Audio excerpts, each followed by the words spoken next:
One sec. Should be live now. I'll just quickly get the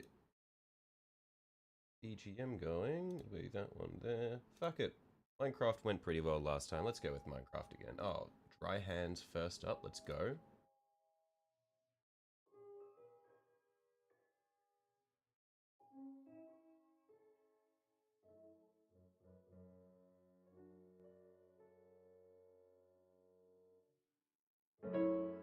Oh, yeah, put that up a little too high.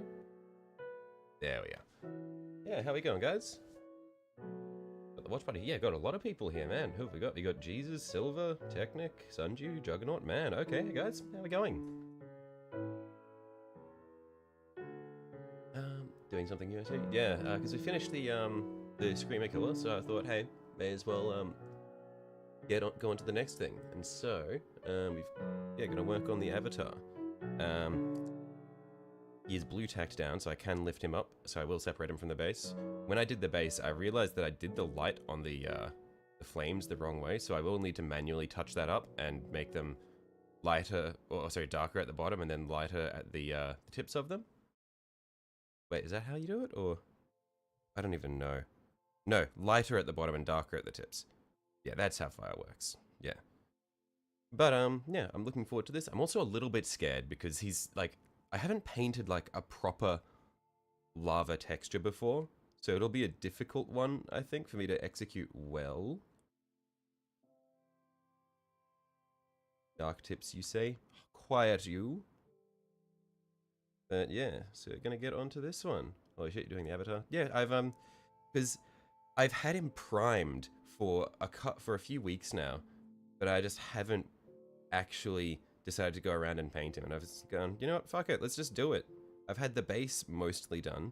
I may as well finish the guy, just get it over with, rip the band-aid off. How my 40k games been going? Been enjoying them. I haven't played any in probably 3 weeks or so. But the ones that I played have been really fun. Yeah, I like it. I've sort of talked about my general dislike for the abundance of invuln saves on literally every character under the sun. Because I play armies with really hard-hitting abilities, so it's a little bit of a feels bad when I blast you with my planetary annihilation gun, and then the humble 4-up invuln save comes in and says no. Feed and look at yours. No, that's not the fun part. The fun part is being confused and trying to figure it out for yourself. Because I have a general idea of what I want him to look like, and I vaguely understand how the lava textures and stuff should work. It's just a matter of actually pulling it off. Also, we've got blue tack stuck in his little foothold there. Wait a minute.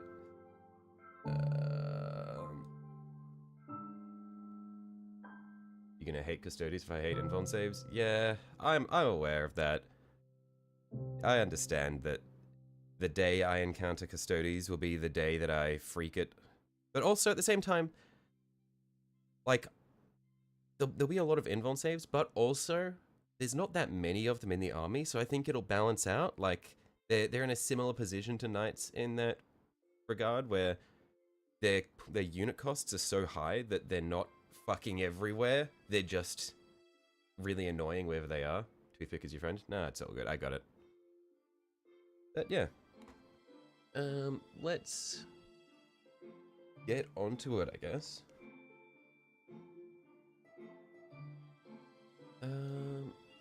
So, I understand that from what I have read, the avatar tends to wear, like, its clothing tends to correspond to the colors of its craft world. Because in Valador, here's our... Jack mentions Valador in the stream count. We tick that one up one. In Valador, 2 avatars show up, and they describe the Bealtan avatar as green. So I'm not sure if that means the fire is green, or if its clothes are green. I assume that just meant the clothes were green. But, yeah, essentially this is an avatar of Eandon, so the clothing at least I want to correspond to Eandon. So I'm thinking the tabard will be the same blue that I'm using for my Eandon guys. Maybe the kneecaps will be blue, and then we can have the Eandon yellow for the shins. Maybe the Eandon blue for the horns here would be good. Doing molten metal or something, or something different? Not sure. We'll figure it out. Just see if I can adjust the audio on the BGM there. Yeah, that's probably fine there. If it's too loud, just let me know and I can play around with it a bit more.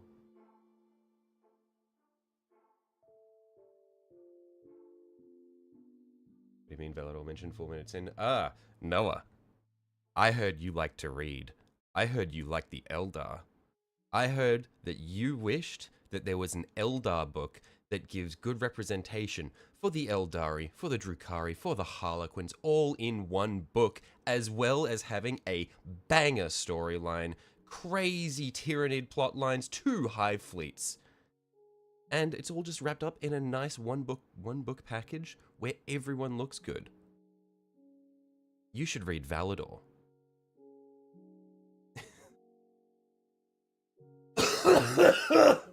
Sorry, I just saw you say giveaway when, and then I just suddenly felt incredibly ill, and like I don't know, my health just collapsed all at once.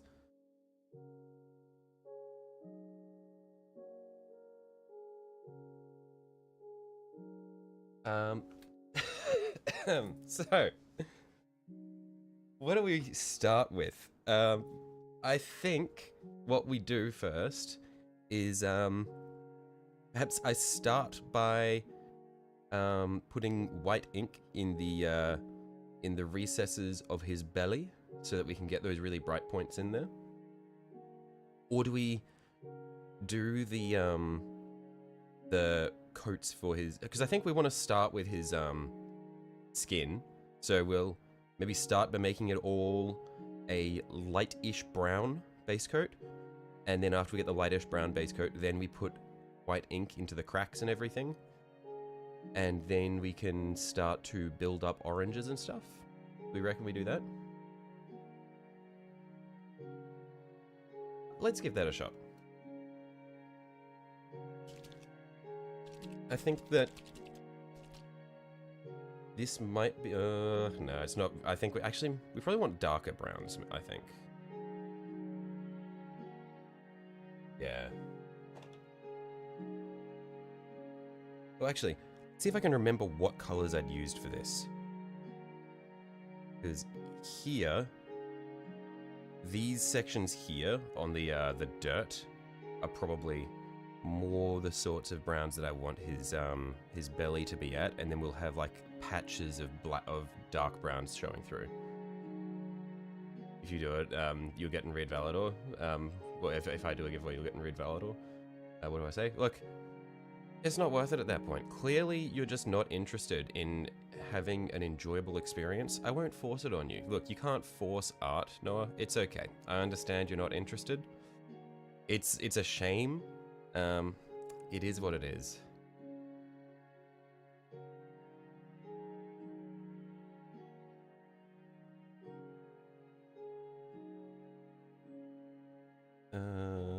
So let's say we go.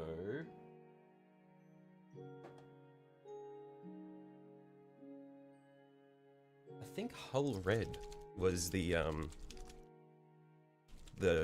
darker brown that I was using. Yeah, I think I like this because it's a good red brown, and then we'll be able to lean it into our oranges and our reds on either side as well. Yeah, let's cover his skin with this, and then go from there.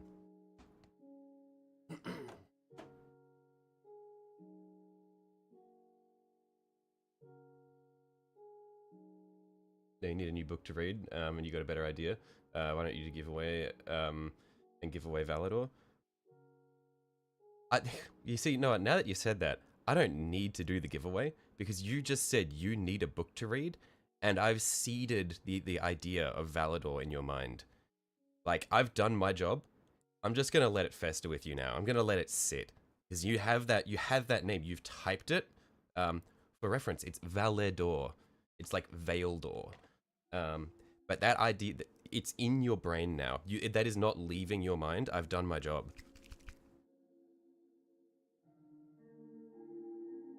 I win.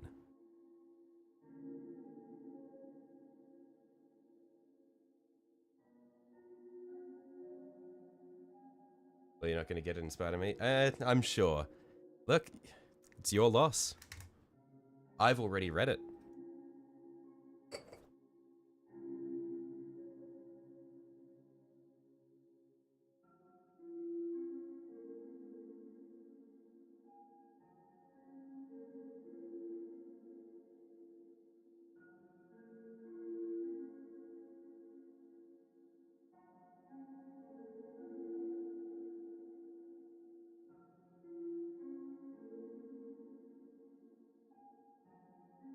Alright, so I'm going to thin down the brown a bit, just because I want to keep the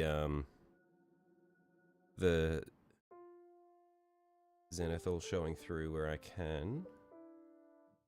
And hopefully, let's just try this down here, make sure it... Yeah, okay, that's good. That's nice and transparent.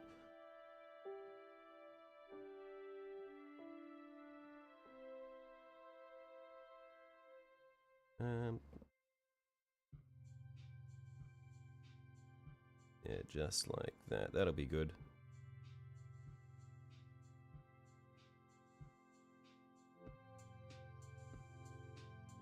Let's change the angle so that I can work a bit closer to my face.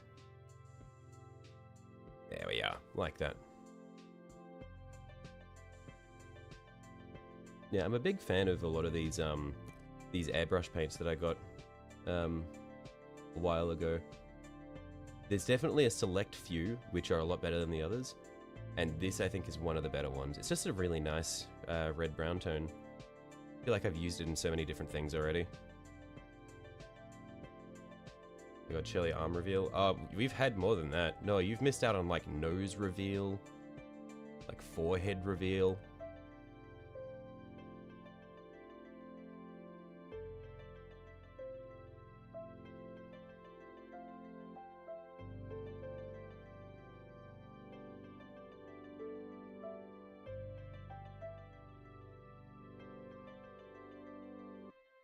And you get a new army of my choice. Look, now I know you're just lying. I know that you're broke. You don't even, like, you can't even afford a full army of custodies. How do I know that you're gonna get a full, like, there's no way you're getting a full army of something else. You see, you've tried too hard and you've exposed your lies. Oh my god, he is caked out of his mind. Wow! I guess that is an elven god. Ooh.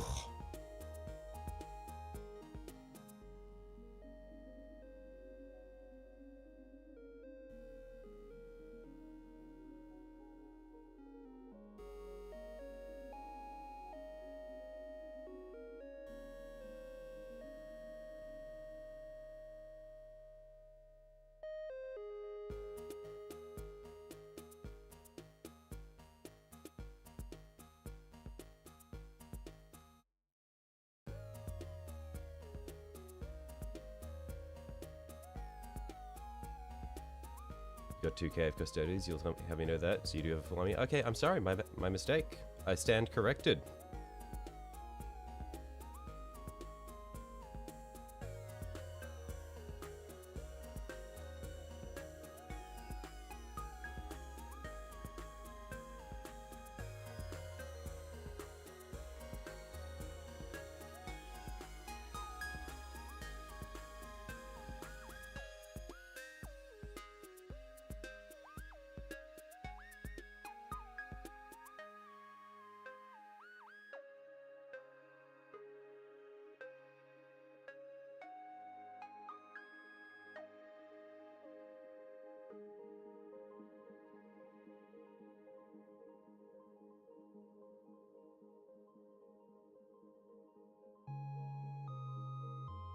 You definitely do that for the giveaway. Definitely be willing to do an army.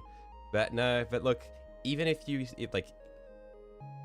be willing to do like a new army for that as well, that makes me not want to do it. Because look, at the end of the day, like an army is a big investment. I want your next army to be an army that you are interested in. Like I don't want to take that away from you.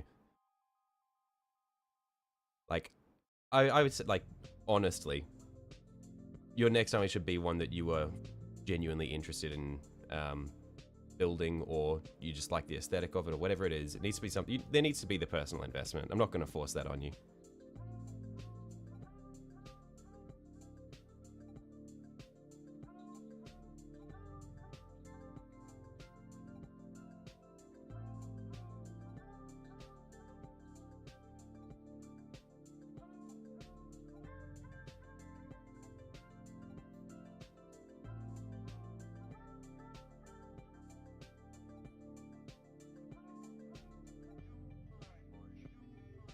You're interested in all of them, that's the problem. They're all cool. True.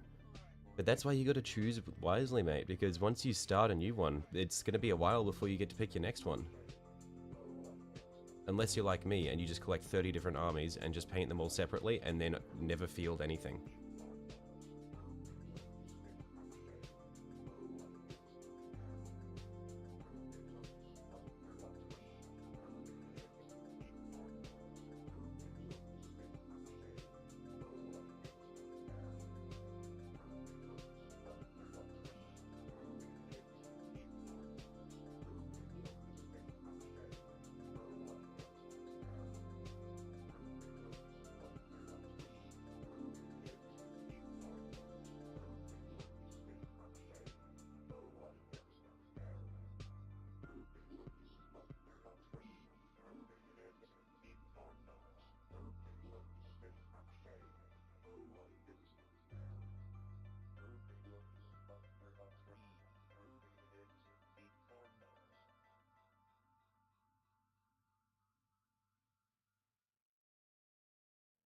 Even if it's not a model.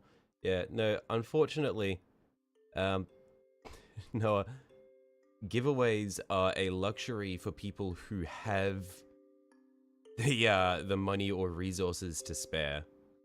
And I am not that guy.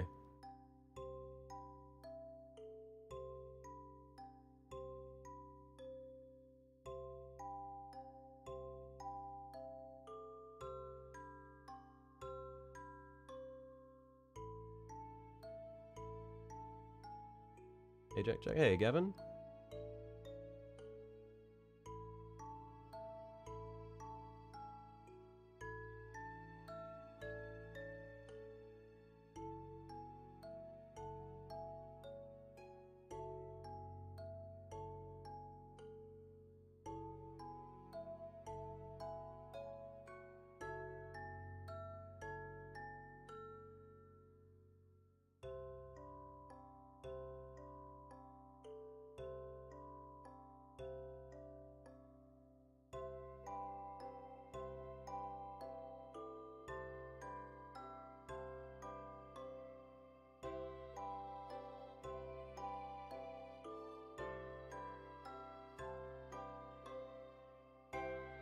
Our host is Jack Knows Shelly. I am known by many names.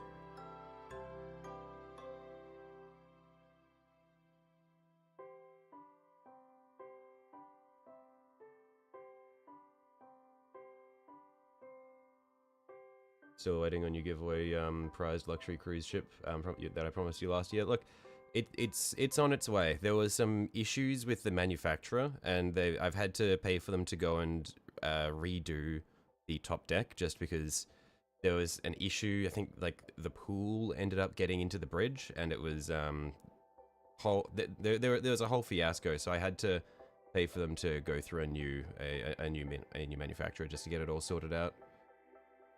Avatar obviously does a lot of squats. That's what I'm saying. Look, I mean, what I was thinking, Gavin. I mean, he's an elven god. It makes sense for him to have the fattest ass imaginable.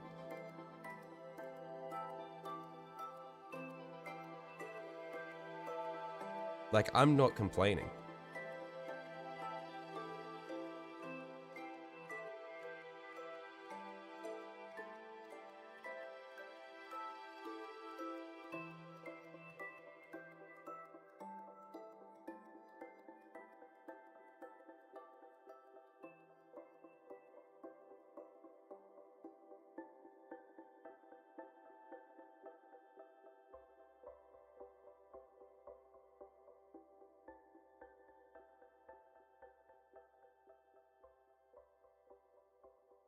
And just think about it. This is just a fragment of the Avatar. This is just a fragment of Khaine. This isn't even Khaine himself. This is just part of him. Imagine how caked up the real deal is.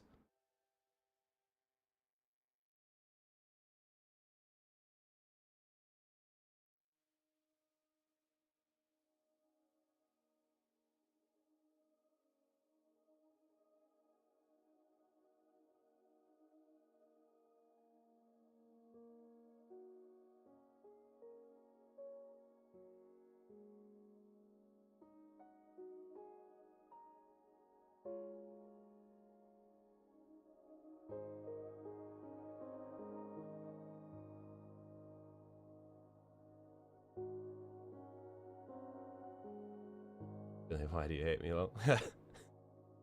No, I don't hate you.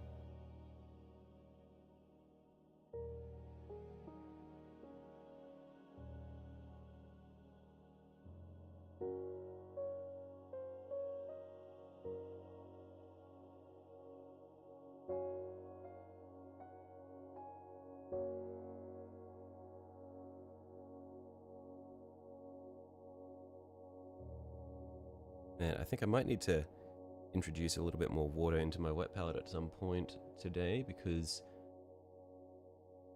quite dry at the moment in my room. I think with the air conditioner on to stop the camera from overheating, it's also drying out the wet palette a little bit quicker than I was expecting it to.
Yes, you do with every fiber in your body. This is the proof he isn't replying.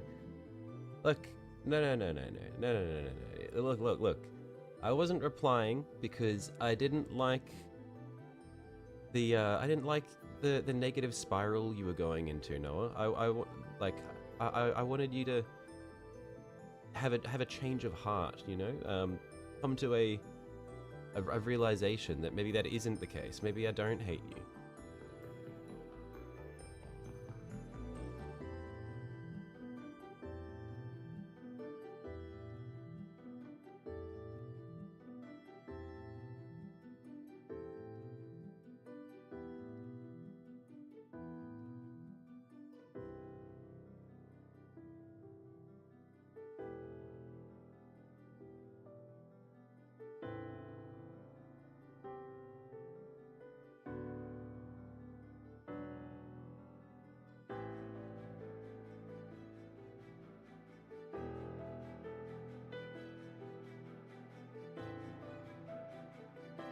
No one needs that affirmation. Don't do him like that. He's a teenager in 2025, man.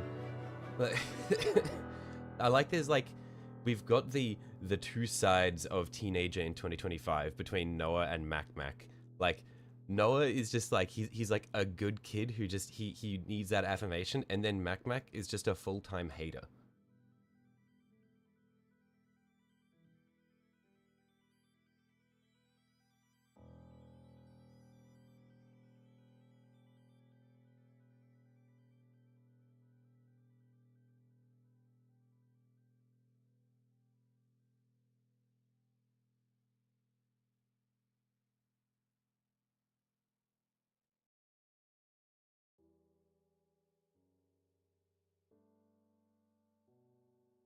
Mac is a teen. Yeah, Mac is a literal child.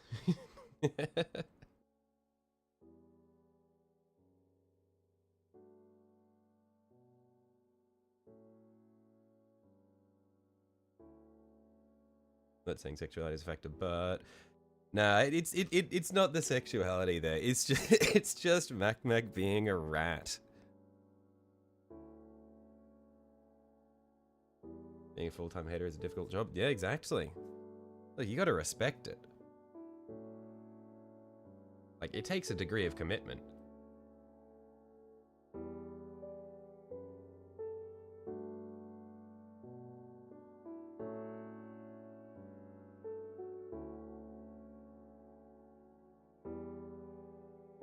Damn, hey Shelly. What's up, Noah? What's up? What have you got for me? And is it something I've heard before?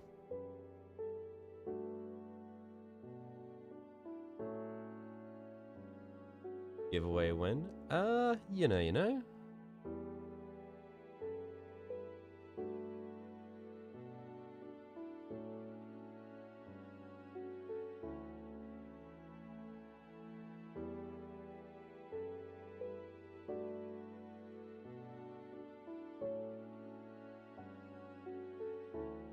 Man. Some of these parts around his waist are really annoying to reach. Which is sad because I want to try to keep the tabard as smooth as possible so that I can keep the gradients that are on there, or like as is. Gonna be a little bit of cleaning up. Don't need to worry too much about the edges there because we'll probably do some bright edge highlights there, or where the glow is going on it. You can say the fact, he said a factor. The court word, read your marks, you'll see, do not purge yourself. Okay, okay.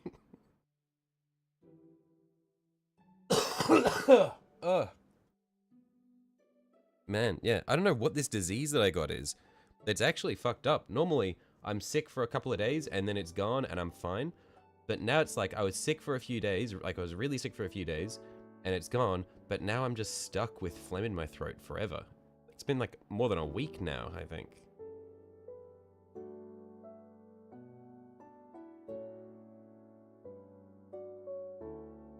Actually just a poxwalker now, it's fucked.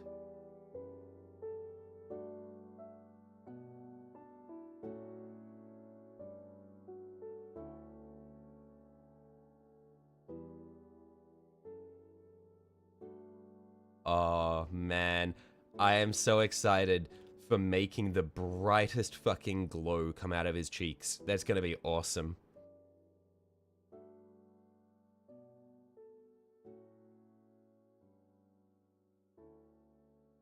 Things to look forward to. These are goals right here.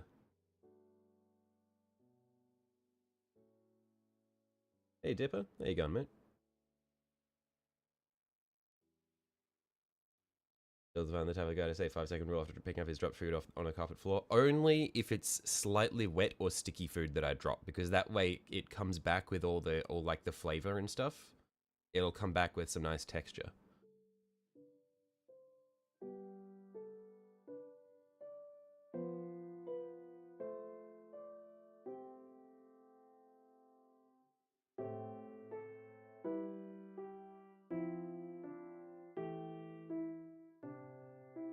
Maybe with some hair to use as floss after I'm done.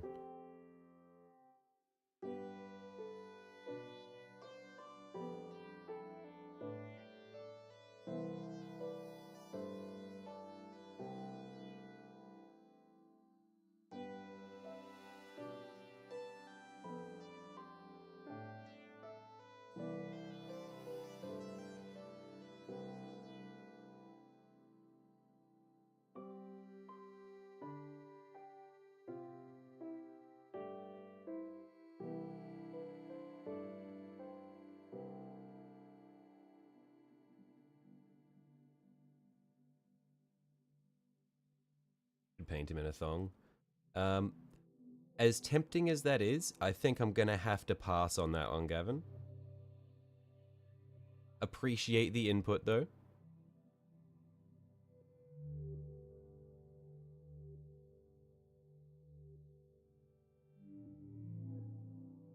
I think the paint might have thinned a little too much there. Yeah, I'm gonna need to get a bit more of the brown back in there. It's a little too transparent. Thing is, I want it to be transparent. I just don't want it to turn to complete water.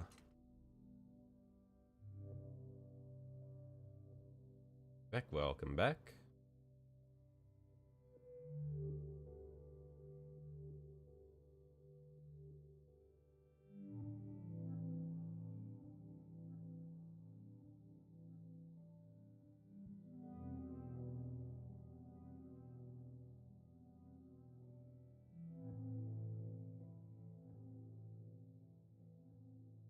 Okay, this should cover a bit more nicely.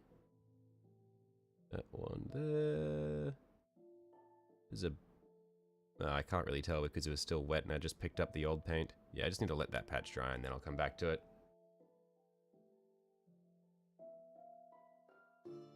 In fact, I might need to just get a tissue and just dampen it to remove any of the super watery stuff from the brush before I get going.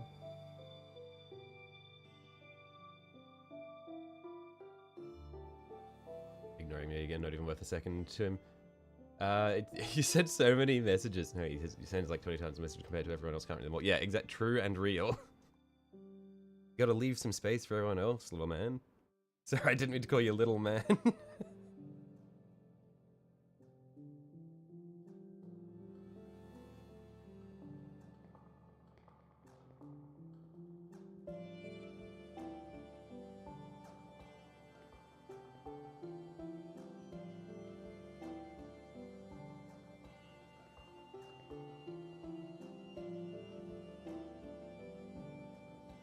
Neon yellow thong would look smashing. It would, and he is an elven god.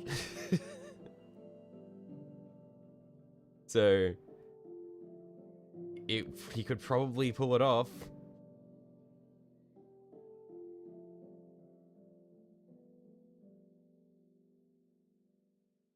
Giveaway when you know you know.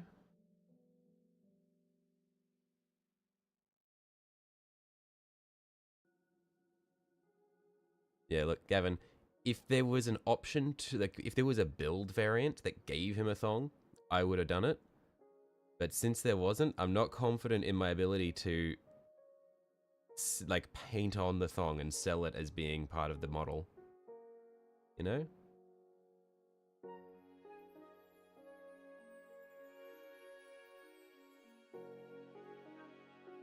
The Avatar is a demon. Yeah, technically, but that's just because all warp entities are technically demons, so gods are demons as well.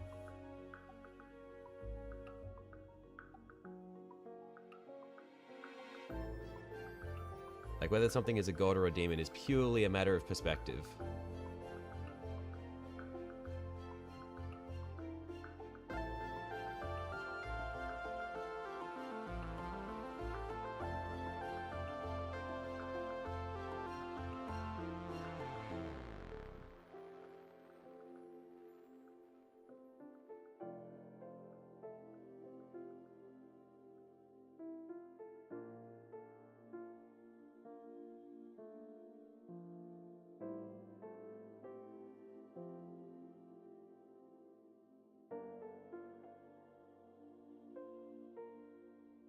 Okay, because you like demons.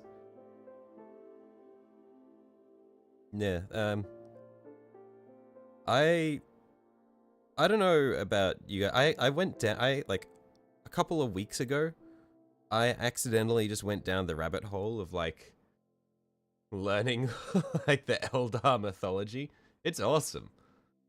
It's awesome because it's also clear that a lot of it never actually happened. But it's really cool. I don't know why. Like, it's just cool that they have all this mythology that has nothing, like, that talks about the origins of the Eldar and has nothing to do with the old ones. Because it's like, you don't know how much of it is real and how much isn't. Because clearly some parts of it are true, but you don't know how much of it is true. What are the stats for this guy? Why is there a fucking track in this playlist where it's just a guy killing a chicken? It's like 40 seconds long. His stats, he's similar. His stat line is pretty similar to a Catan Shard. Yeah, he's basically same stats as a Catan Shard with less abilities.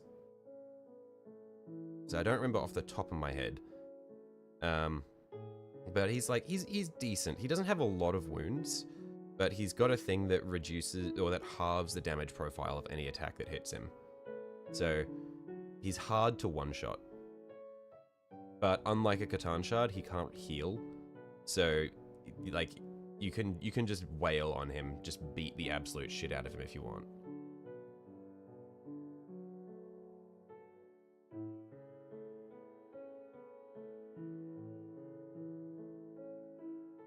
Yeah, which was a little sad for a while because until the most recent data sheet, he was the same cost as the Void Dragon, but his stat line just wasn't quite as good because he didn't have as many abilities to back up his somewhat low wound stat. Because he was 300 points. I think they dropped him down to 280, or was it 290? One of the two.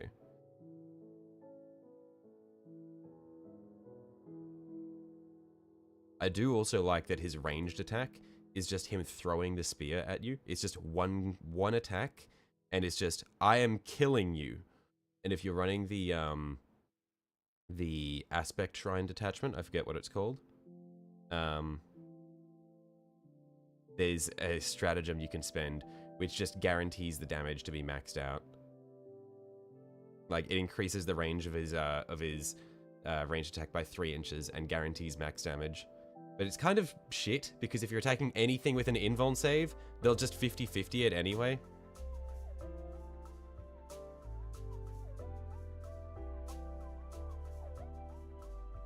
It's only one attack.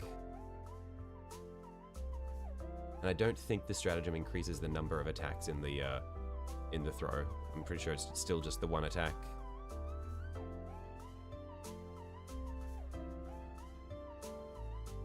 But it's funny.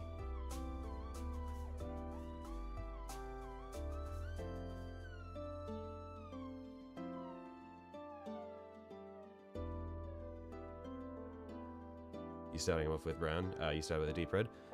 Yeah, I'm gonna do most of it in this brown because it's sort of a red brown, and this is gonna be the mid-tone for all the lava, and then I'm gonna build the bright points in the recesses. And then I'm going to build it towards darker reds and darker browns as we get further away, like towards like the center of his abs and stuff.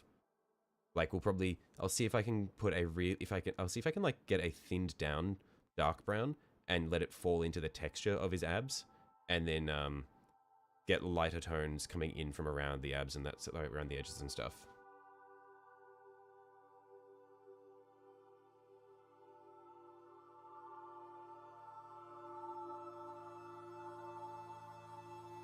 Because it's hard to tell when I'm applying it thin like this, but this is a pretty it's quite a red brown, so it should tie in quite nicely.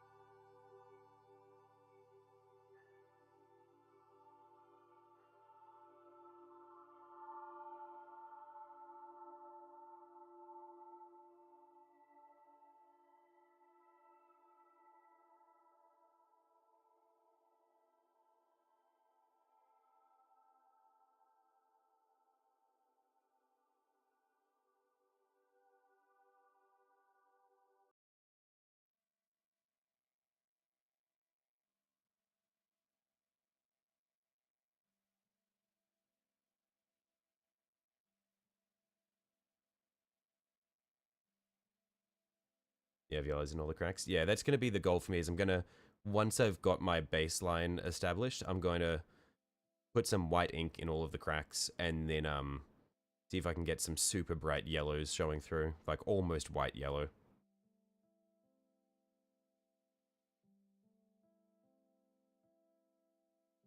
Maybe leave it as actual white in some of the really wide cracks.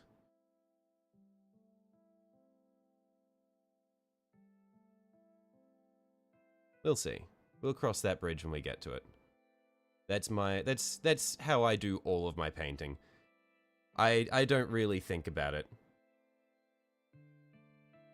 We kind of just fuck around and find out.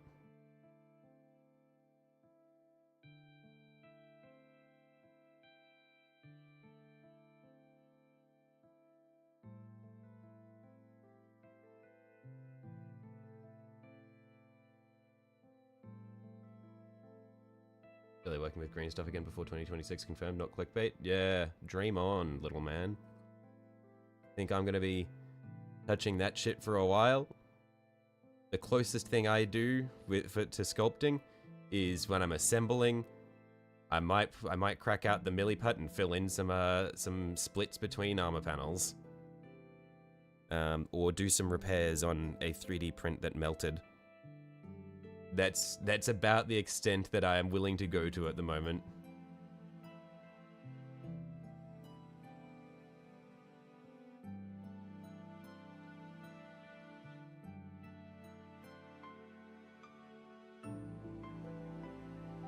Green stuff is indeed painful, but cool. Yeah. But the painful part is painful enough for me to not have fun doing it. At least for a while now. The pain is yeah, it's not, yeah, the pain to pay off trade is not quite worth it for me yet. You'll say liquid green stuff is good. Yeah, I mean, I've got a good deal of sprue goo mixed up already anyway though, so I don't really feel the need to try out liquid green stuff. Maybe once I run out of sprue goo, which I say that as though that'll ever happen. That shit is like endless supply of just like juice that you can put in shit. Just that shit never runs out. But if I somehow run out of sprue goo, then I might give liquid green stuff a go.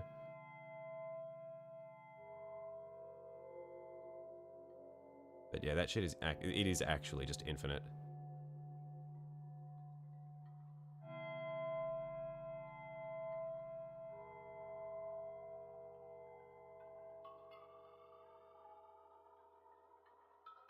First time of year is running low, so maybe time to sacrifice it.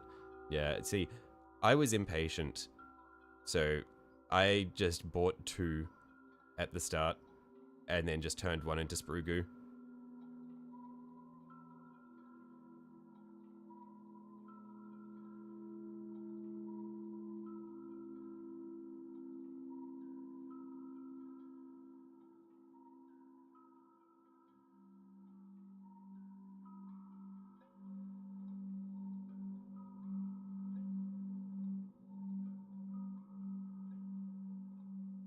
If you make sprue goo, there's no need to get liquid green stuff. Yeah, that's what I mean. Like, I've never really felt the need to try it out because I've already got the holy grail. Not like you'll run out of spare sprue. Exactly. Yeah.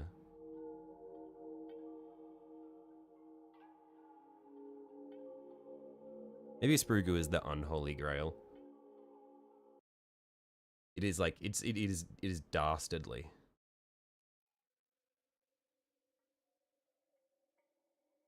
I'm pretty sure it was my bottle of sprue goo, or my tin of tin. Is it a bottle? It's like a square bottle. It's okay. It's a bottle. It's not a flask. Yeah, my bottle of sprue goo is where I accidentally sacrificed one of the toe claws of my screamer killer when I was assembling him on stream. I accidentally did it, and I didn't know where it went. And then someone who was watching went back and found the exact moment at which I sacrificed it to the juice. All of it immortalized on camera. This guy's toe being dropped into the vat.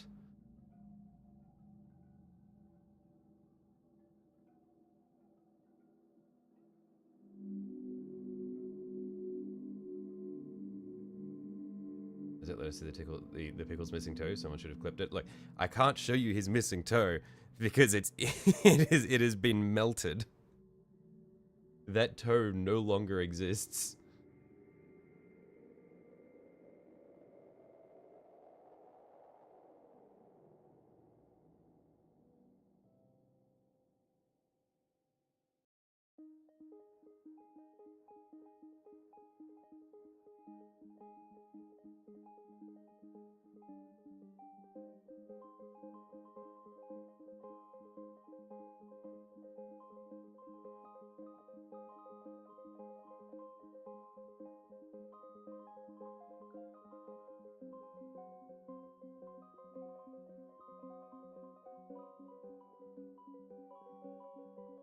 First time you use Tamiya extra thin, you split it right onto all the bases for Tamiya guns, or partially melted them to your desk. Nice.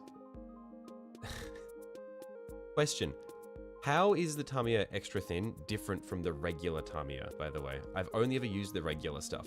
I've noticed, like, when I've seen my friends using it, I've noticed that it has a different brush on it. Is the adhesive actually, or I guess the solvent, is it actually any different? Or is it purely just that it has a different brush for application?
Pretty good for this section.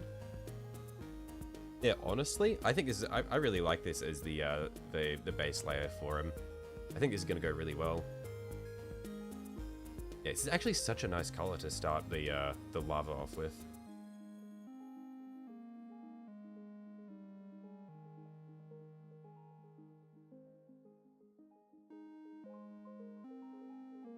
Just gonna have to smear some of this in between the cracks here.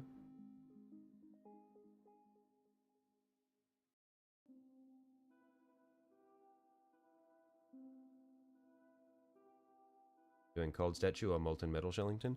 I'm gonna go for I don't know if I'm gonna make him molten metal. I think I'm gonna go for like actual lava texture. So he's gonna be so he'll be cooling. It'll be yeah, it'll be like hot inside, and then it'll be like sort of cooling towards the centers of each of the panels. But I'm probably gonna go for like stone texture-ish if I can.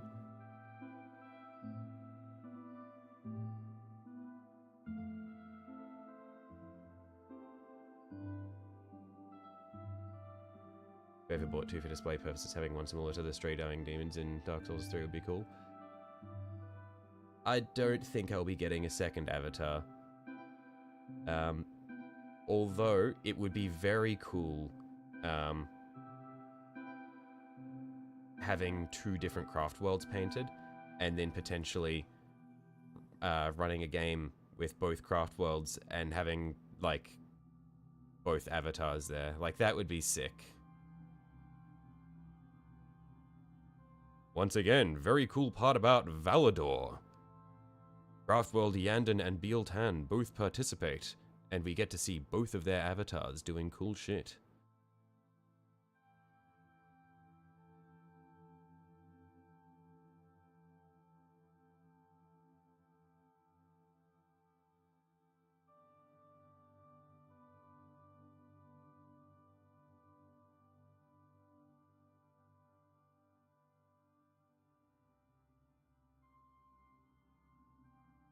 Yeah, like the Bealtown avatar is actually just a fucking unit.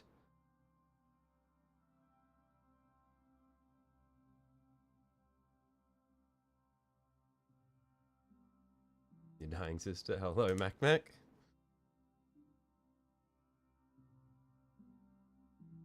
The axe is so cool, helmet's not so much. I love the spear, though. The spear is... I still think the spear is the coolest weapon for the avatar. Be cool for a game mode that plays more roleplay and less like Game Crusade, do you think? Yeah, I don't think... Because Crusade does have very, like, specific rules for it, and I don't believe that Crusade permits you to go over the 2 epic hero... Like, or go over the one of each epic hero cap. Although I'm sure that would, like, like, you could just make a ruling for the, like, for the players there that, hey, this is okay under this circumstance. It's like, hey, you won this important battle. 2 craft worlds have come together. You are allowed to run 2 avatars if you've got them, kind of thing. Like, I feel like that's probably fine. It probably wouldn't break the game, because it's not like the avatar has any insane rules that are dependent on it being a one-of-a-kind unit. Because I know that there are a lot of epic heroes which are like, this is a one-of-a-kind unit, it does this thing which greatly alters the battlefield. Avatar doesn't really have that.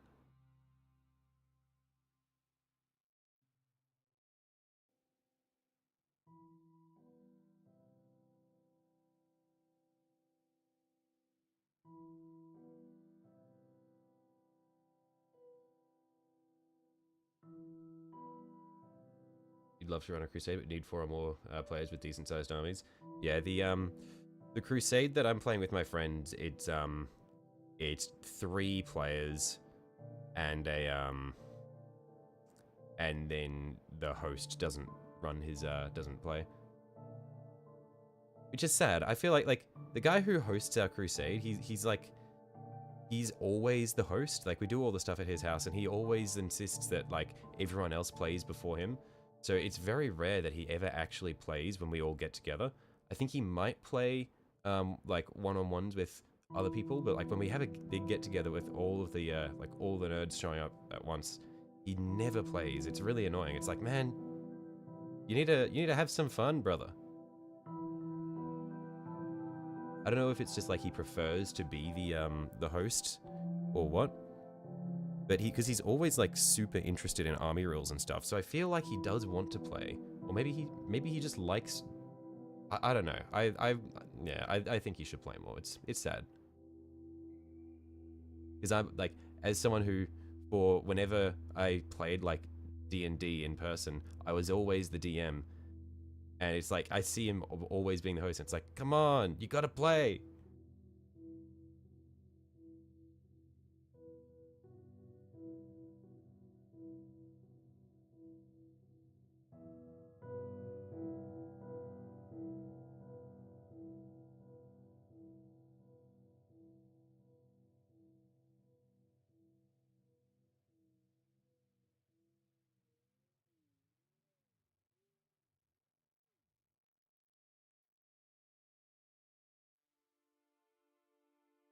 I think the brown has started to thin out again on my palette, so I'll probably need to get a little bit more of it in there, because otherwise I'm going to need to come back through and recoat all of this a couple of times just to get it to the sort of color I want it to be.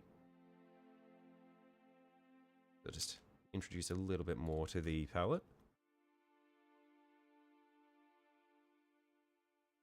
I'd really paint an avatar someday. Haven't since the OG metal one years ago. So much better of a sculpt now. Yeah, I saw they reran the OG metal sculpt recently, because they did like a thing where they revived the OG avatar, as well as a bunch of the OG Phoenix Lords, I think, as well as OG Eldrad. And man, yeah, he looked a little bit underwhelming, but the new one is so cool. I love it. Is the avatar supposed to look Native American-y? I don't believe so. I don't know what he's inspired by. I don't think it's Native American stuff, though. Yeah, if you want Warhammer Native American inspirations, you got to look at the lizard men in fantasy. That is their. Oh wait, sorry, that's South American. I don't really know what the North American. I don't think they have a in any of the Warhammer things. I can't think of any native North American inspirations. I could just be wrong though. I'm not super familiar with a lot of those sorts of aesthetics. Do you not have a Greek helmet option? He does. I guess he probably is more Greek influenced.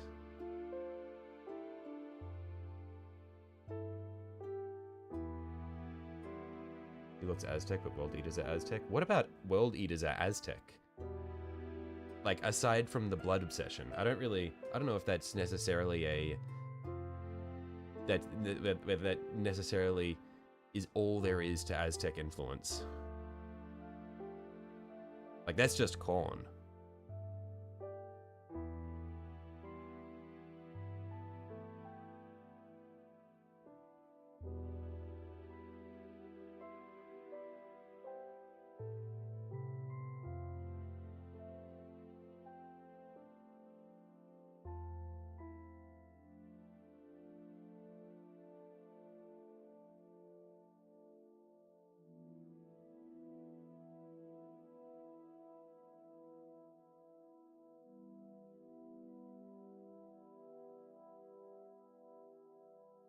But yeah, I'd say like even this helmet is probably more Greek than anything, just from like the shape of the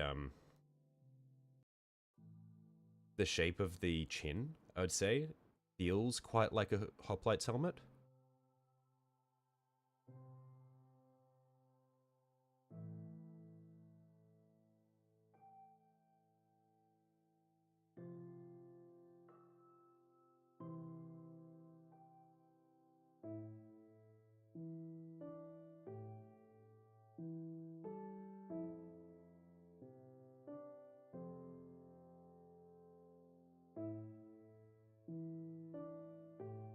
Yeah, decent bit of, it's like trying to get the brown to cover these sections underneath his amulet.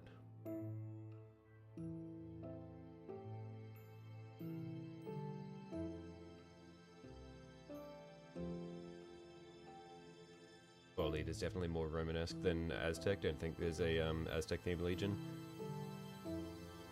Yeah, because like I'm pretty sure like if you ever want to see how GW perceives South America, like native South Americans, you just look at the lizard men. That is where they put all of their native South American ideas. And GW being an English company, they're probably not nuanced enough to differentiate between different South American cultures.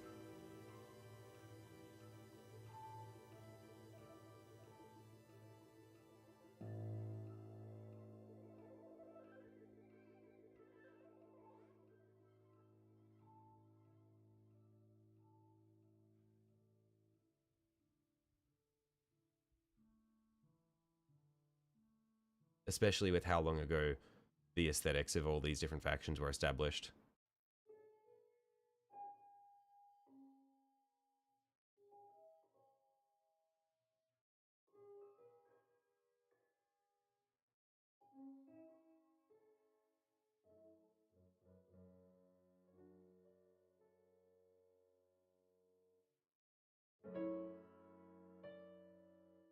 Yeah, once this dries, I'll need to recoat the neck.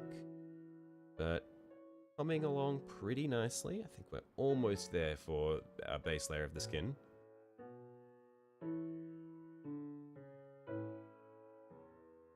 Lizardmen are peak. The lizards make you giggle. They're so cool. Lizardmen are one of the coolest things that GW has made. I would say that, yeah, like, my top fantasy factions are the Lizardmen and the Skaven. It is also funny that the Skaven are the only truly unique thing that, like, the only truly unique faction that GW have come up with. I don't know if I would necessarily say that the Gene Stealers are a truly unique thing. I can't. They're the ones that the next thing that I think might be, but I feel like they were probably just ripped from some other influence, some other topical cultural influence.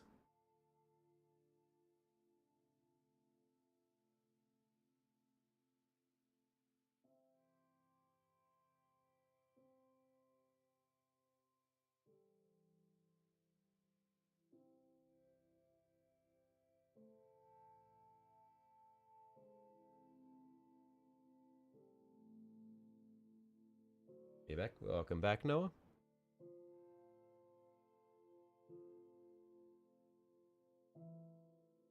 Vampire Counts and Grand Army of Cathay.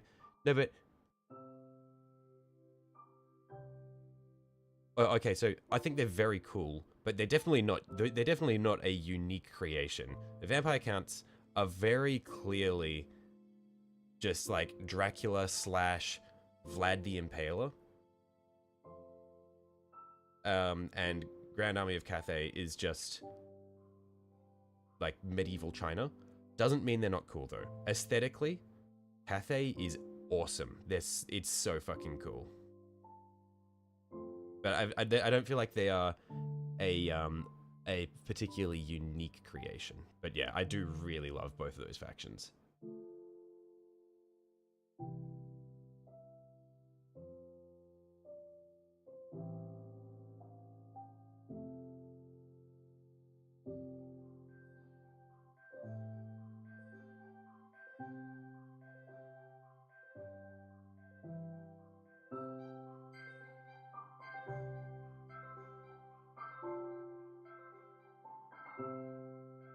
You like the new Chaos Dwarves? It's nice that Chaos Dwarves have made it to Age of Sigmar. They're one of my coolest. They're one of the coolest factions in Total War Warhammer 3, because it's like Total War Warhammer is my main exposure to all the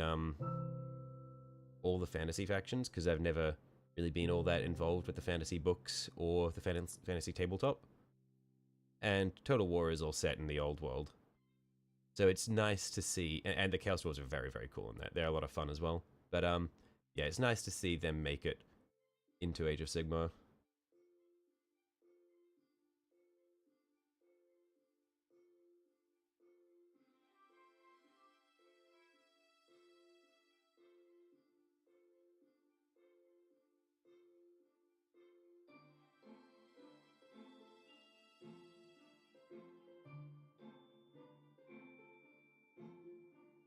I think I should probably coat his face in the brown as well.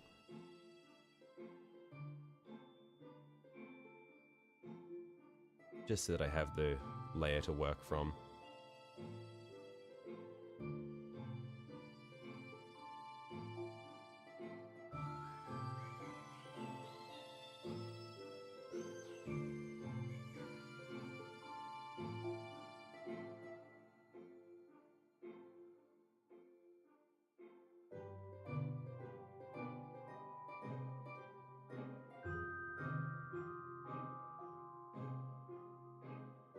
Actually, they're the housemates of Hashut. Roo.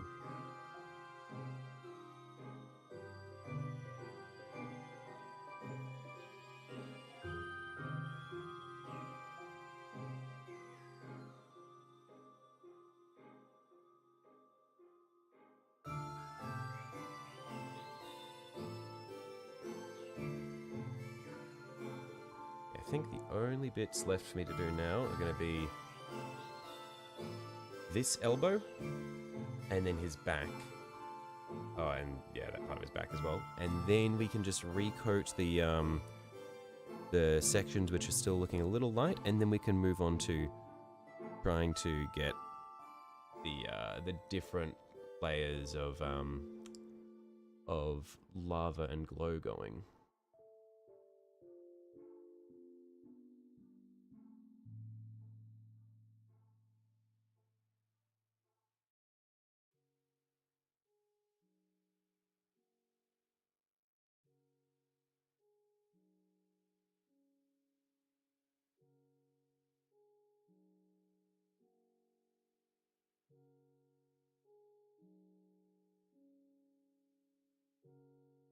You'll have for Avatar, for the Eldar, you got the Avatar Combat Patrol and Revenant Titan. Yeah, I've got 2 combat patrols, Avatar, 2 fire prisms, a squad of guardians, and a defense platform built as a D cannon.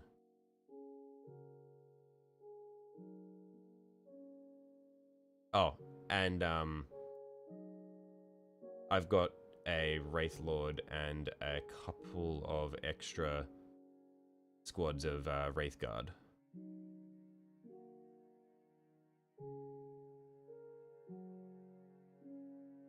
And Lycus. Yeah, Eldar are my most complete army.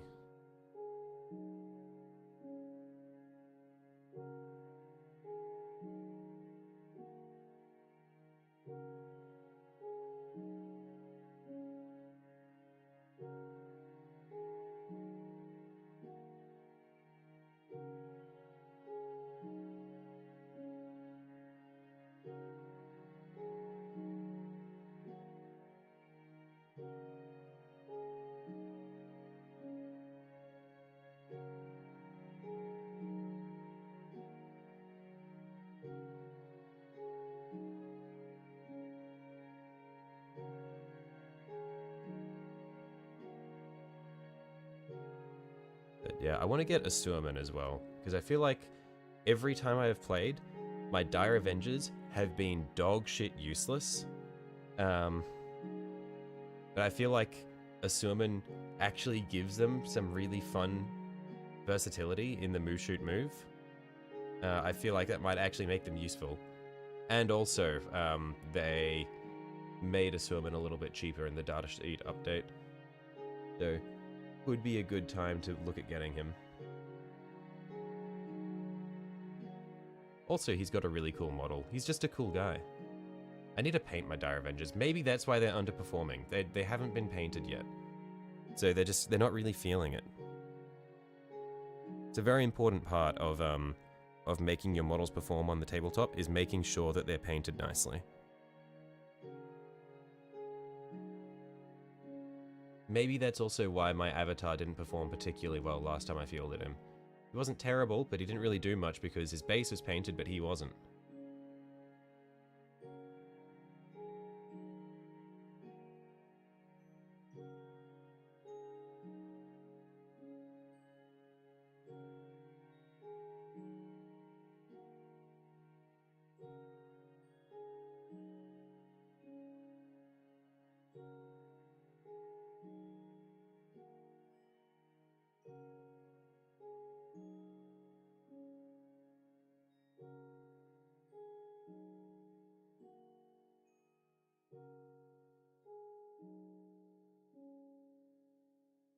Oh, I also have an Eldar Wraith Knight. Add that to the list. That's a big one to forget. That is about 400 and... It's over 400 points of Eldar. I forgot about him because I haven't built him yet, but that is also part of my list. Well, it's not part of my list yet, I guess. It's part of the lineup that can become my list.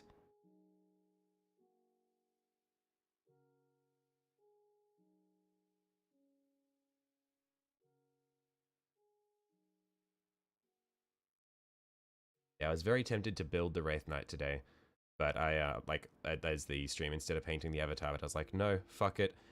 Rather than build more Eldar, I need to paint some of the Eldar that I've already got built.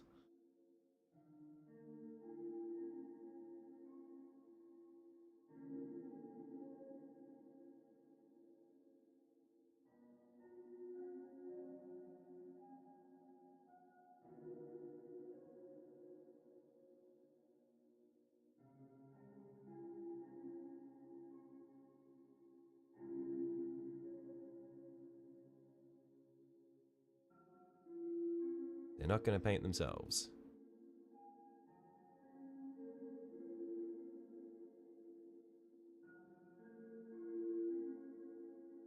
Going for another Revenant and a Phantom Titan, a few Wraith Knights when you start adding some small miniatures. Hey! Silver's Scratch Built Productions, if you haven't read the hit novel Valador, then have I got news for you. It has a great showing of Revenant and Phantom Titans if you want a cool portrayal of Titans on the battlefield. Yeah, no. Okay, bit over, but not really. Valador has everything. It's a perfect book. Thank you for your time. Little tech priest, you're posting heresy on me. Hello, Soda Pop. How you going?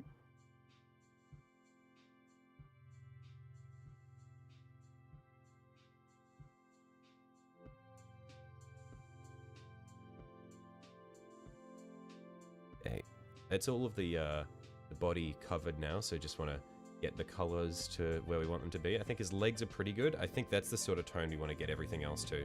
So we'll go definitely some more on these top layers, or these top sections here, a bit more on the arms there, and maybe a tiny bit on the stomach. Let's see how we go.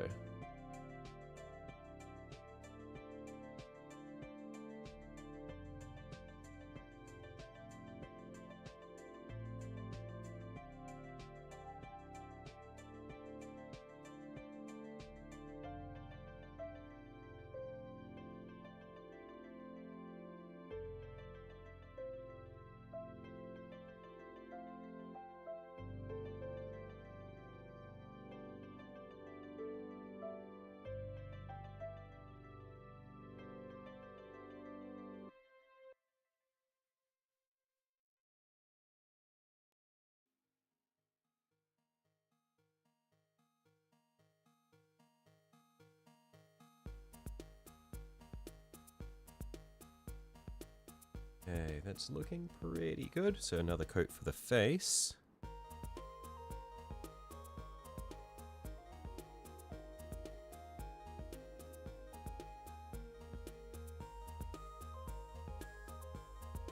And then for the arm over here.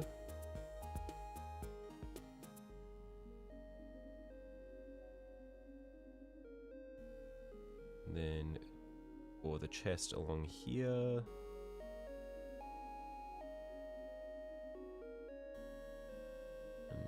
Make sure we get some in between these bits of the amulet, because this is really annoying to reach in there, but I can see the little bits of white peeking out, but like between the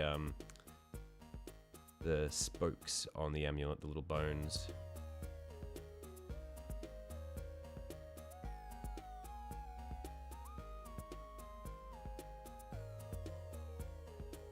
But I reckon we're just about there for his skin, at least.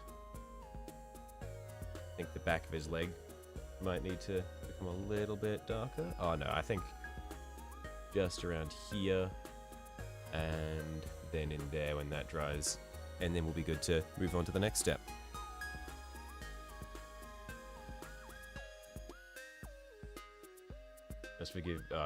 Just ask for forgiveness for your sin. You procrastinated the fuck out of painting your Questoris. It's all good. I forgive you. I am also a criminal procrastinator when it comes to painting my big models. You are forgiven.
Okay. Reckon we're just about good. Yeah, I'm pretty happy with that for our first layer, or I guess for our base layer. Oh, hang on, is that That is his feet peeking through. Well spotted, me. That's his ankles. These greaves are not fully, like, self-contained.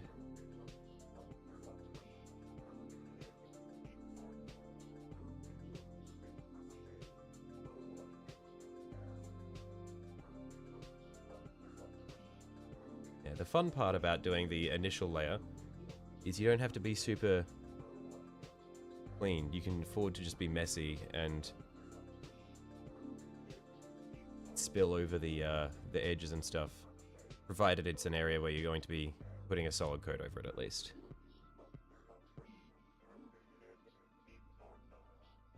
This is the fun part where I'm allowed to not worry about making mistakes.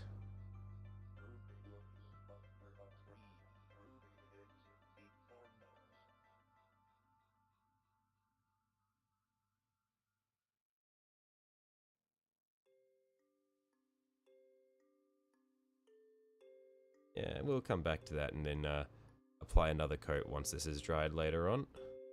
We won't really need to worry too much about these bits anyway, for a while.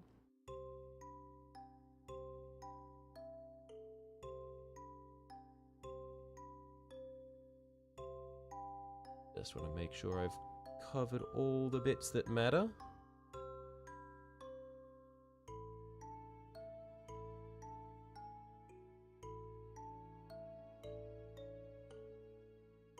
I'm thinking it's looking pretty good.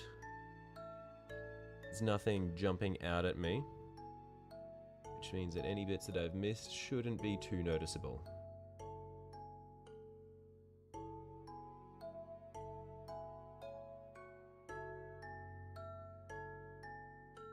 I think I should probably look at him from a top angle as well, because that'll be the most noticeable from the table.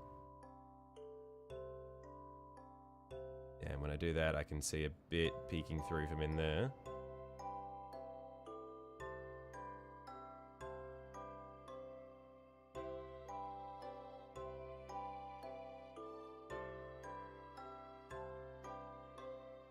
I think around his collar as well, that needs to be more brown.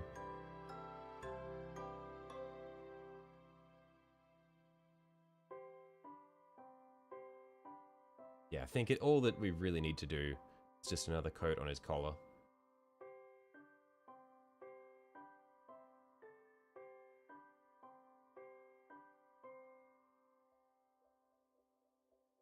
Are you good at Minecraft PvP? Not anymore, my friend. I was back before they did the big changes to how attacking worked. So like back in like Minecraft beta 1.8, before they added like the attack cooldown and all that weird shit, before there was offhand with shields and shit, back when it was just jump attacks, those were the good old days. I could do that, and then they changed how it all worked, and that was also when I sort of stopped playing Minecraft a lot anyway. Like I'd only really played on actual like online Minecraft servers probably up until around 2016 or so, and then from there the only Minecraft I played after that was just like private mod packs and stuff with my friends.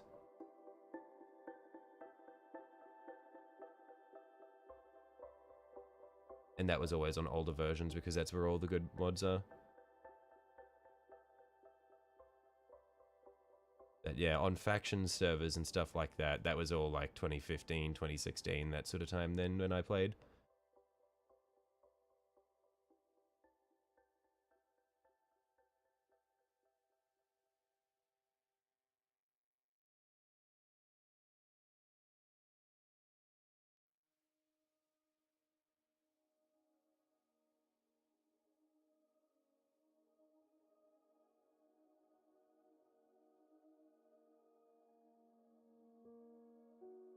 Okay, cool.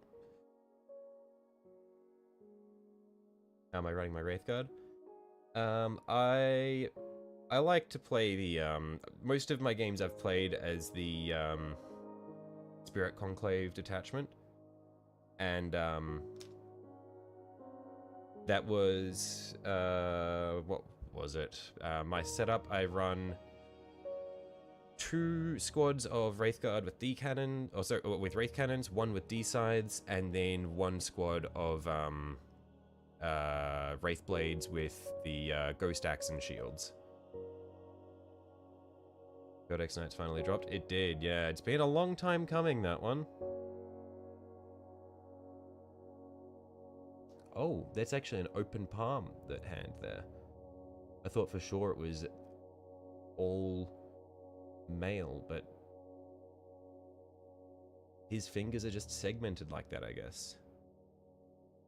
But that does look like an actual open palm. Oh no, his fingers are armored. What the fuck? You can see like the line where it breaks away, like where his fingers are in armor, but then his palm is open. So the finger armor is only directly joined to the hand armor at the top there. It's weird. Do they make armor like this? Is this like real armor, like real armor design? It's weird to see.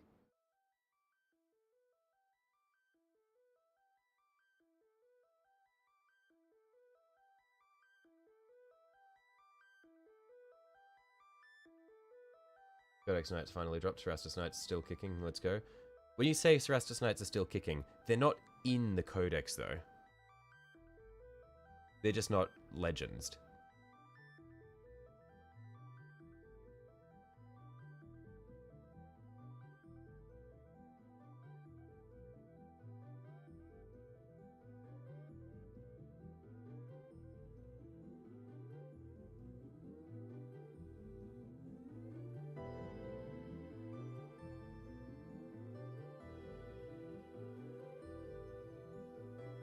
They're still allowed for gameplay. Yeah, but it's just so annoying that they're not in the Codex. It's like, you've allowed them for gameplay. Why have you not put them in the Codex? They are clearly a core part of this army. Why are they not in the Codex?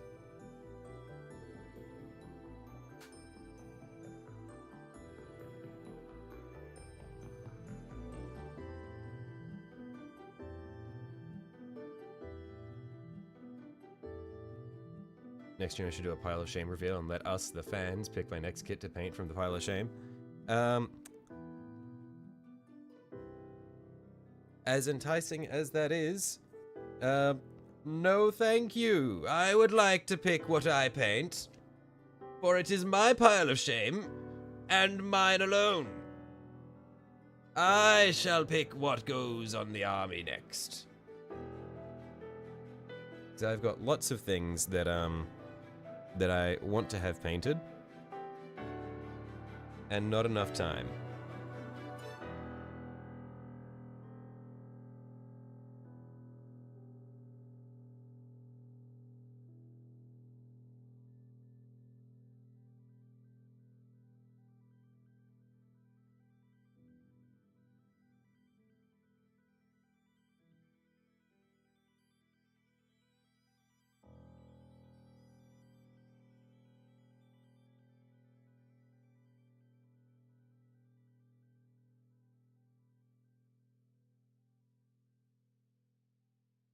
Well, your fans, part of the reason I got this far. What do you mean by got this far? You're talking as it's like talking as though like we're in the big leagues. You only got this far because of us. Look, when we get there, that'll be when we get there.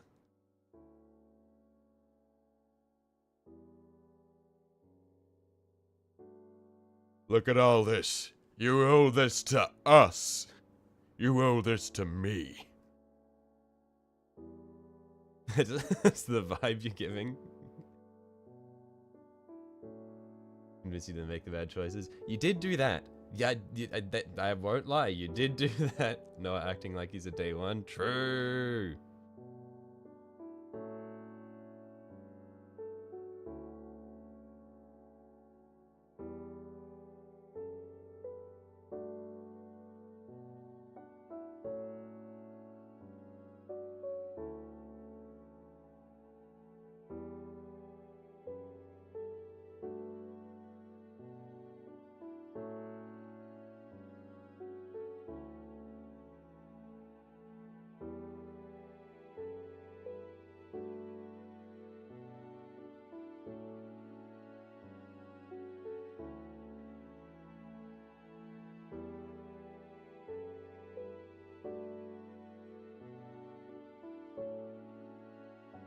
cannot get any of the paint to sit in that recess of his hand. Okay, I think we just need to leave it be. Just let it dry. It's chill. I'm pretty sure that's gonna be good enough for our initial, like for our foundation layer for his skin. So what we're gonna do now is I'm gonna set this down to dry. I'm gonna go and fill up my glass of water, and then hopefully by the time I come back, it will be dry enough for us to start doing the brighter points in his like in the recesses, so that we can get ready to start doing the glow from underneath. So I will be right back. I'll just get that in focus. Cool, yeah, I'll be back in a minute.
Okay.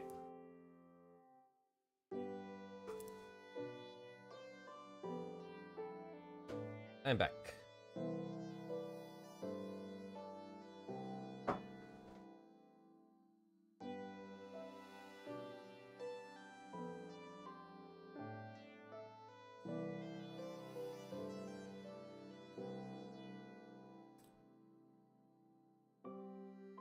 So, what do we reckon?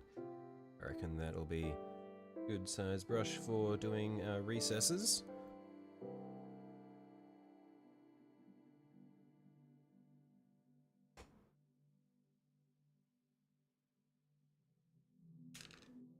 And we'll be doing all of this in white ink.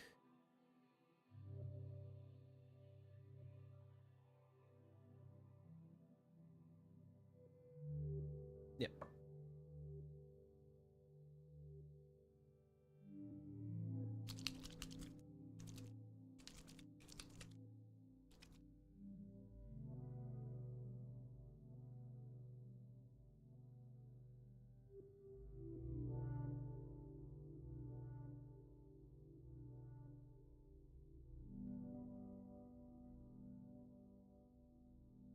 Okay, let's get to it. Start down low so that we can get a feel for it.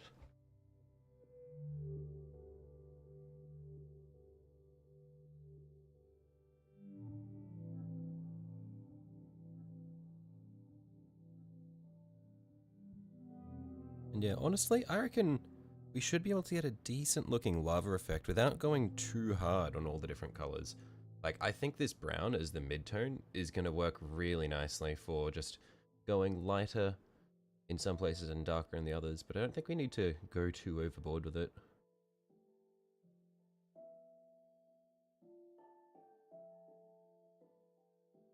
I might actually want to use a bit more water.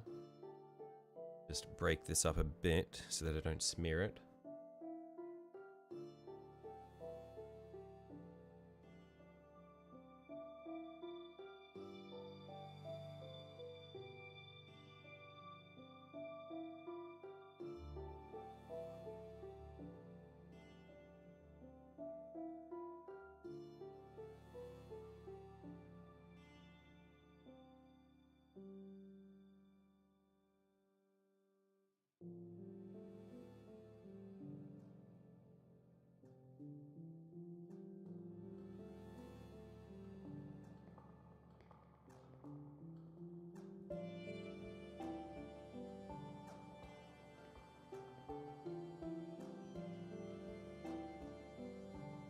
Yeah, I think this is going to be really good, though.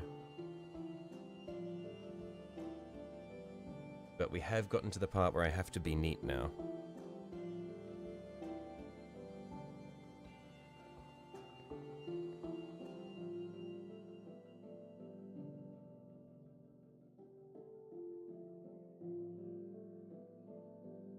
Nintendo has a patent on jumping in games now. Real.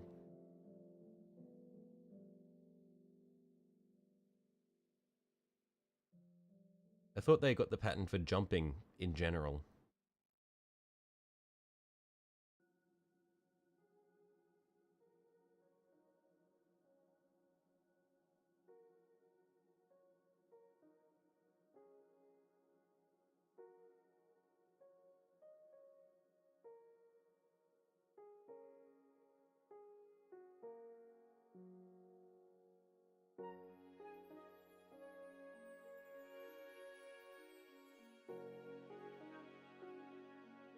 Talking about the patent of mounts that have distinct flying and running animations that can transition freely between the two. Didn't know they had that one, but there was the recent one they got, which was the US patent for summoning a creature to fight for you.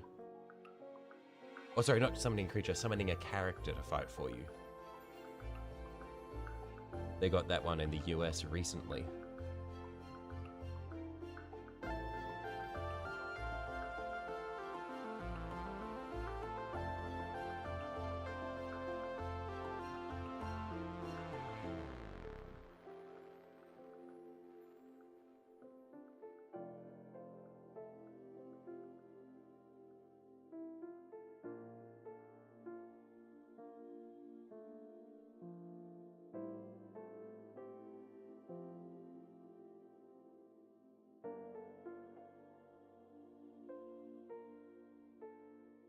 Oh, there we are. That's good. That got some capillary action going there. That was quite nice.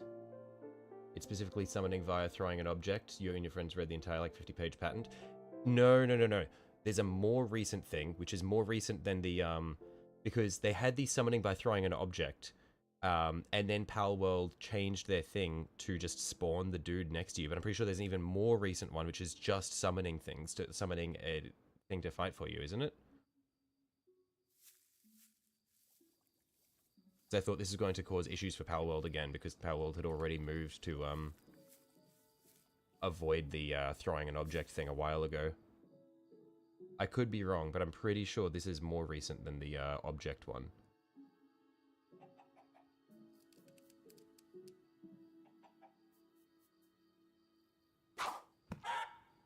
Fucking, why is this a track?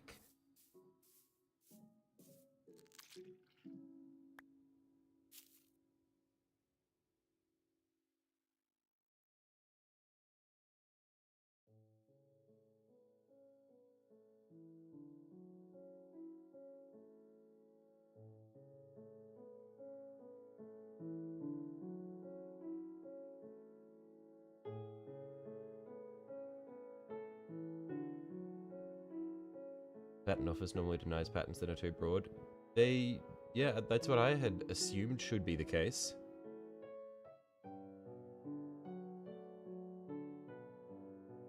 One sec, I'm not sure where I had it.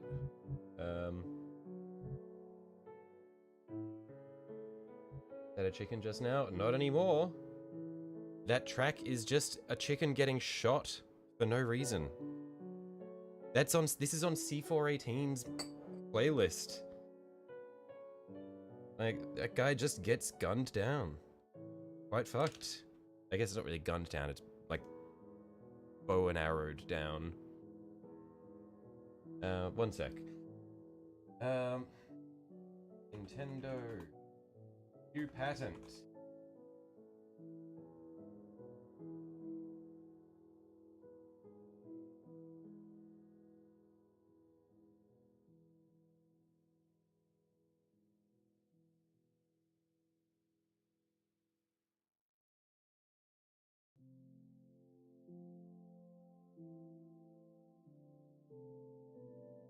Um,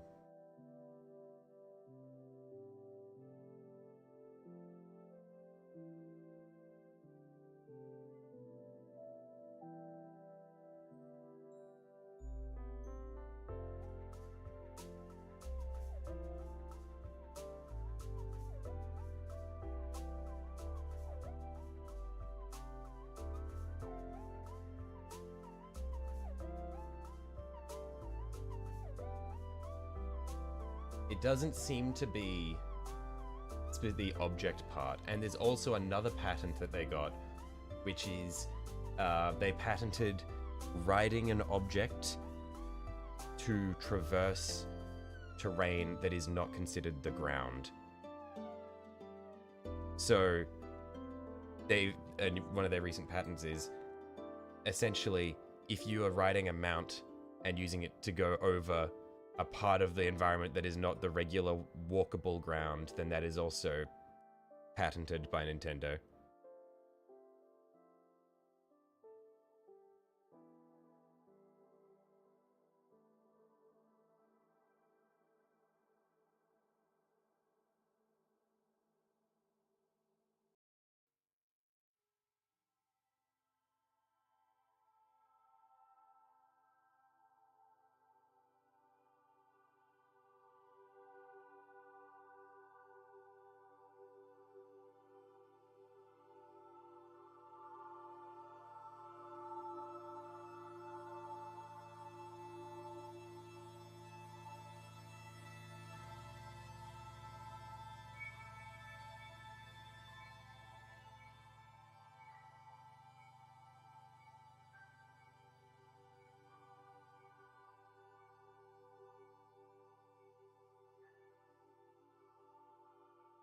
Nintendo seeing that Power World was successful, Terraria is sweating. Yeah.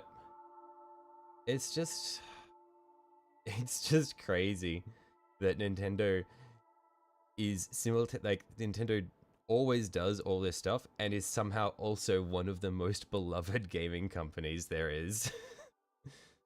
Like, they are the most vile abusers of the legal system, and simultaneously one of the most beloved games companies.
coming along nicely.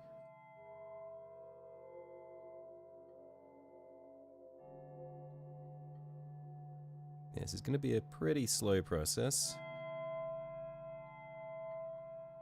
It's better to take it slowly and do it nicely than try to rush through it and then make a mess of the base layer, because it's very easy to stain shit with the white and then I'd have to go back and try to clean it up, which would be quite time consuming and painful.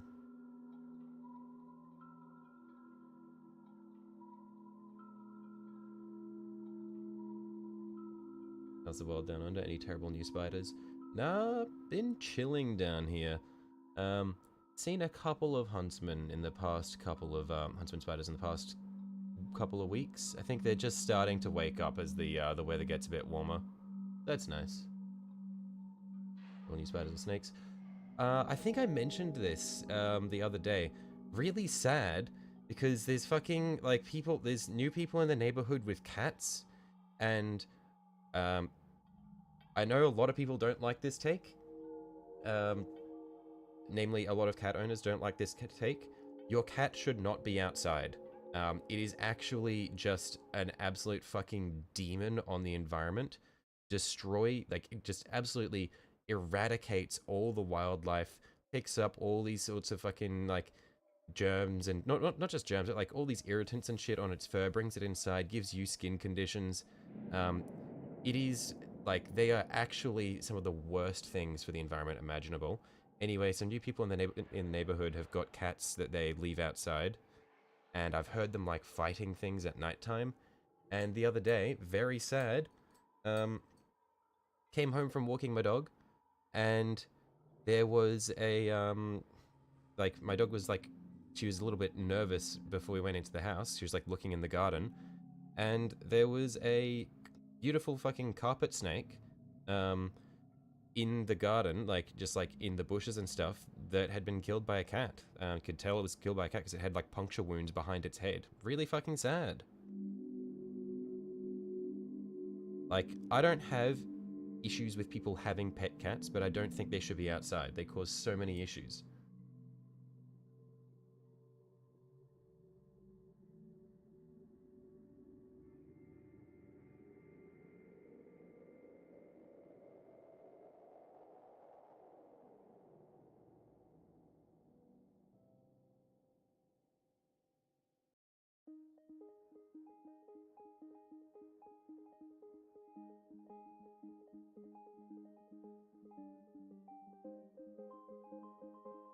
I think especially for Australia, because we have a very, very fragile ecosystem.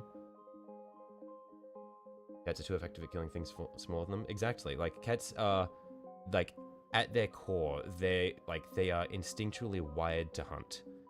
And, like, unlike dogs, cats are almost they are almost genetically identical to their wild counterparts.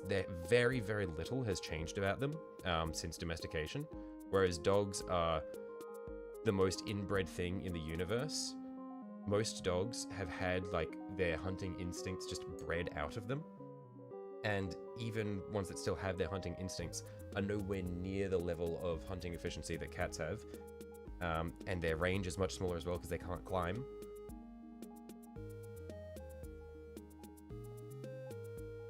But, like, yeah,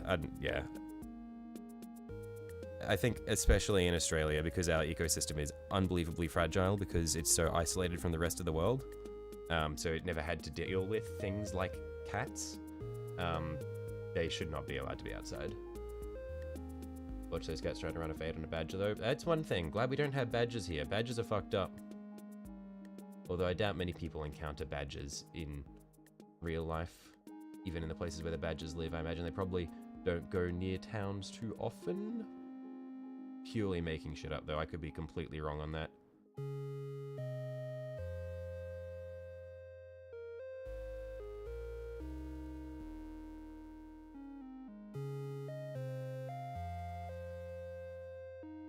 But yeah, cats that try to run a fade on badgers are encountering karmic retribution for their sins.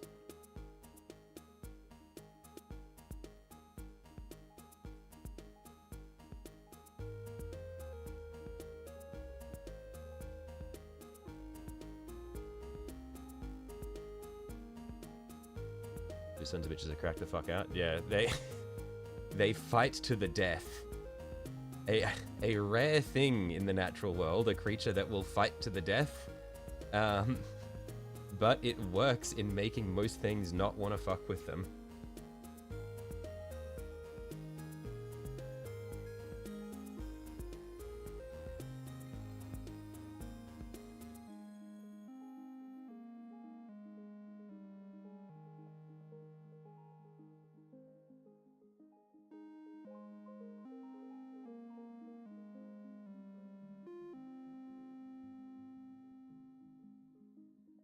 Watched a Wolverine fight against a bear.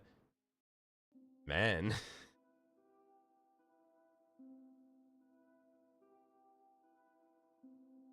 Yeah, that's the thing, because like most creatures, most predators, they will like they'll try to kill things, but if that thing that they're trying to kill proves to be more trouble than it's worth, they will fuck they will fuck right off.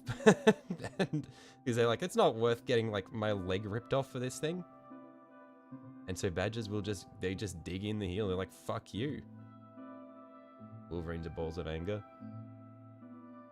Yeah, thankfully we don't have any of those things here. Like Australia, for all of its fucked up wildlife, has fuck all in the way of predators. Like, we are a country of landmines, and that's about it. Like, all the dangerous things in Australia, they're not trying to kill you. They just will happen to kill you.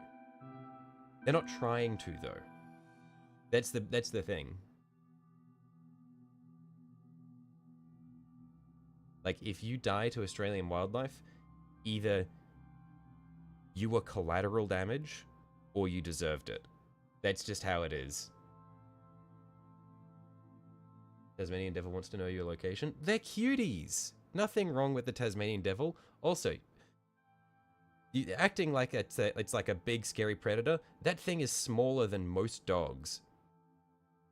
Like, he's a little guy.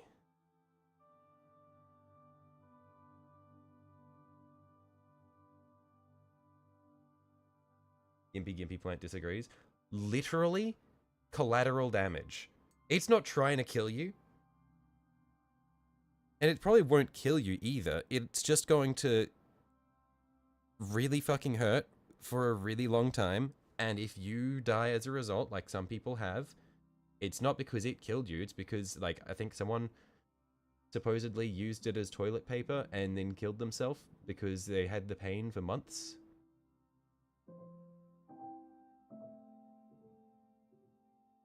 That's the thing. It's like,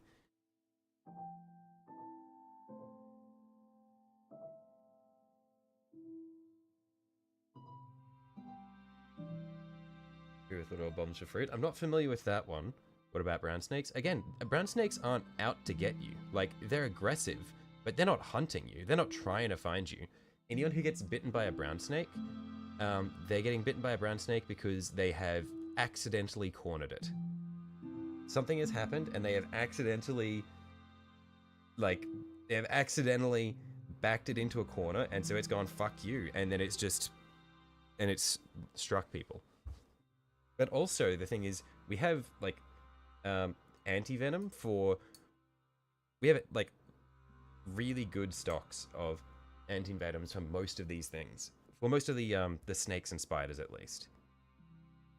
There are things like the irukandji, like a lot of jellyfish, or like the blue-ringed octopus, where that you can't really anti-venom that shit because it's a cocktail of all sorts of fucked up things, or like the cone snail.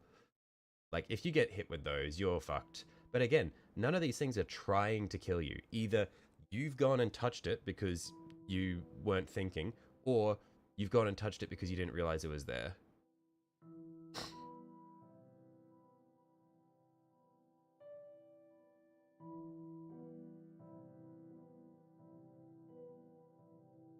Hello, by the way, Reese. I don't know if I said hello, but I said it again.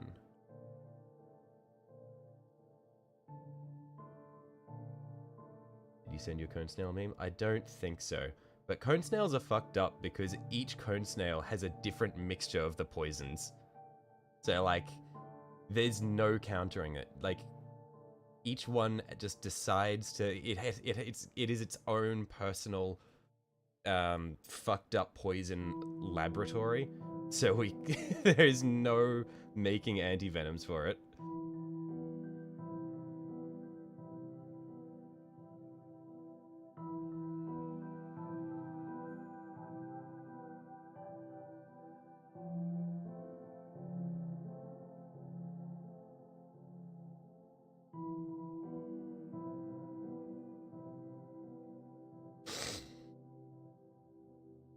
Check memes and scroll up.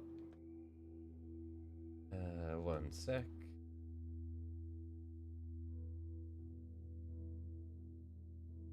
Oh, I see. Oh, I didn't recognize that was a cone snail. Okay.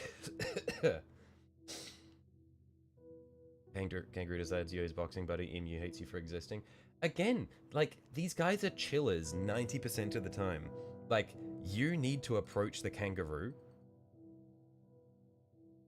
And you need to approach the emu. But literally, like, a lot of Australian zoos or wildlife sanctuaries have an area where they will give you kibble and you can go in and just feed the kangaroos and emus. Like, you can just walk around with them and feed them, and they are chill.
But yeah, like, I feel like the kangaroo is just like the Australian version of the deer. Like, it's just this guy. He just roams around. Occasionally, he'll jump out in front of cars. Like, they can get pretty used to people.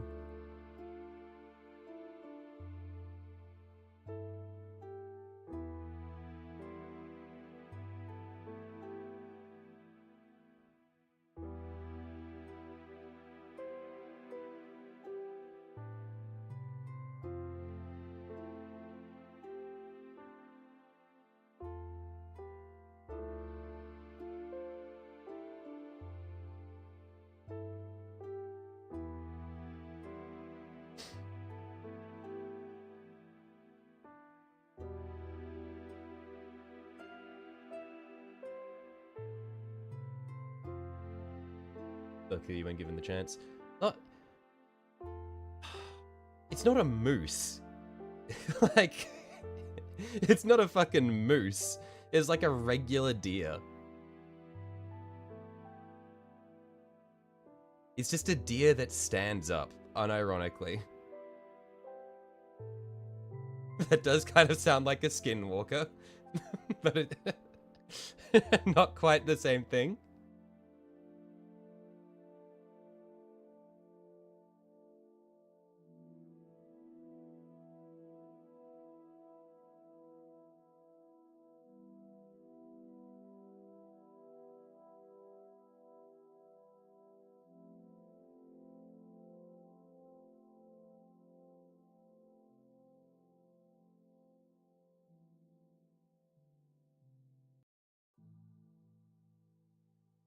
I don't know. I don't think you know how ready for the smoked male deer are.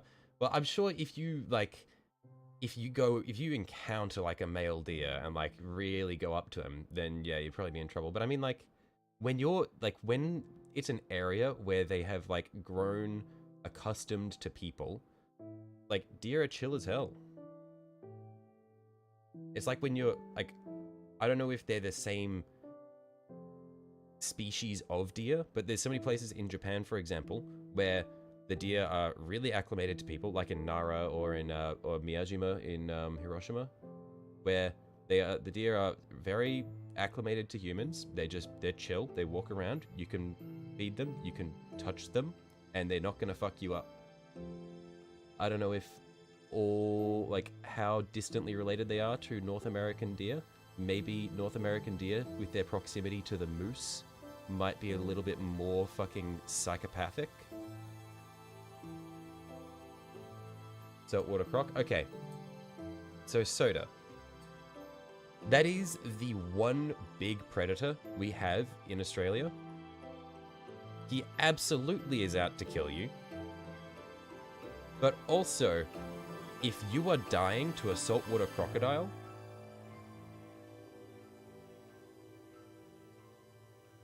I don't know what to say except you are collateral damage. You, like, saltwater crocodiles have very clear hunting grounds. Like, we know exactly where they live, and if you are in an area which is known to have saltwater crocodiles, and you are going into the if you go for a swim in the river in an area that is known to have crocodiles, that's on you. I don't know what to say. That's on you. Death adder. I don't know what the death cassowary. Okay, cassowaries don't. Do you know how many people actually died of cassowaries? That thing is a real life velociraptor, and it kills fucking nobody. Like, that thing will absolutely tear your guts out. Also, not only native to Australia, also spread across Southeast Asia, so we don't have a full claim to that guy. I won't lie, cassowaries are fucking scary. I've never seen one in the wild before.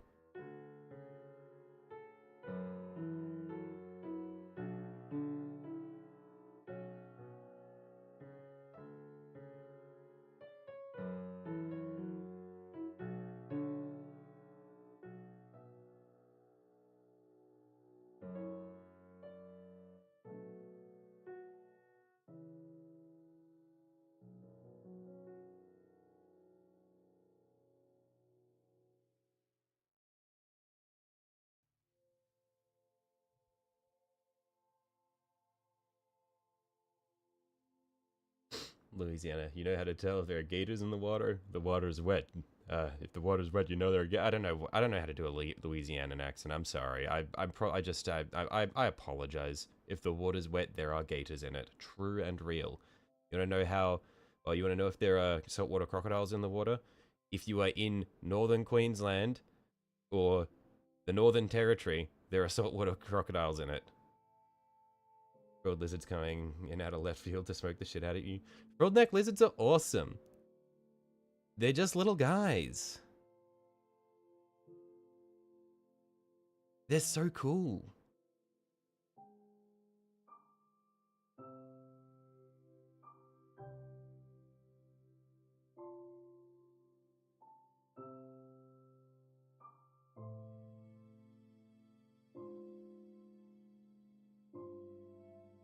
Like, Australia's got so many cool lizards. Like, we got the frill neck lizard, we got the blue tongue lizard, absolute chiller. We got the thorny devil, so cool. We got the saltwater crocodile, actual dinosaur.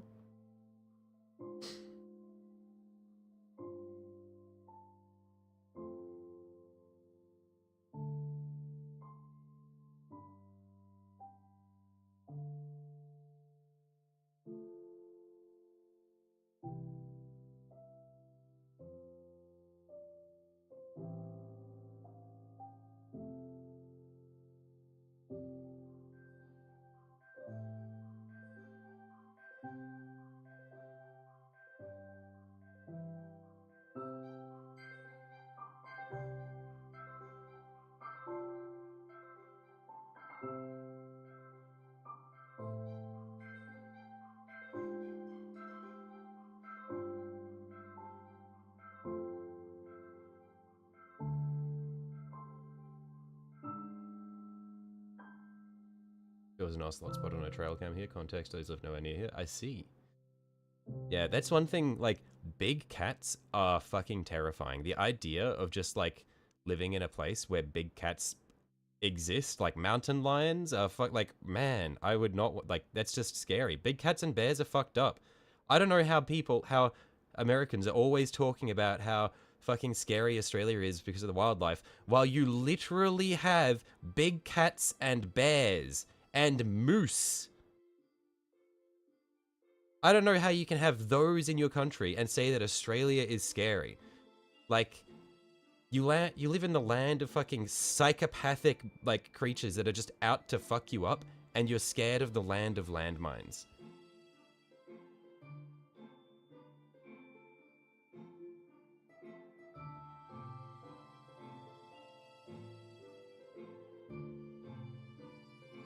You see North American animals coming. Do you really see a mountain lion coming? I'm pretty sure that's explicitly not how mountain lions work. Pretty sure the whole point of the mountain lion is you don't see it coming.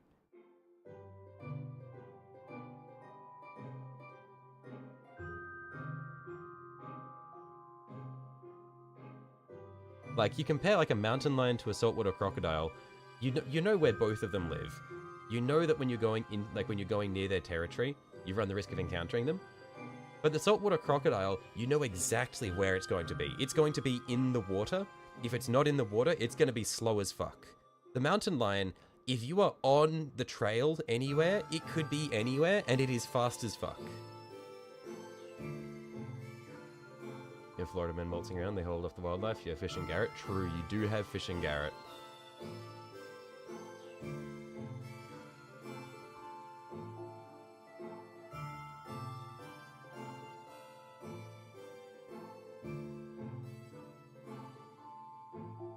Honestly, scarier than any mountain lion or bear.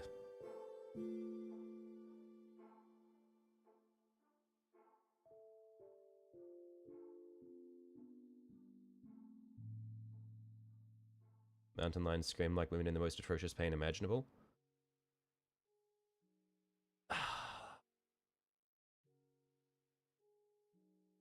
And yet, Australian wildlife gets the heat. You know when those motherfuckers are pulling up? Alright, wait, hang on. But how does the mountain lion match up with the Tasmanian devil's noise? Because the Tasmanian devil makes some pretty awesome sounds.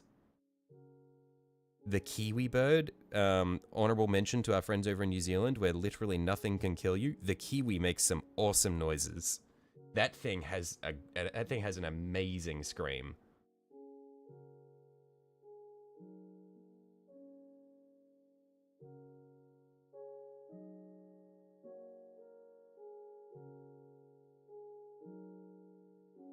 Actually, I said that literally nothing in New Zealand can kill you. None of the native New Zealand wildlife can kill you. They've got boar over there now, and those things are pretty fucked.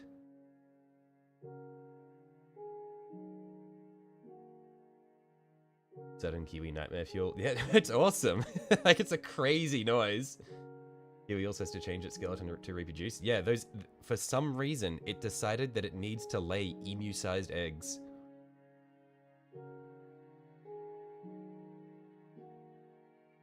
Full-size kiwi hatching out of the egg.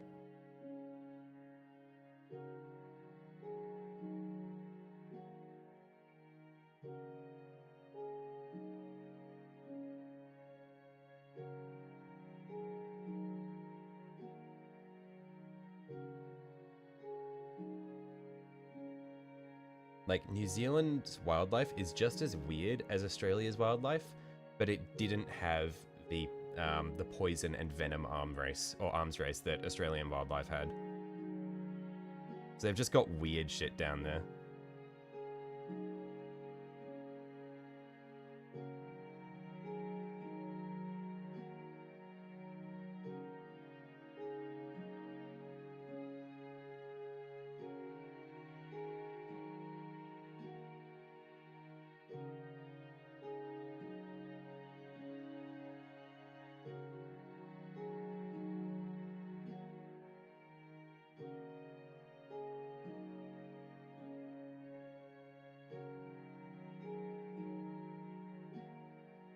echidna. What about the echidna? The echidna is just a cute little guy, and also one of the weirdest animals in the world. Okay. Are you familiar with monotremes?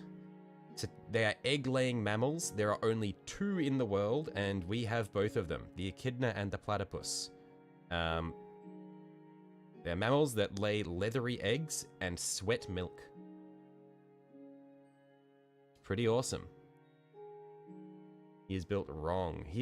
Look, whatever the echidna managed to do, it worked. But yeah. Somehow, I guess it makes sense that the only 2 monotremes are also the 2 most fucking weird creatures we have.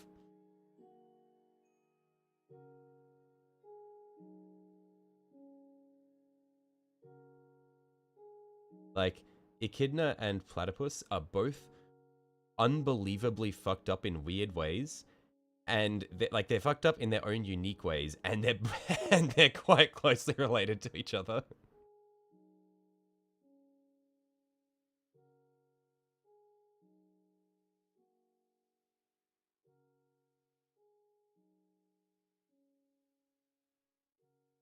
Evan's design team was on Black Tar Heroin, PCP, LSD, and roids when they came out with the echidna.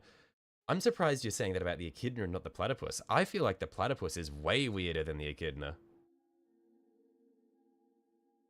Like, I feel like the echidna you can look at and just go, oh yeah, he's a fucked up porcupine.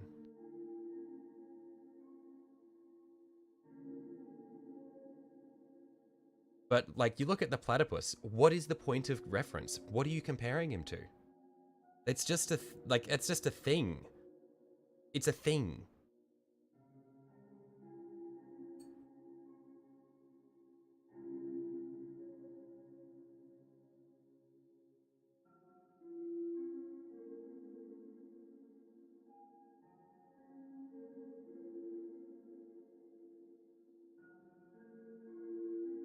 How dare you, they look like they have a question to ask.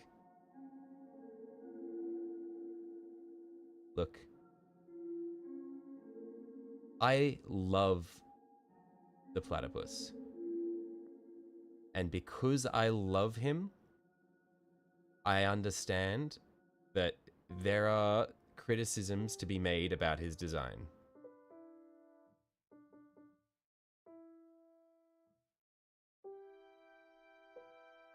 Why is he biofluorescent?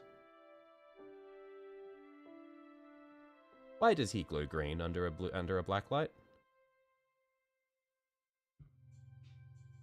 Why does he find his prey using electrolocation? You don't need to do that, mate. Just leave your eyes open when you go underwater. You don't need to shut your eyes and then sense the fucking brainwaves from that they're sending to their muscles. That's just it's just a weird way to hunt worms. Just look for them.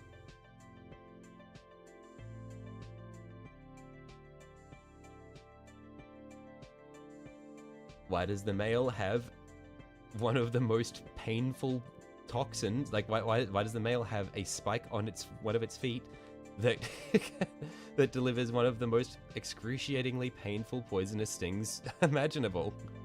Why does he do that?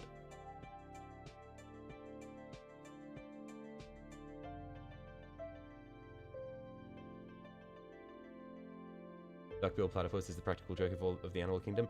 No, but the thing is, he's not even a practical joke because he works. It is an effective build. Like, it's not like the dodo, where it was just like a sad result of having no evolutionary pressures, so it just evolved to lose the sense of fear to the point where, like, if you had 10 dodos standing next to each other, you could walk right up to one and beat it to death with a club, and the others would just stare at you and not comprehend what happened. Like, that's like a practical joke of, like, man, that thing's just fucked up. The platypus works.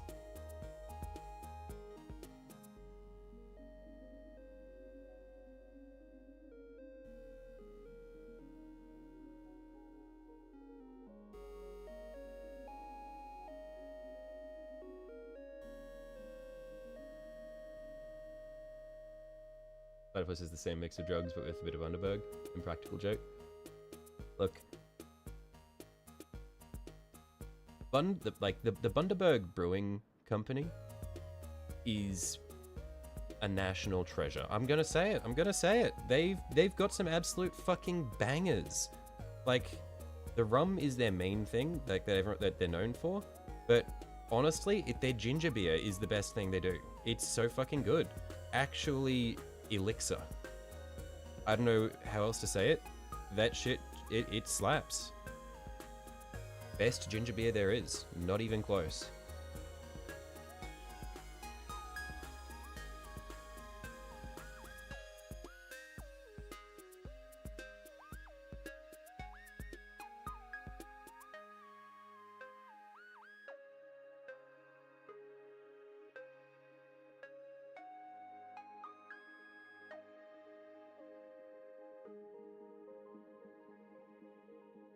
Bundaberg is phenomenal. Only ginger beer used for cocktail. It's so good.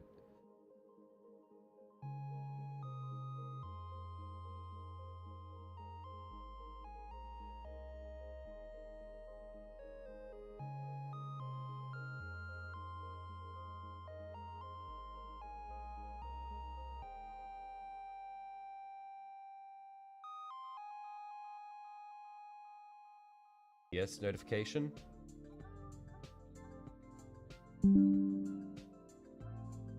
Hello?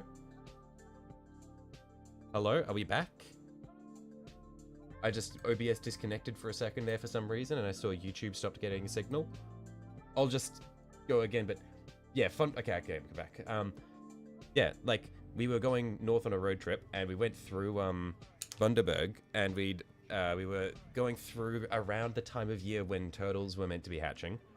And they had a thing where it's just like, you can pay to get like a tour from the rangers to go and have a look at the, go and check out the turtle nests that they know the locations of, and just maybe you'll catch them hatching. And we went there, and we were lucky enough to, that night, we were there to see them hatching out of their holes and then run out into the sea. It was very cool. Oh my god, nearly just choked on spit. Ugh. But no, yeah, it was really fucking cool. Like, just cool shit.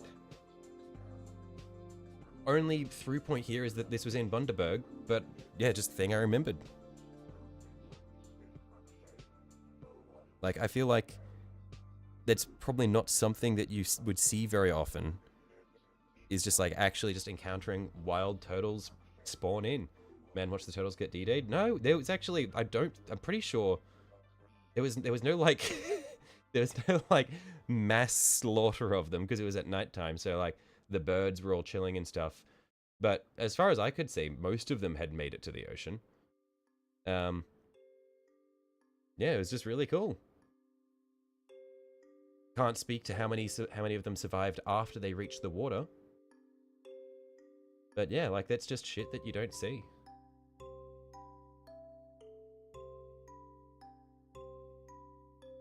Most? Well, I mean, I can't say for certain, but I feel like if you know about, like, you know how turtles get D-Day'd when they spawn in. It's like, they, like, shit happens to them. It's hard. They got a good seed? Exactly.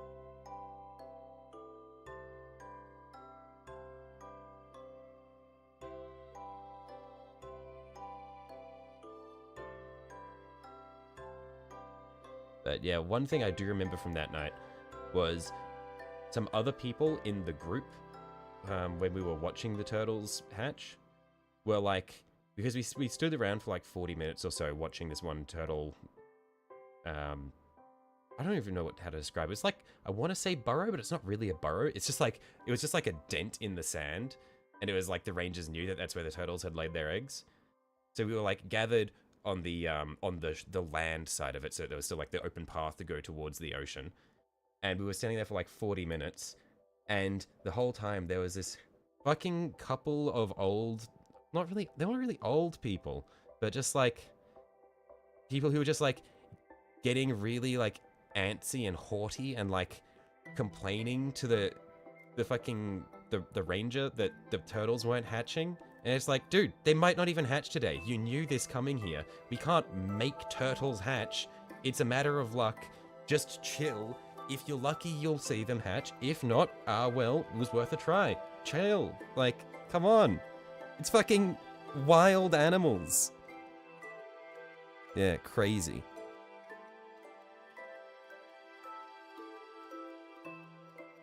It's not detail if they're heading away from the beach. It's more like Dunkirk. I'm not super. I'm not a wartime enthusiast, so I don't know all of the nuances. They all happen on beaches. But yeah. The goal of some people.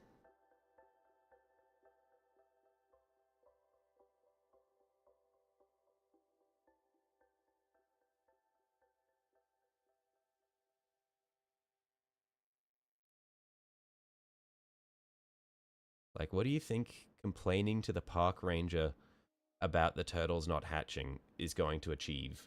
Is that going to make the turtles hatch? Well, I guess maybe it actually did make the turtles hatch, because they did then hatch that night. Maybe it was because they complained. Maybe the park ranger like pushed the button to make the. Maybe those weren't real turtles we saw. Maybe it was like a fail-safe plan where if people get angry enough, they push a button, and then some robot turtles will burrow up from the sand and then run into the ocean.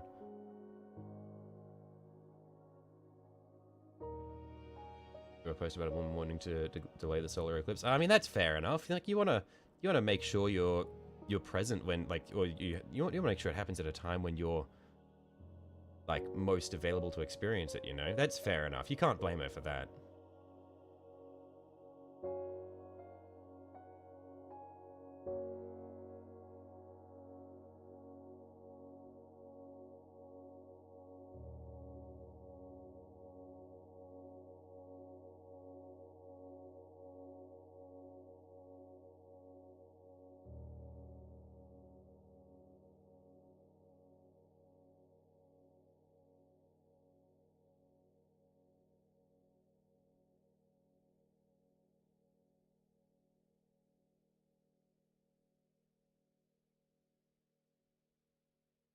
If you're staring at the screen with a blank expression of what the fuck. What?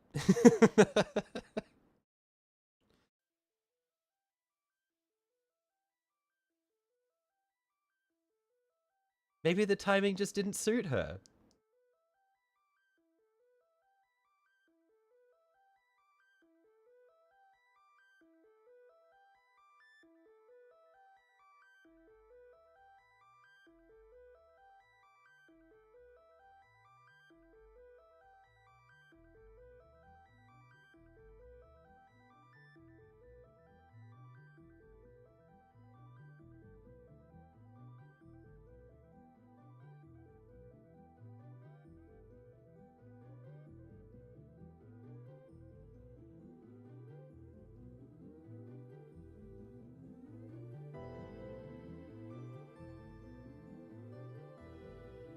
Okay, I reckon that's pretty good there.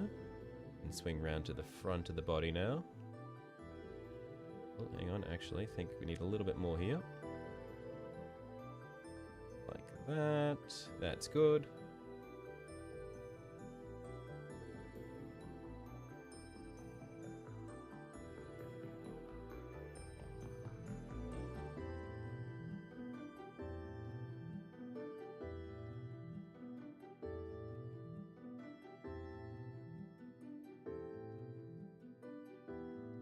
Yeah, we can do the front of the body now.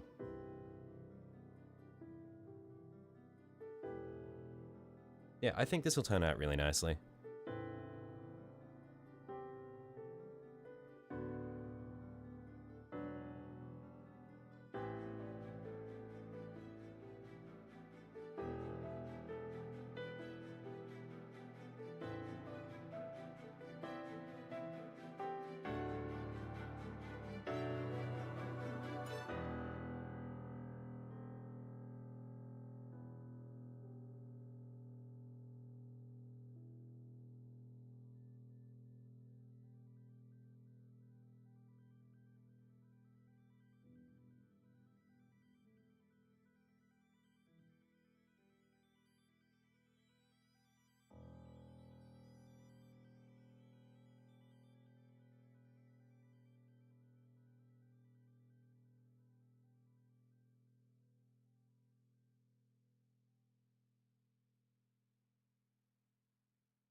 I'm thinking that maybe painting the avatar will make me enjoy, or will teach me how to paint lava, and then I will actually enjoy painting lava in the future.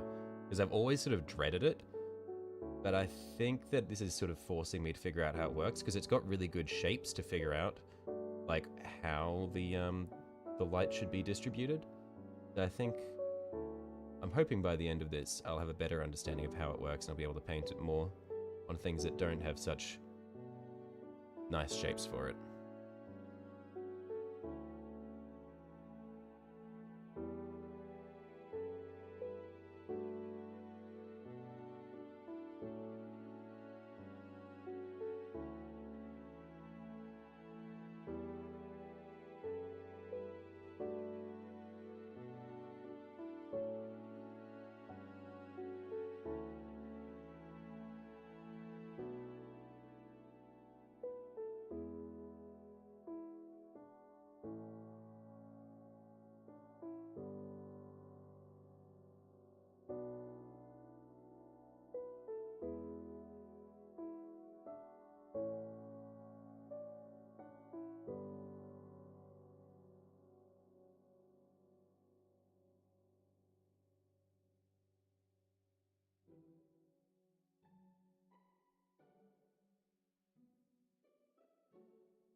Maybe you should paint your Questoris.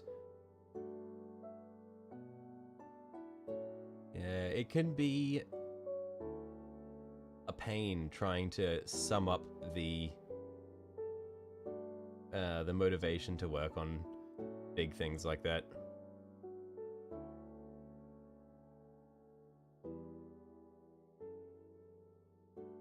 Nah. Understandable.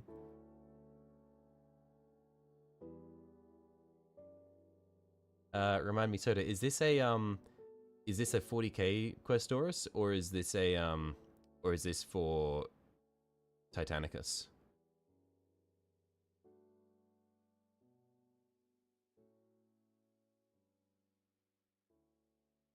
Got the size that gives you pause.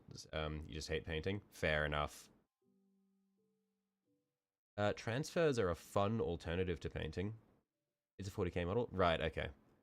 Yeah, I'd say like easy way to do or do a lot of painting quickly is overbrush it with a dry brush. So if you've got either a nice light bulb shaped dry brush with a lot of surface area, or an old makeup brush, just do an overbrush to get all of the coverage on it, and then you can either just do transfers for the stickers, or you can just leave it as a clean finish if you're not too worried about getting like heraldry and patterns going.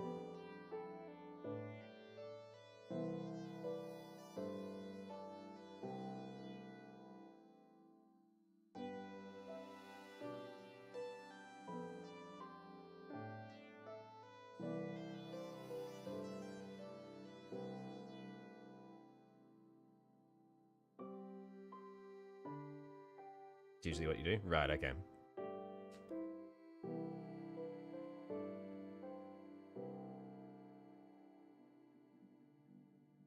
Rephrase, that is what you do. Fair enough. You've already optimized as far as you can.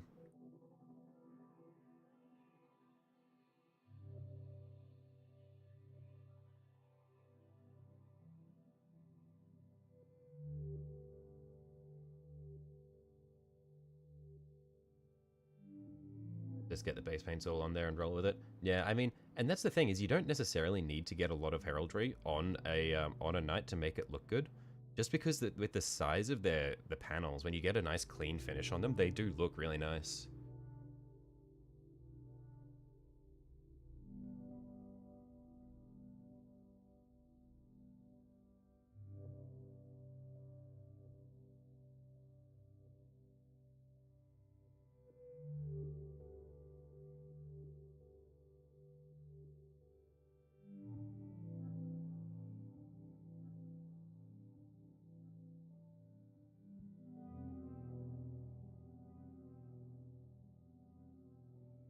want to do the details eventually. Just can't be fucked.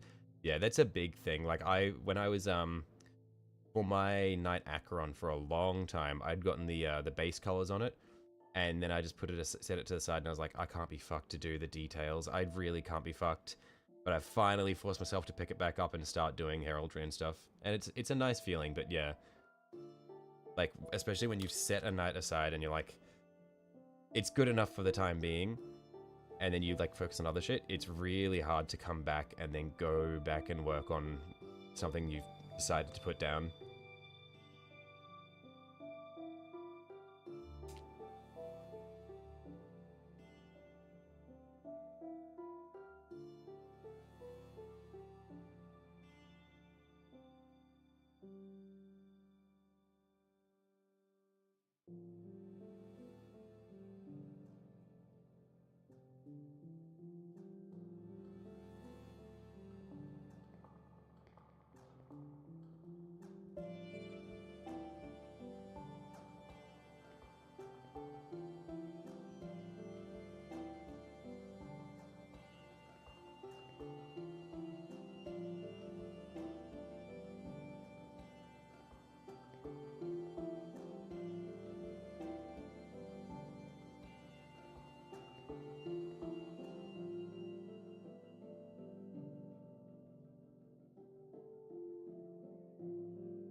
Yeah, for some of these sections, I will need a second coat of the white ink just to really brighten it up. Other bits I'm not too worried about it, but for the wider parts, I definitely want it to be as bright as possible. So, for his arse crack, for example, we want that shit to be as gleaming as we can get it. We want his butt crack to be an absolute beacon.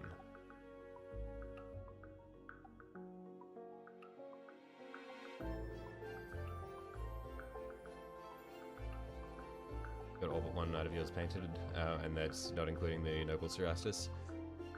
I wish that were me. Going 5 nights and nothing is painted. That is more like me.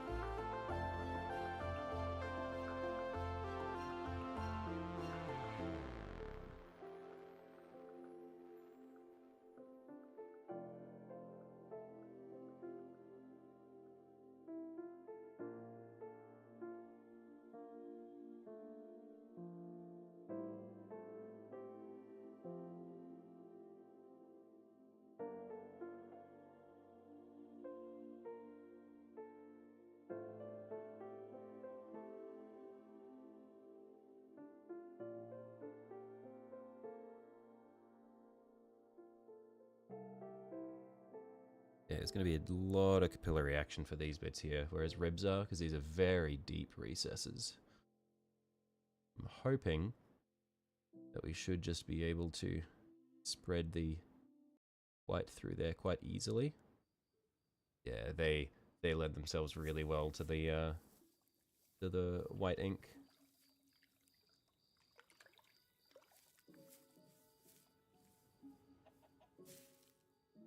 The chicken about to get shot again?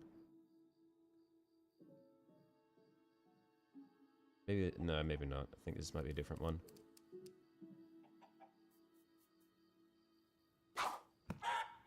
Never mind.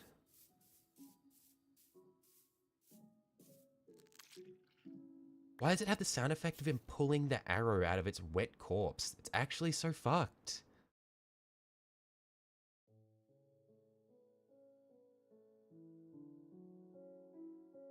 Why is that there? We just go straight into wet hands from there?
get to buy your first gun soon. Congratulations, I guess?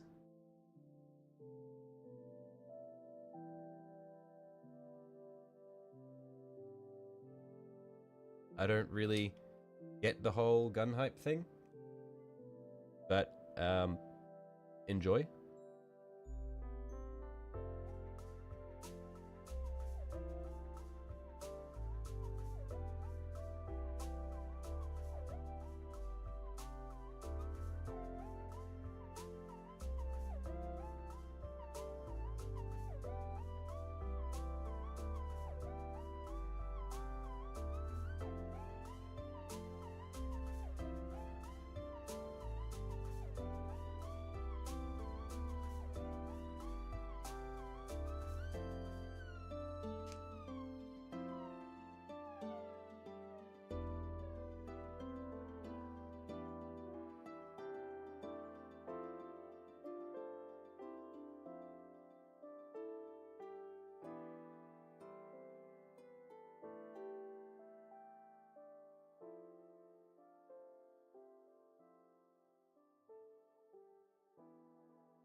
It's a little weird that it seems like his armpit is going to be one of the brightest parts of his body, because there's so many cracks there. But it is what it is. I think as long as I paint it according to the shapes of the model, it should probably turn out all right.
this part of the recess highlighting is very time consuming, and it's one of those things where it takes a long time and it doesn't visually feel like it doesn't physically feel like you're doing a whole lot because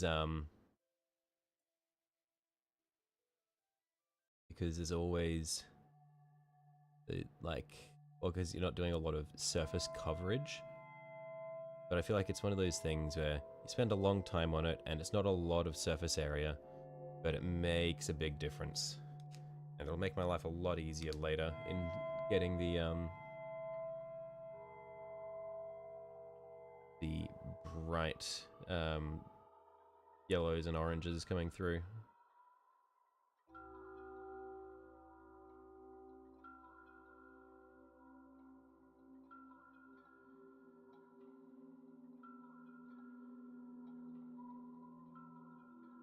That's the only army you play, and you play them stupidly.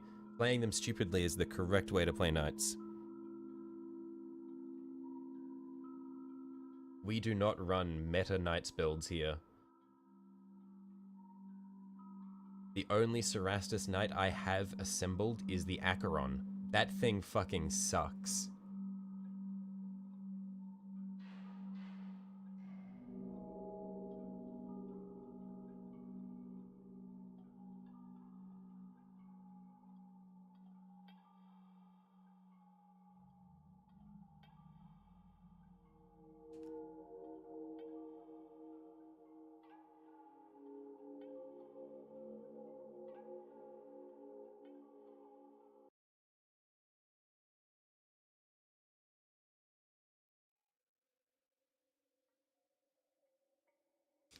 You don't have fun, it actually brings you pain.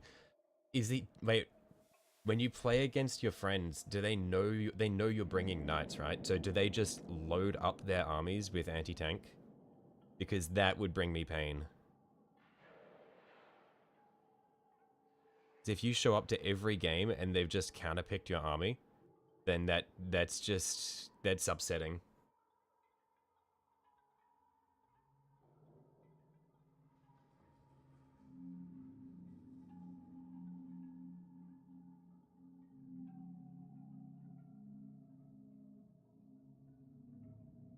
They do. Yeah, that's fucked up.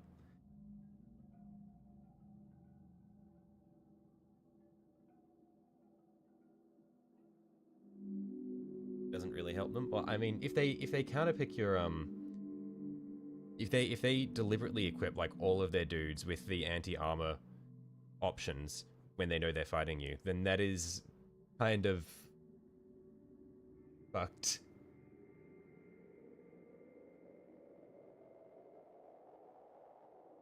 Last McDonald's was indeed shut. A tragedy. Just got cultural whiplash. Saying McDonald's was shit. Yeah. I believe Macca's is 24/7 in the US. A lot of some Macca's in Australia are 24/7. Other times it's just the drive-through. But I don't think they're all 24/7 here either.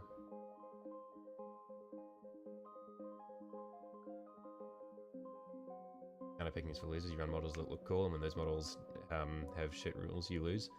Yeah, that's yeah. I don't necessarily. Oh, okay, I don't even know what I was going to say. Yeah, I also run models that look cool. My entire MO is I bought this model because it looks cool as hell. It is in my army now.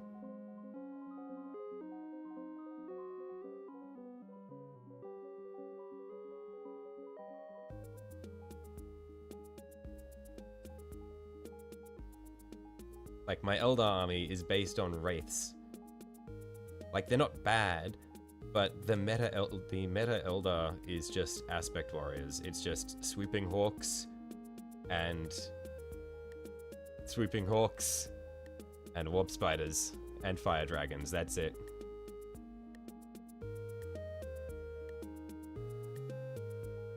But I want my cool Ghost Warriors who are absolutely dog shit unless they have a Psyker there to tell them what they're looking at.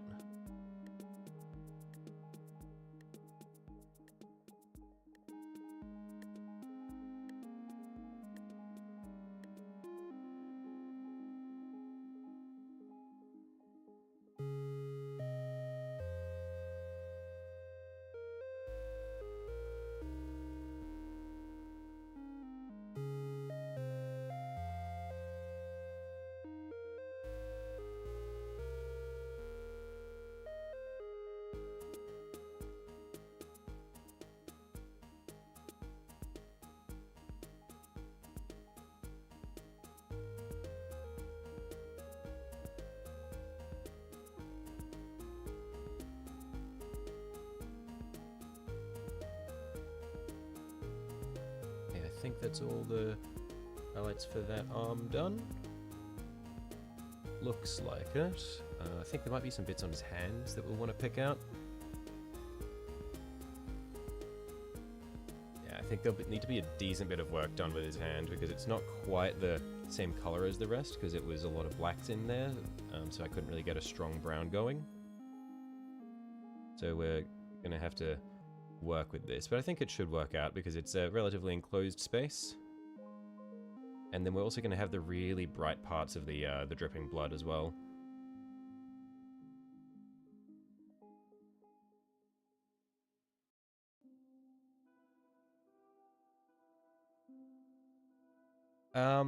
Eldar lore nerds, is it the blood of Eldernash or Ulfanash that he's got on his hand? It's one of them. I think it's Eldernash, isn't it?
Don't know and don't care, it's blood and it makes Khorne happy.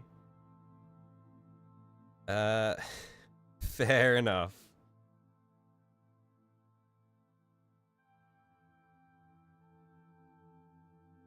I wonder if Khaine is, in a way, an aspect of Khorne.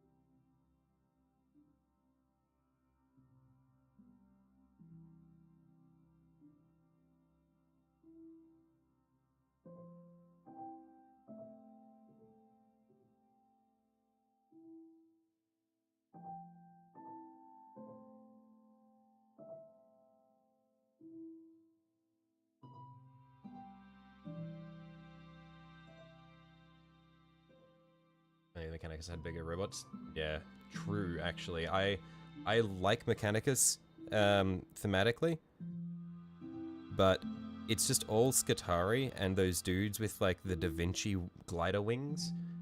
If they had more robots, more like tanks and stuff, I would absolutely build Admech.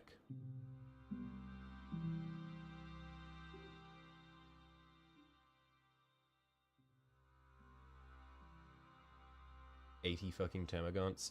Those are weak numbers. Come on, you can do 120 Termagants. You can do that. 20 unit blobs and their battle line. Do it.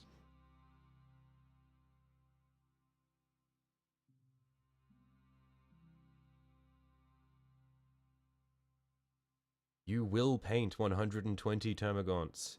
Ooh.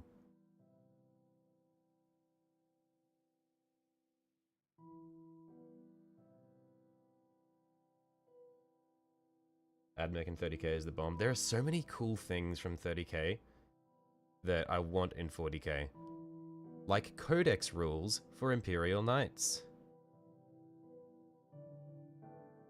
Give us the plastic Porphyrion so that I can have another one.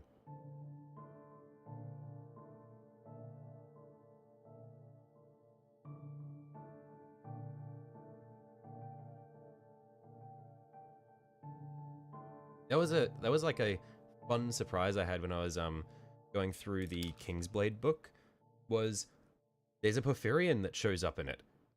Completely unexpected. I was like, oh wait, hang on, what the fuck? This entire book has literally only been Questoris knights throwing hands with each other, and then a Porphyrian shows up like a fucking mini-boss.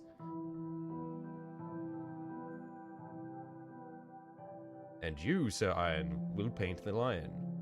No, I will not. Whilst, yes, the lion is a cool old man, and I like him aesthetically, it does not change the fact that he is the Primarch of a Space Marine Legion, and I give nary a fuck about the Space Marines. So alas, he must wait.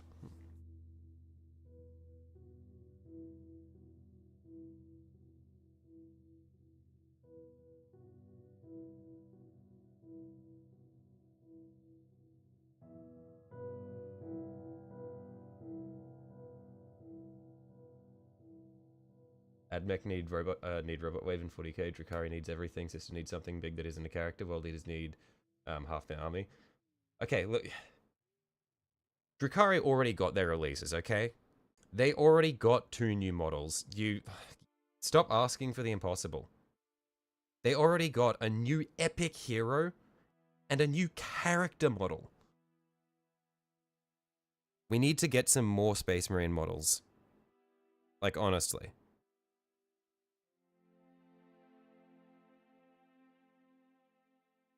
Like, ugh.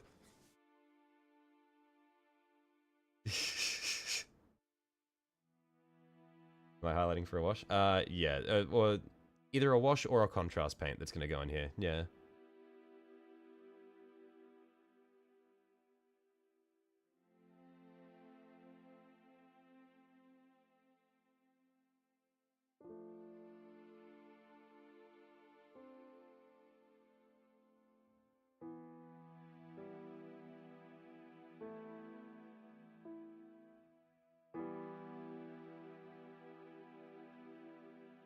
Another Calgar. Yeah, we need a new Calgar variant.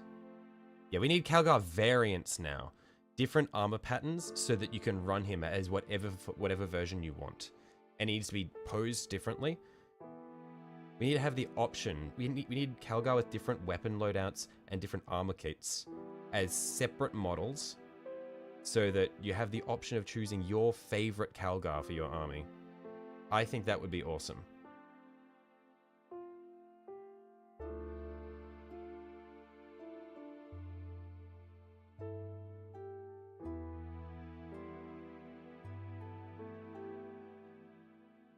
I think they should make variants of the Calgar kit with different facial expressions, just so that they can just to exhibit the pain and just like the emotional upheaval he goes through in carrying out his duty for the Emperor. I feel like until we're able to get that like minimum level of representation for our Lord and Savior Marneus Calgar, first captain of the Ultramarines, until we get that, we can't even, like, why are we even thinking about looking at models for other factions?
Accidentally made a little bit of a mess with the white in these sections. Probably won't matter too much because this area will be quite bright, so any of the patchiness here will probably be covered over by any glow that I make.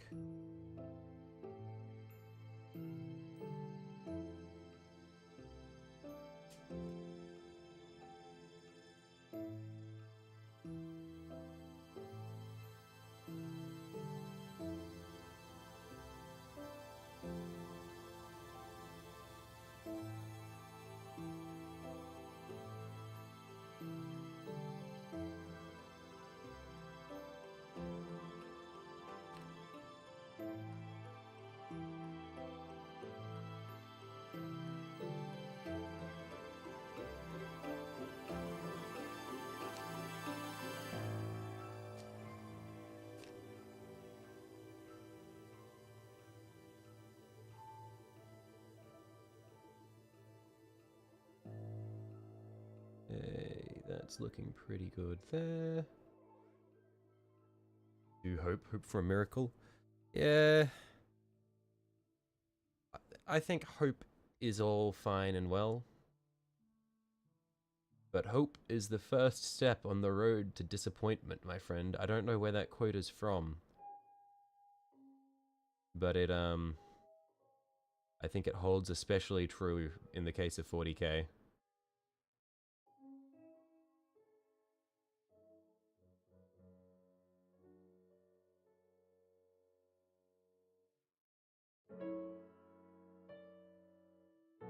And you hope that the next edition Space Marines get smaller releases in place of other factions getting more.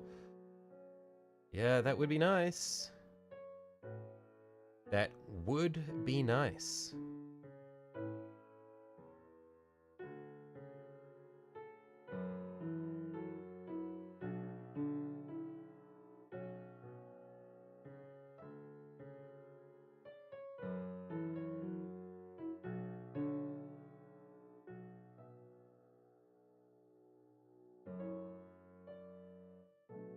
Dark Angels only need a whole two characters redone. Blood Angels got shafted this edition, so maybe a bit more for them. Space Wolves got get nothing. Ultramarines can get fucked. White Scars can get a few. Same with all more Forgotten Legions. That's a nice plan and all, but you do realize that during the next edition is when Space Marine 3 will be released.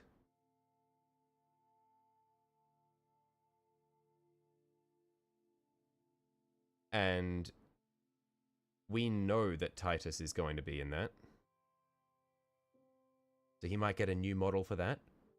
We know that other big names from the Ultramarines will show up. Maybe Calgar comes back again. Maybe Gilliman shows up. He gets a model redux. Who knows?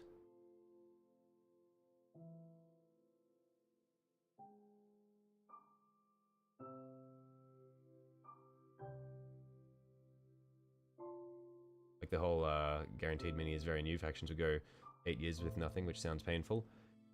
Yeah, I remember watching a video which was talking about the high elves. Or maybe it wasn't just high elves. I think it was just all elves in Warhammer. And it was like for 15 or 20 years or something in Old World, the high elves got literally nothing. To be fair, Gilliman's model is fairly trash. It was made just before Primaris and has fucked proportions. I don't care. It's a new fucking... It's still, like, in the scheme of things, it's newer than, like, 85% of all the models in the fucking... Actually, probably not 85% because they've released so many Space Marine models since then. 85% of all the models that every other faction has. He doesn't need a new one. He can wait. Sit down, Blueberry Boy.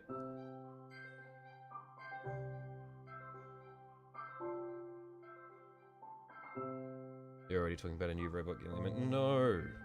I refuse to believe. I refuse.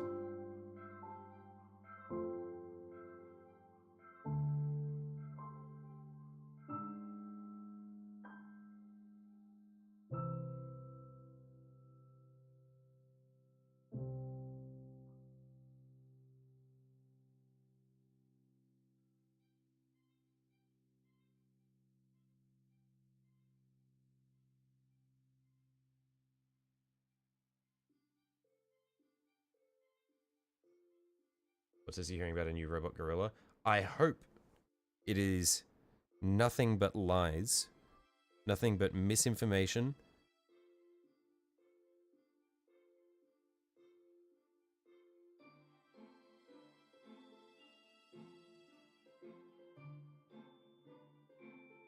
Nothing but the ravings of a madman.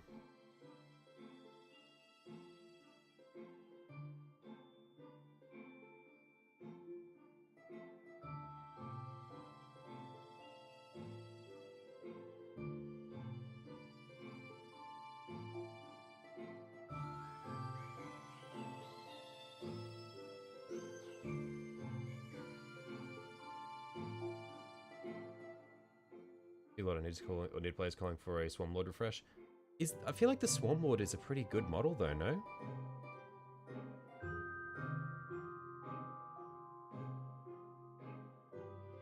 Which to be fair, they're the oldest models beside gargoyles and carnifexes. Oh, really? I think the Swarm Lord should get a better rule set. I feel like it should probably cost at least 300 points, you know, and have the stat block to reflect that.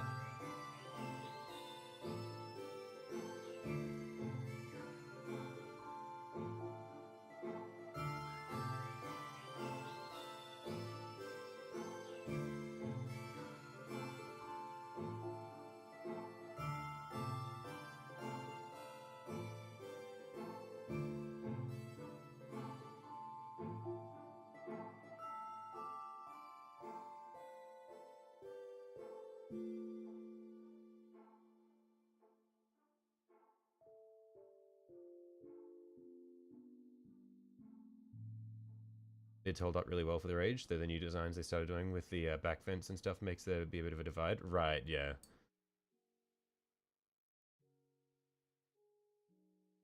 Won't buy gargoyles purely because they look like that. Yeah, I have no interest in the current gargoyle models. They are not the best.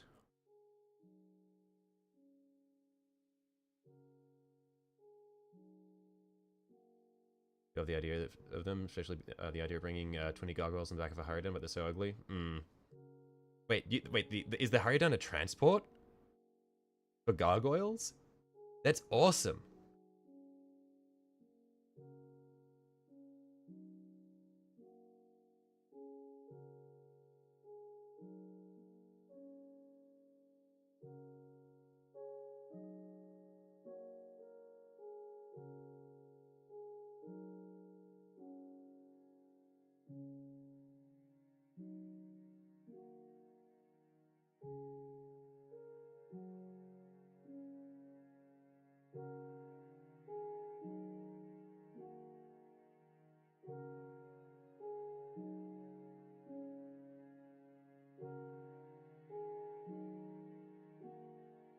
Need an armature variant with an autocannon and a chain cleaver.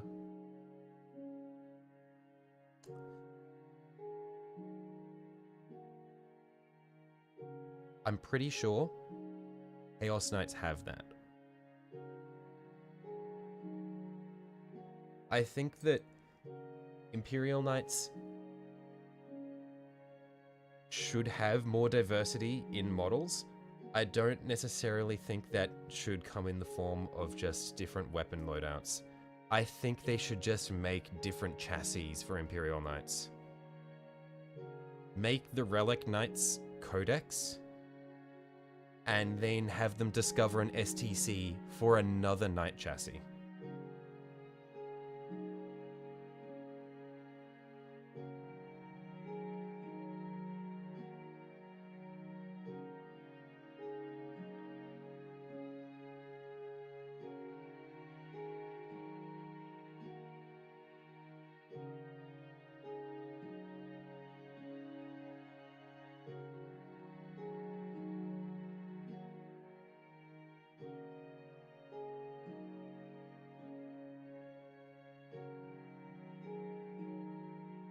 Knights need another chassis, 10,000 years, and you're telling me there's no makeshift chassis? In the fucking Kingsblade book, in one of the 2 Imperial Knights books, because it's Kingsblade and Assassinorum. I haven't read Assassinorum yet. Or, sorry, Assassin Kingmaker, whatever it is. I haven't read it yet. Apparently it's very good. But in Kingsblade, one of the 2 Imperial Knights books, one of the loyalist knights has literally committed tech heresy, as just like a side note, it was just something she's done, by upgrading her Auspex scanners beyond the specifications that the AdMech normally allow. That's just something she did.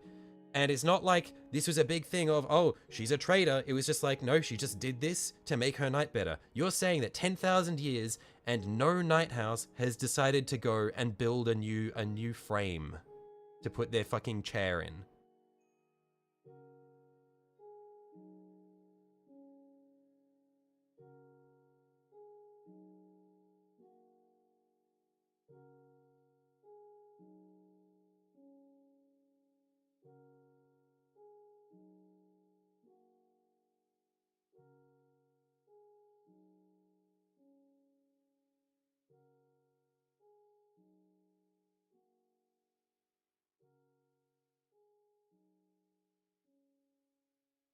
Chaos Knights said should have an epic hero. That too.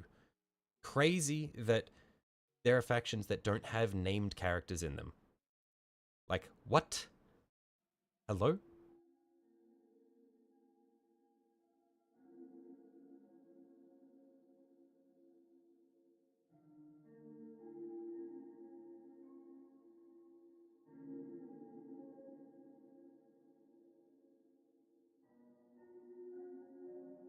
Another small chassis would be good in between Armager and Questoris. Come in a 2-pack, but priced closer to Questoris would be good options. Yeah, that would be very cool.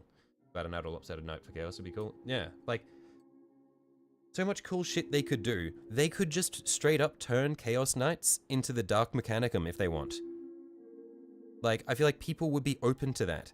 If they just started, like, fitting a lot of Chaos, like a lot of fucked up abominations into the Chaos Knights list, and just turned that into Dark Mechanicum. I don't think anyone would complain. Because Chaos Knights, like, lore-wise, they're not really a united front. Like, they're a bunch of turncoats and fuckers. Like, they don't have principles. Or they kind of do. They have fucked principles, but they're not like, where Imperial Knights are a united front. They have, like, they have things they stand for. Chaos Knights are like, I feel like you could very easily just fold them into Dark Mechanicum.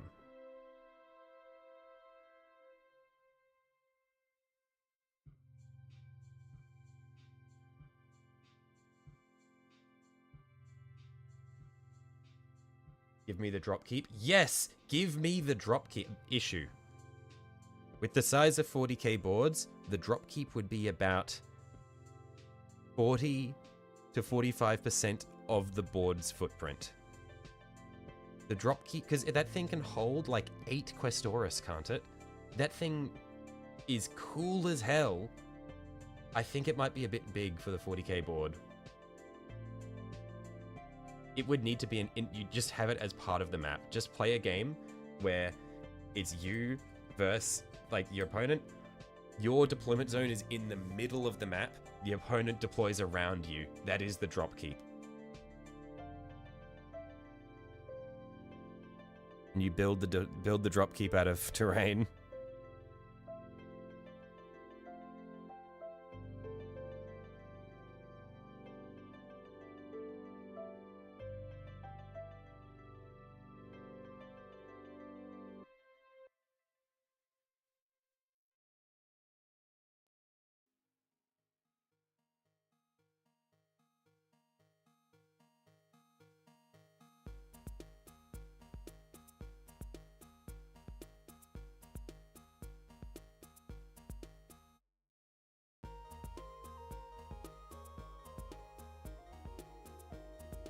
You want a game rule for knights dropping in? Deep strike with roids.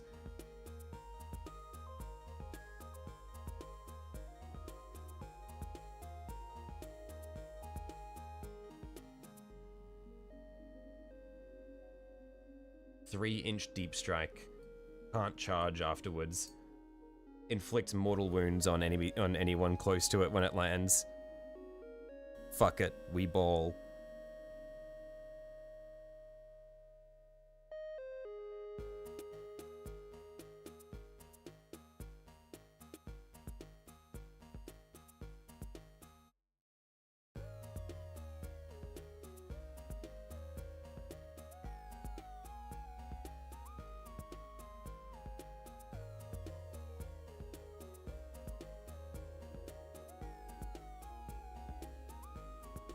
am I using all contrast paints on him?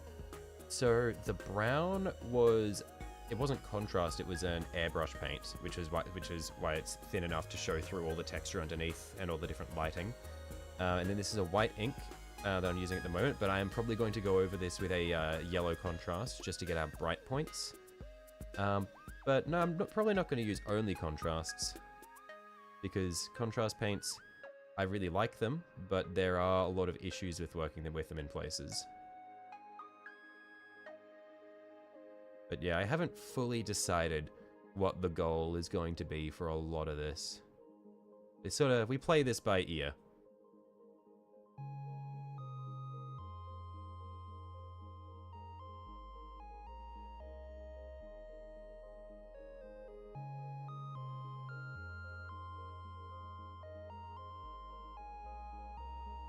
See if we can pull this blob up that crack on his neck there.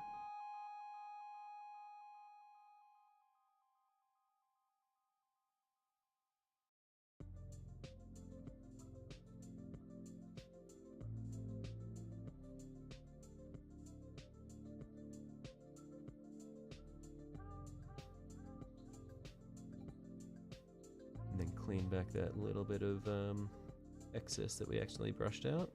That. Pull it off that top little flat section.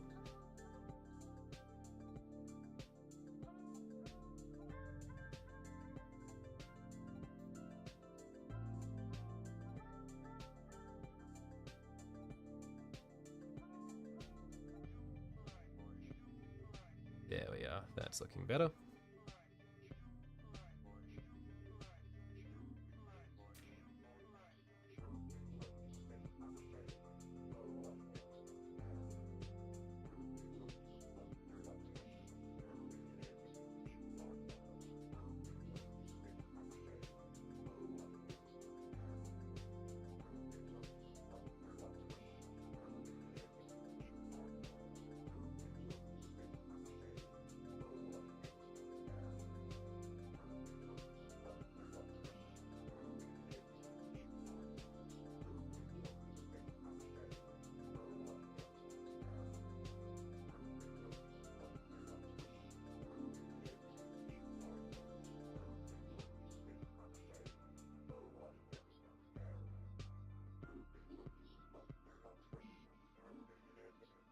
This section of his collar, like right around his neck, is going to need to be very bright, but it's so awkward to reach into.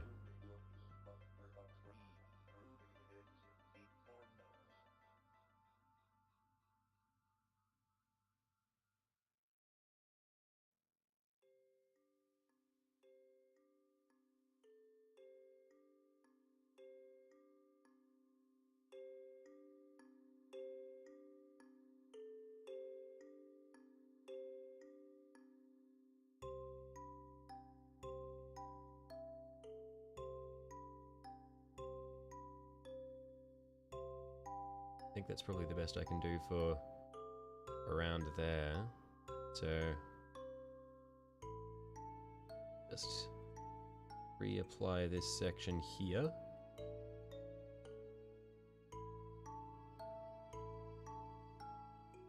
Bit of an awkward one. I can't really show it on camera, unfortunately.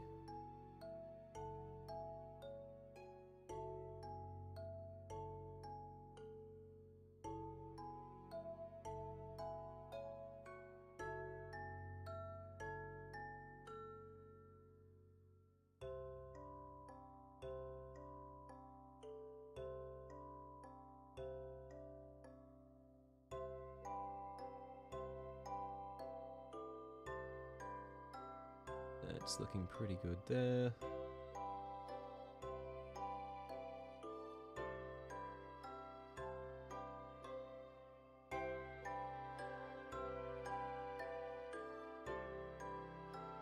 Curious to see how they'll do 11th edition. No, most core rules remain the same or similar. So they've said they want to change the roles a lot. Apparently, not a fan of all the phases and rerolls and invons kicking about. Also, you can catch the end of the last stream. How much do you reckon's left on old Picklehead? I think that I've finished Picklehead in terms of painting his, like, the guy himself. Like, the only thing I really want to do now is just the base. but I don't really think I'll be doing the bases of my Tyranids until I've got enough that I'm able to field an army, and then I'll come through and sort of do all their bases together. But yeah, I'll post some photos of how he's turned out after the stream, because I'm pretty happy with how he looks.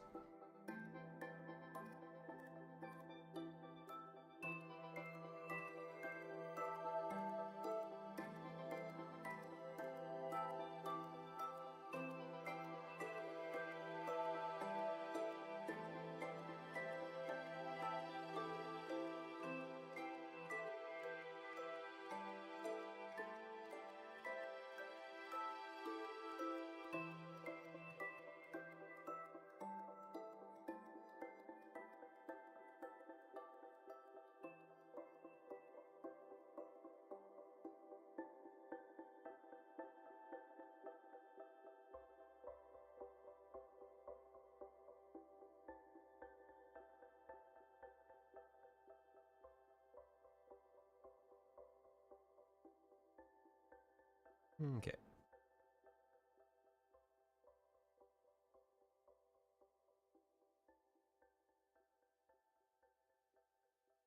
Now with the Avatar's eyes, he's got the eyeballs, and then he's got like pretty deep recesses in the sockets around.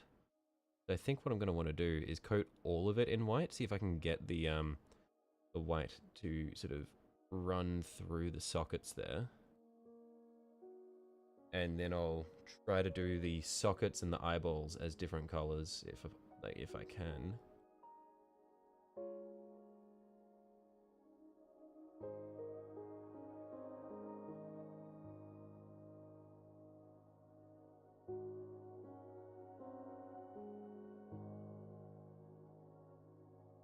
You ever thought what detachment I'm going to play this with?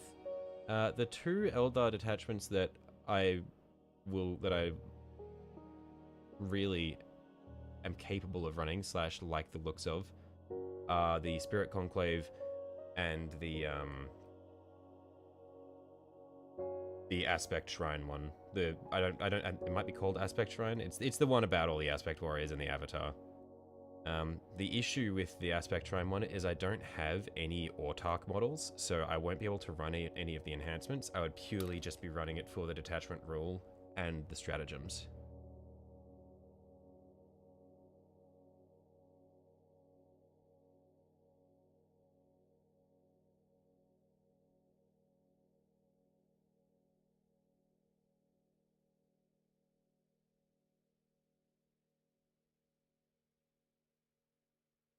But the yeah, the aspect, that detachment, the one for the Avatar and the Aspect Warriors, the rule for it is so good. Like, it actually just makes the Avatar so fucking strong. Just being able to give him rerolls on hits or wounds, your choice, is just so nice. And also the funny stratagem where you just choose to increase the range on his spear throw and max the damage. Like, it's a fun one. Like, you can't not enjoy the idea of it, even if it's not amazing. Sometimes we just want the stratagems to be cool.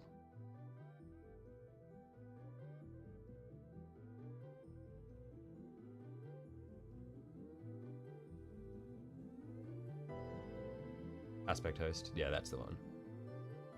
Love Wraith units, but you've had no luck with Spirit Conclave. I've had decent luck with Spirit Conclave because I got 2 of the combat patrols, so I've got 2 Spirit Seers floating around, and then I've also got a Guardian squad with a Farseer in it. So I don't really have any shortage of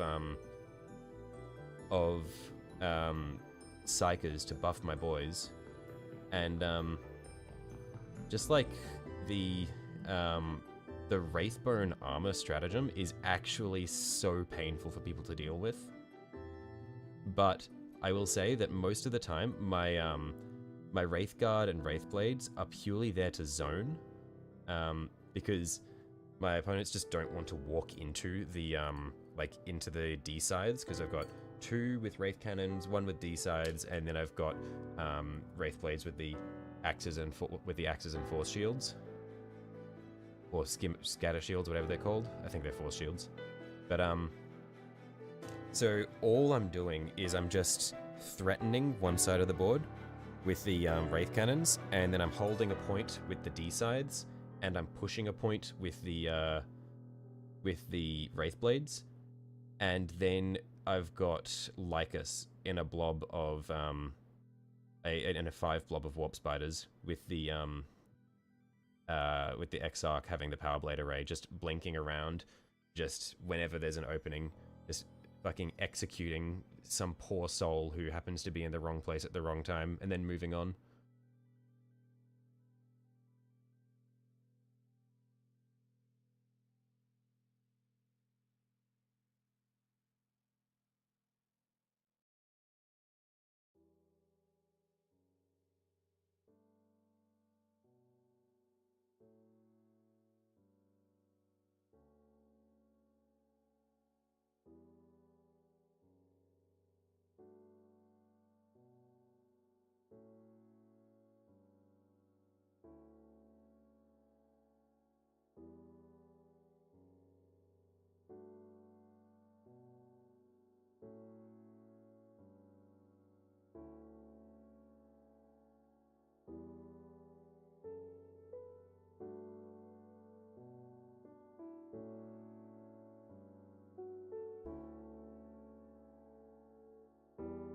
In the end, you did no painting today, you failed.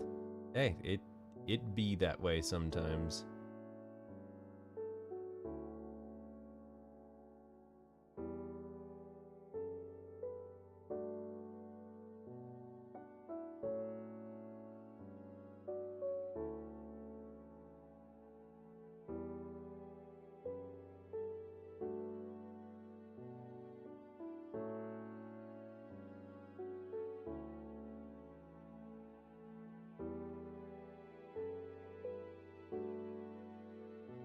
Hey, I think that's all of the cracks that we've got now. I think we've found all of the cracks.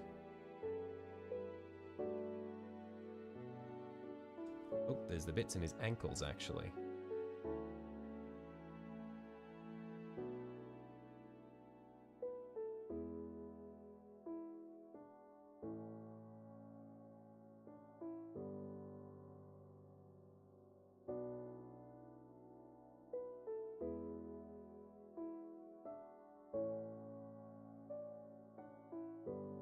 Built Wraithguard.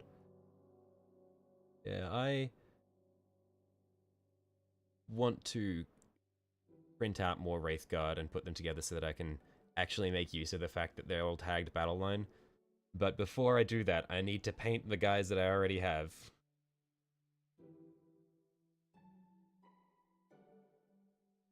Reference tag battle line in the Spirit Conclave detachment. I wish they were always battle line. That would be awesome.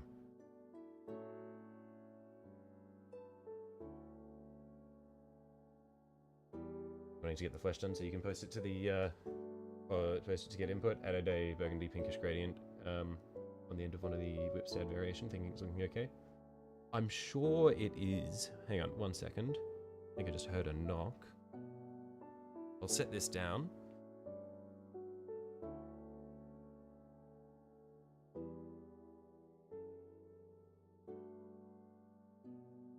Let's quickly set this so that it's visible what we've done. And I will be right back. Yeah, one sec.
I'm back.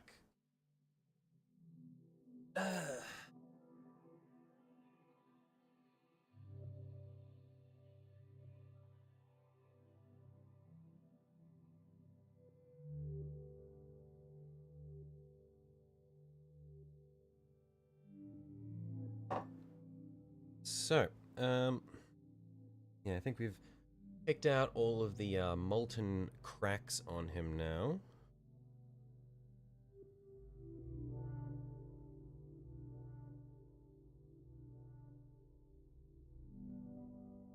I guess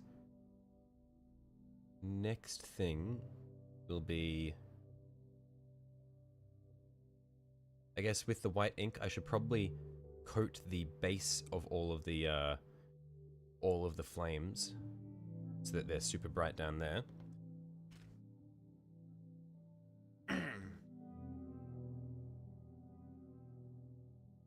Yeah, so let's do that now.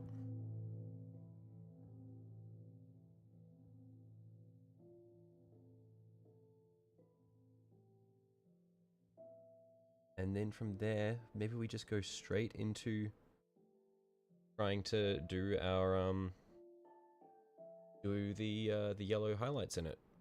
Make it nice and bright.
Thinking maybe I need to use a version of the ink that isn't sitting on the wet palette so that it doesn't get thinned down for these parts, because I want it to be nice and thick so that it so that I can sketch it onto the flames without worrying about it flowing and pooling in weird places. Planning on using the airbrush much on this guy? No, not really.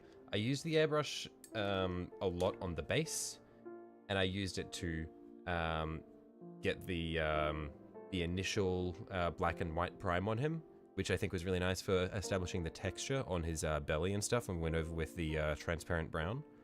And I think the airbrush was very helpful for getting the like doing the patches of heat on the base. But otherwise, I like painting with like manually with the brush as much as I can.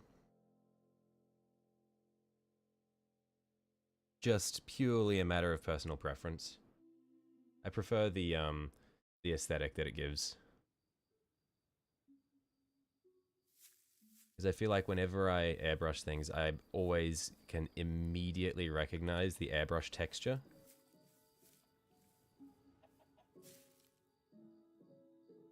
And when I notice it, I'm just like, I don't know. Don't necessarily enjoy seeing it on my stuff.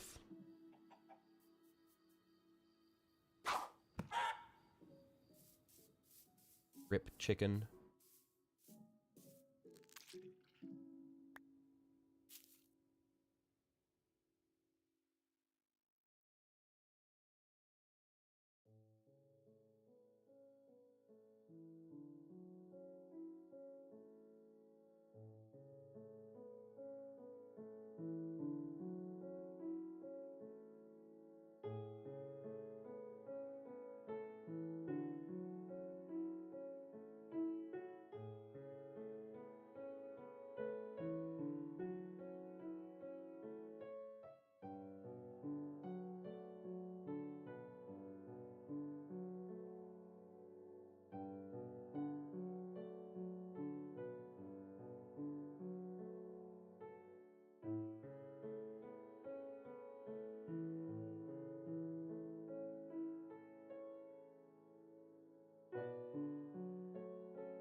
And I'm probably going to do the same white ink on the dripping blood.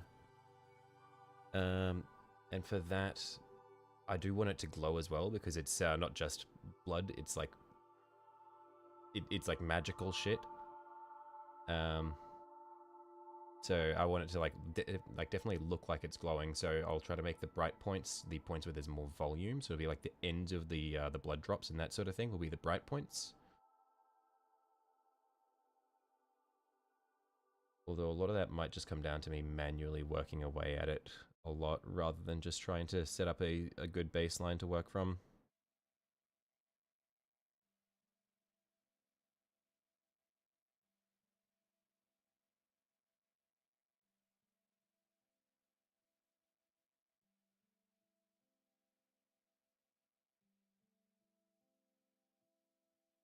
really get a bandage for the bleeding hand. Oh, no, don't worry, he's fine. It's not his.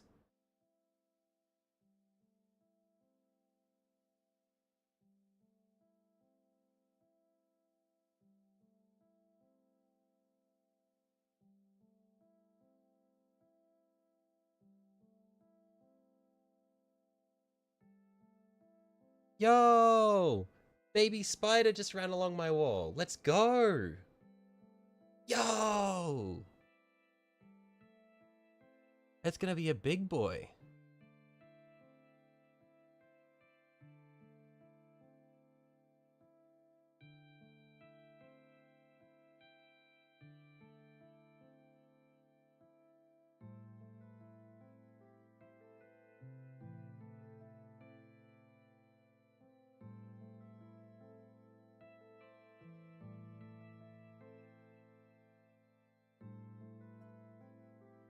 They're chilling. Hell yeah, that guy's gonna eat bugs for me.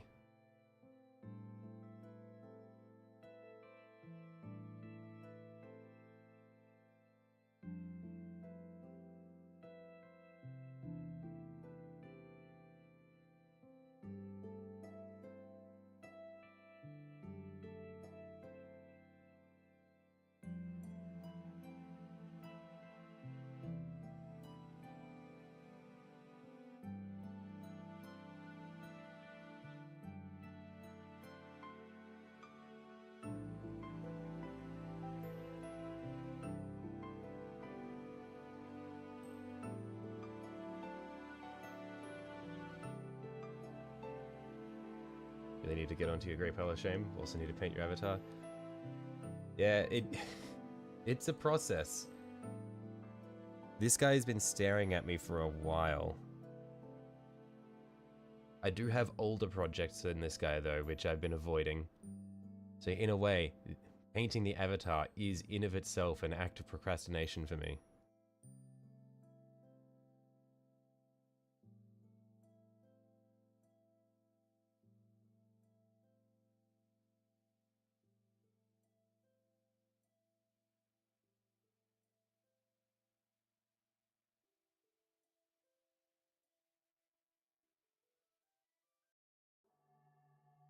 It looks both fun and very painful to paint.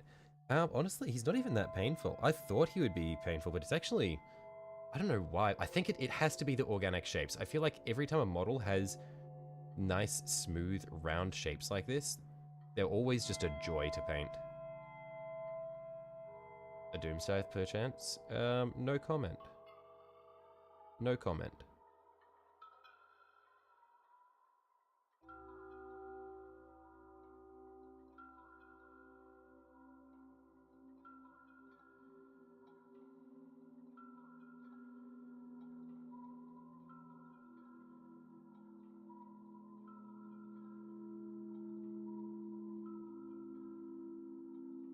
Think about doing you as a green flame scheme. Yeah, I think that'd be really cool. I think I mentioned earlier, but in one of the books, the Veal or the Bealtan avatar shows up, and it is described as being green. And I'm not sure. Like, I imagine they're describing the flame for it there, rather than just its outfit.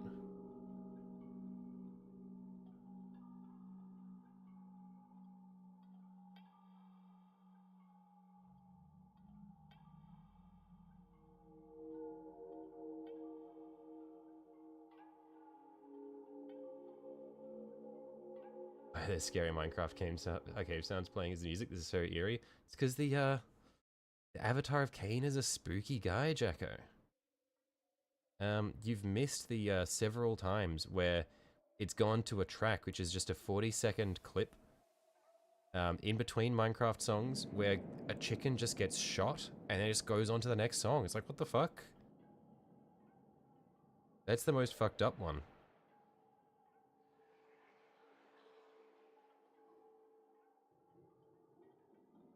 Chicken death.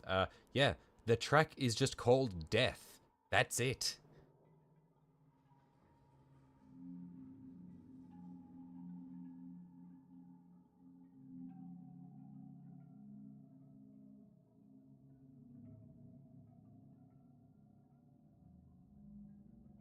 So sad you missed it. It's happened a few times today. You might get it again.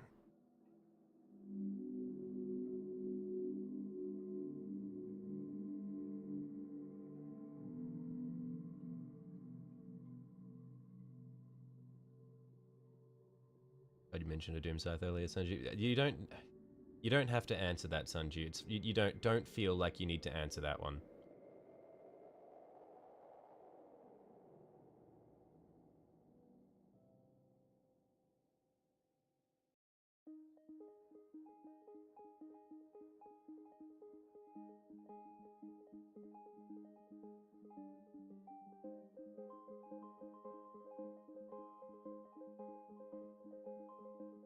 Certain minis if it's with an exposed part. That's like this is nonsense.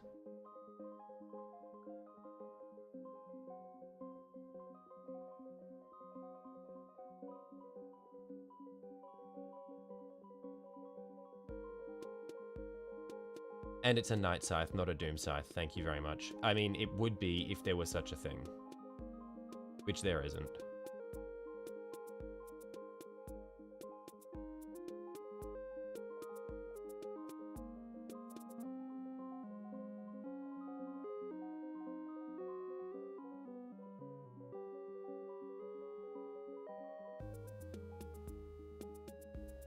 Incredibly ominous way to put it. What's he hiding? There's nothing.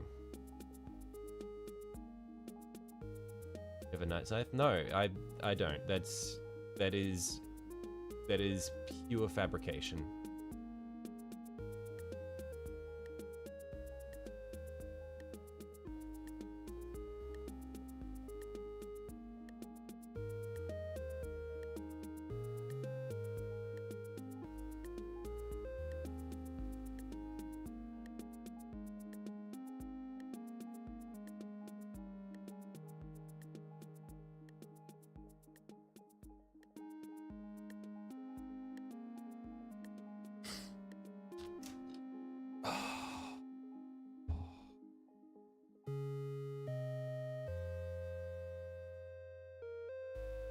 Like, there's this thing. I don't know what it is. It's like some big croissant or something. It's been on my desk for a bit over a year, I think. I don't really know. I don't know why it's been on my desk for that long. It's just kind of like been here. I don't really know what it is. Like, I'm just gonna put it like, I don't really see any practical use for it, so I'm just gonna leave it there, honestly.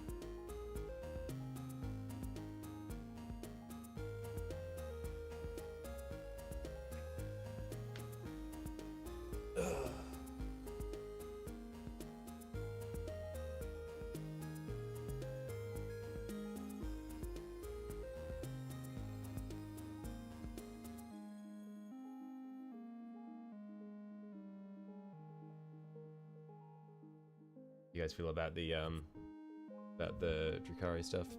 I would be happy if not for the Space Marine stuff. Is there some secret scheme my dad is going to bust that out? I mean, I'm pretty sure I've offered it up before. Nothing as it stands, but no, that is one of my oldest models, Jacko. Also, you missed earlier today. I was talking about how it shits me off that every fucking time we play, everyone gets together, we're all here to have a good time, and you never fucking play. You just sit there like a little voyeur you are, and you just watch. Like, mate, you need to play the fucking game. We're all out here having fun, and what are you doing? Get your head in the game, Jacko.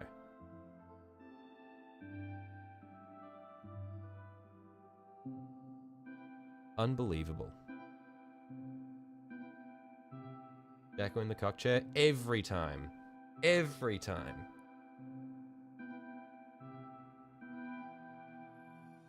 Releasing a Space Marine mightn't be... A Space Marine?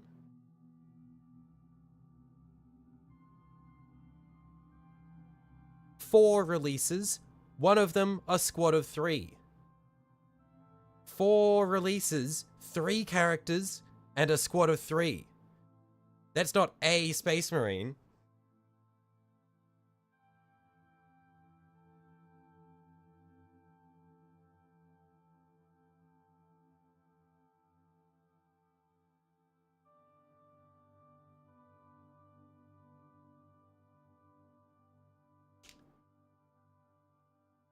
Three of these kits are specifically Ultramarine.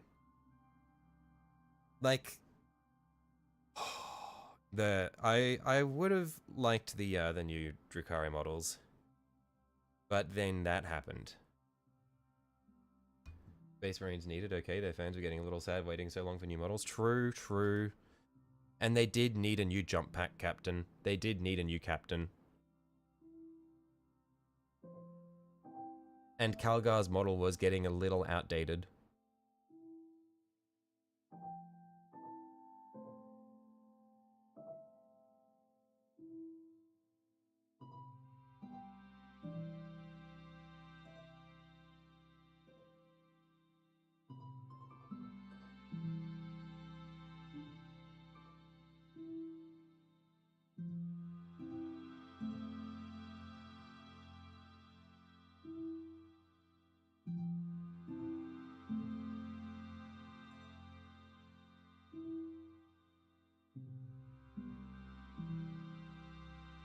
Well, Calgar's only had like 5 models. Yeah.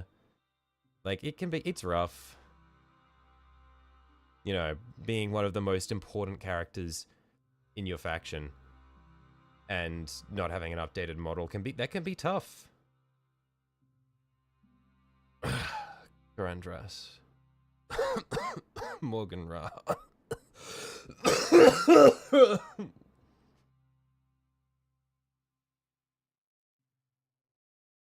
What was that attack earlier? What the frick? What happened? I didn't... Did I miss someone saying something?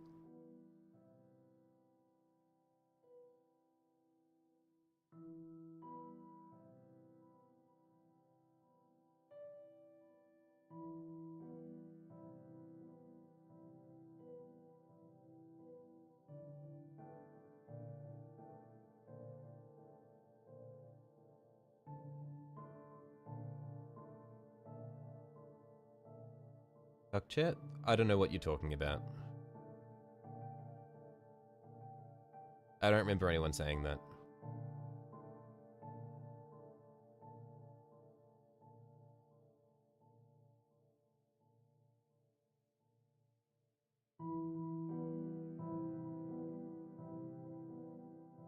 Space Marines definitely don't get enough. No, they don't. To be fair, they do give up a lot to allow the other factions to become as fleshed out as they are. So it is important every now and then to just go back and show a little love to the OGs, you know? Show a little love to the Space Marines, who, like, always putting others first. It's important to give a little back.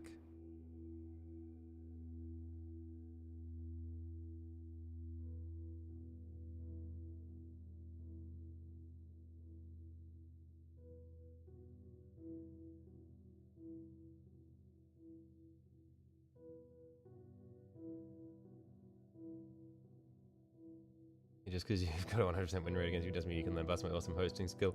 Look, you sound crazy right now. I never said anything of the sort. I've been nothing but kind. Also, I don't have a 100% win rate against you. That 2v2, you and Nat versus Max and I, ended quite poorly for us.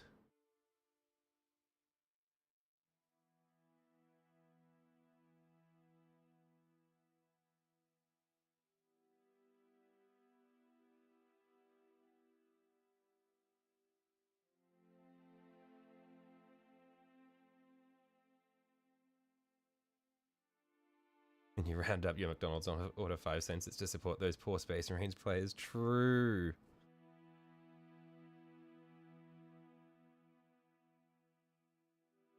Like, they're living off scraps out here so that we can eat well.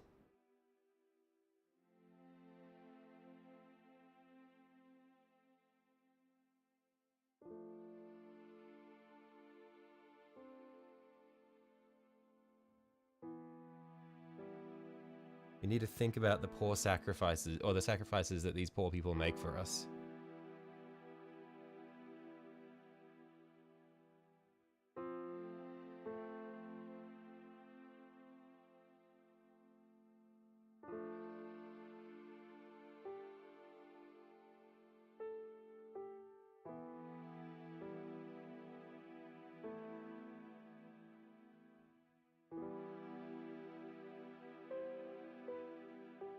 I will say as well, after getting a Twitter account, I've just been like getting one of the most common accounts that I get recommendations from, which is quite upsetting, is, I don't even remember their name, but they are avowedly an Ultramarine super fan, and they are like hype as shit anytime anything Space Marines related happens, and especially anything Ultramarines related happens.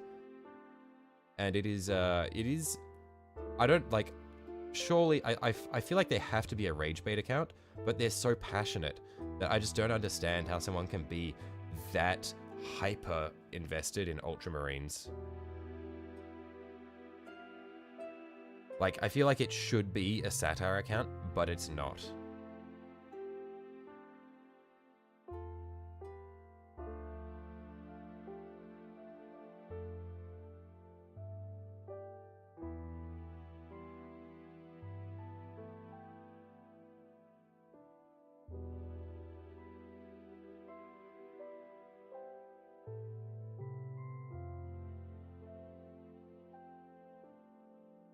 And they better stop showing all us Eldar players so much love. We'll be the new face of GW before long. What love have we been shown? Okay, I can't say that. The Eldar Codex release was really good. We got a lot of really nice models. We got a lot of refreshes in the aspect shrines and all that. That was really good.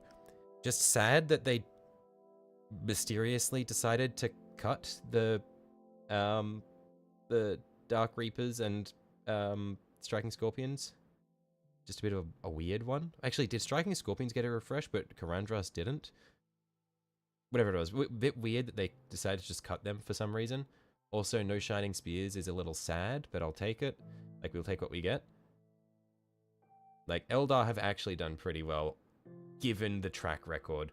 If we ignore the books. If we ignore the books, and we ignore the Wraithbone assassination, look purely at models, the models are nice. Just ignore the lore.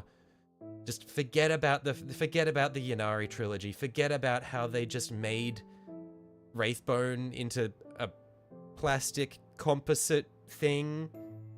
It's basically just Eldar Ceramite now instead of like this shit that's just like woven literally out of like warp juice. Now it's just like some material that's like that people know the composition of. Ignore all that. The models are nice.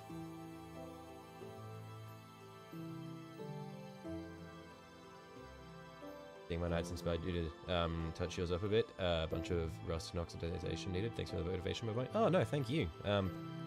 Yeah, my knights are like, that is like the army where I like to just put an absolute shitload of time into trying something that I haven't done before. So I'm always just fucking around. Every time I start a new night, it's like, okay, let's try something different for this one. Which is fun, but it's also hard to get a good, like, get a whole army going with that, because it's so time consuming. So that's why I have other armies which are like my they are my detox in a way. They're how I decompress after spending hours and hours and hours and hours on painting one panel for a guy.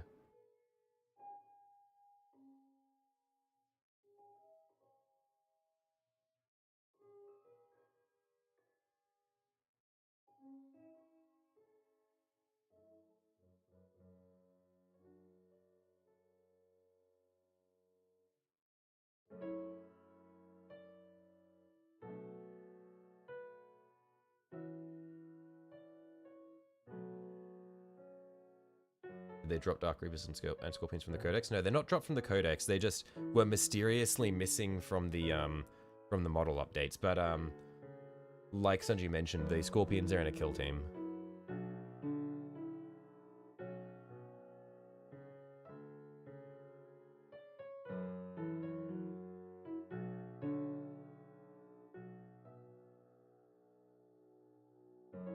Curious how much worse they'll make the combat patrols next edition. I feel like the new Drukhari one is probably a good indication of what we can expect from next edition's combat patrols.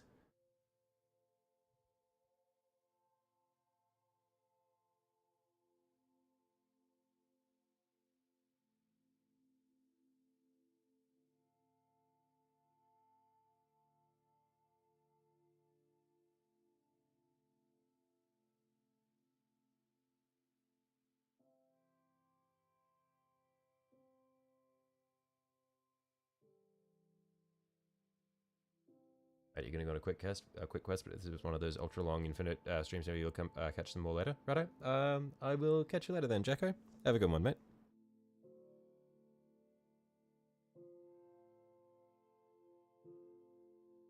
7-hour stream today, rumors say. Probably not 7 hours. We'll see how much longer we go for. It depends on how I'm feeling once we've done all of the white foundations for the flames and stuff.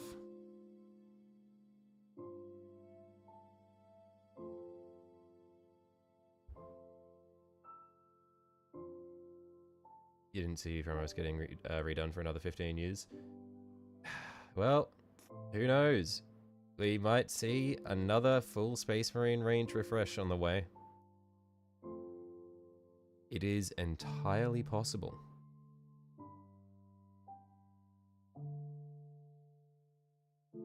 Not only is it within the realm of possibility, I would say it is within the realm of probability that we will probably get sweeping Space Marine model releases early in next edition.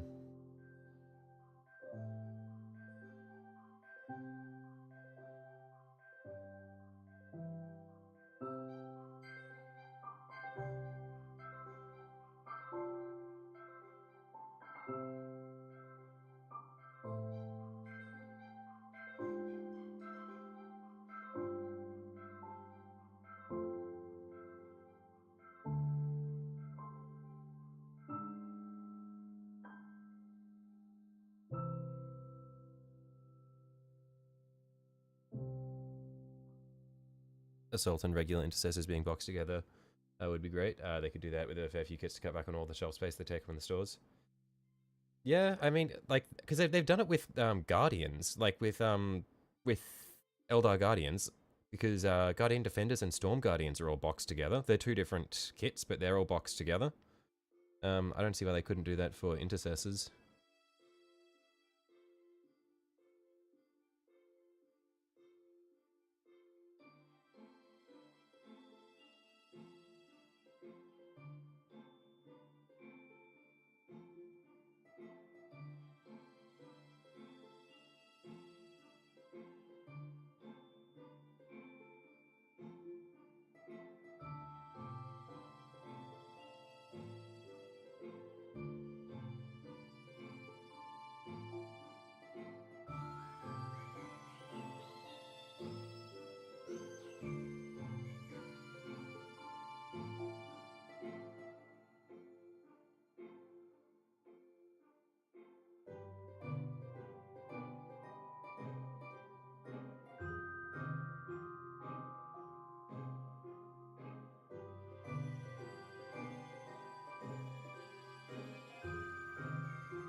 This is coming along pretty well. It's a bit of a slow process, but I do want to make sure I get the foundation for the flames set up nicely. It'll make my life a lot easier when it comes time to just go through and color it. If all I have to do is just do a few thin coats of the brighter stuff at the base and then the darker stuff at the tips and blend it together, rather than working really hard to build out the foundation in yellows and oranges. If I can just get most of it set up in white, that will make life a lot easier.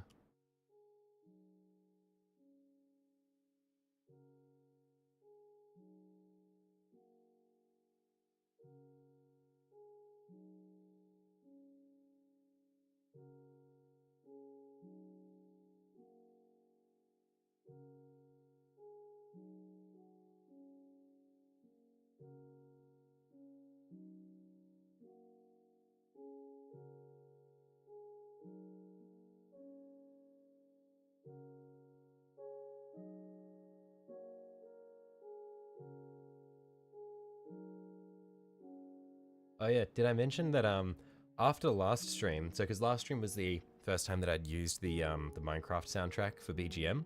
After last stream, I got a copyright claim on my account from some bum on SoundCloud who had used Minecraft music in their rap sample. And then they were copyright striking me for using their sample instead of, well, because we both used the Minecraft shit. And it's like, dude, you can't even copyright the work that you've made using that sample because the copyright of the Minecraft music that you use does not belong to you. Quite wild.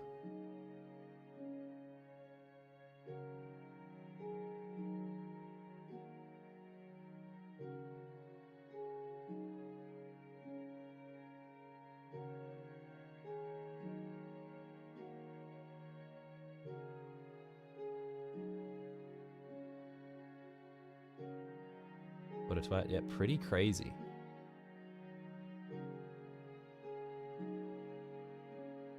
Like, it wasn't a targeted attack, obviously it was automated, but the fact that he's got it set up so that he copyright claims people who use things that sound like that track, when that track he can't legally copyright. Quite stupid. There are a lot of words that I would use to describe that guy, but I won't.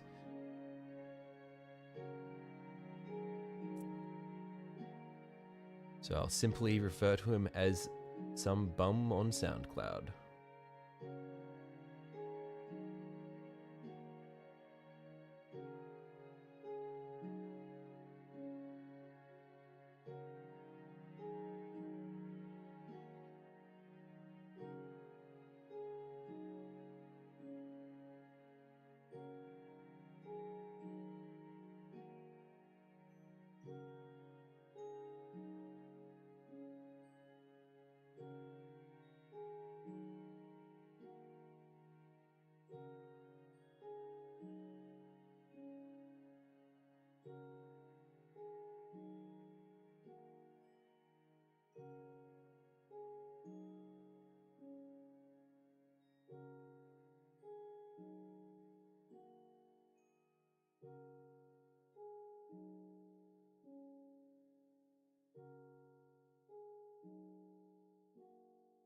The day the news get the next big release wave, you'll be sending me your bank card or your bank cards to save yourself from bankruptcy. Okay. Maybe not the best idea. You might go bankrupt anyway, but this time it just wouldn't be you that would be receiving the NIDs. I would just be receiving the I would just be receiving a donation of all the new Tyranid models.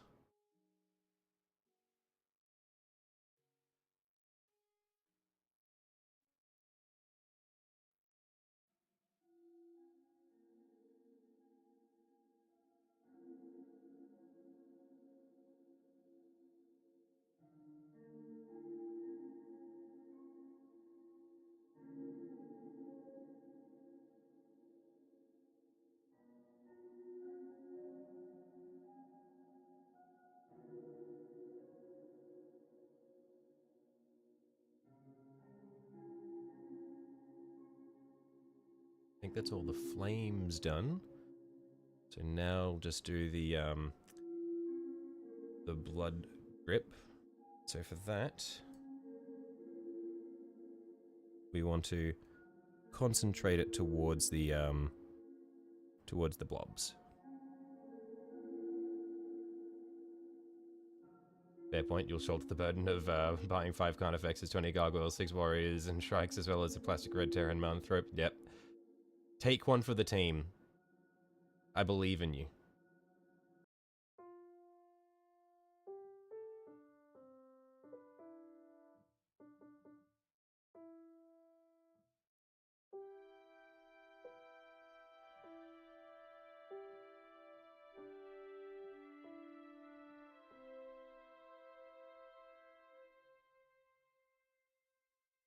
Okay, so yeah, the way I'm going to do this is I'm going to use the more watered down version of our white ink, and I'm just going to pull the blob down, and then hopefully it'll just behave like the actual blobs of the actual drops of blood, and we'll just get the pooling of it, the actual bright points appearing at the bottoms of these blood drops.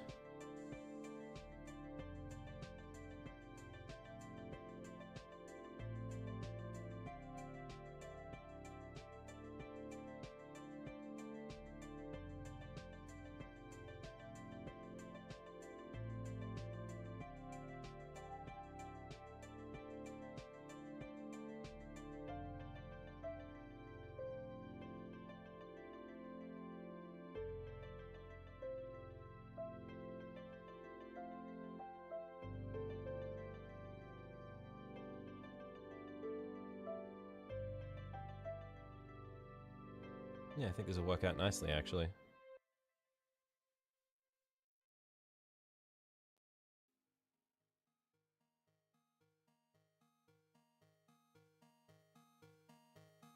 You already have your biggest Swarmlord proxy, so they'd have to make a banger mini for you to buy it. I mean, Tyranid re-releases have tended to look pretty good. Even Picklehead, I know you're not a fan, I actually really like him. I quite like the Picklehead. I think it's cool. I think it's a little goofy, sure, but I think it's cool. It's just the tail dick that I'm not a big fan of. That is my gripe. The tail dick, a little questionable. Someone had some hobbies. Someone at GW who made that guy has particular hobbies, which I don't think are shared by most other Tyranid fans.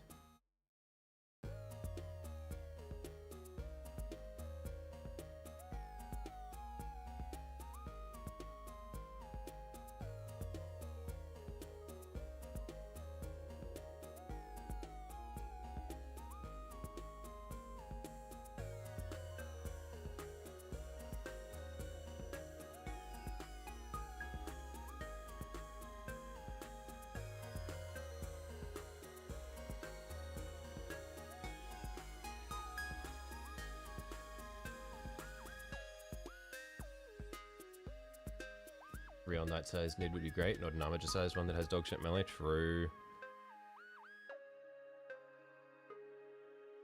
Swarmlord, famous for being one of the worst things you could, like one of the worst enemies you could possibly go into a melee with in the lore. On tabletop, yeah, he just kind of gets fucking blasted by everyone. Tech Marine one-shots him after an allied vehicle gets destroyed. Despise the spiky tail curling and pointing between the legs on Nid models. That's how you repost the Patriarch. Yeah, I don't know why, not only do they make the tail look like a dick, they also routinely place it between the legs pointing forward. Like, why? At least curl it around the side before you point it forward, guys. Place it somewhere where the dick would not hang.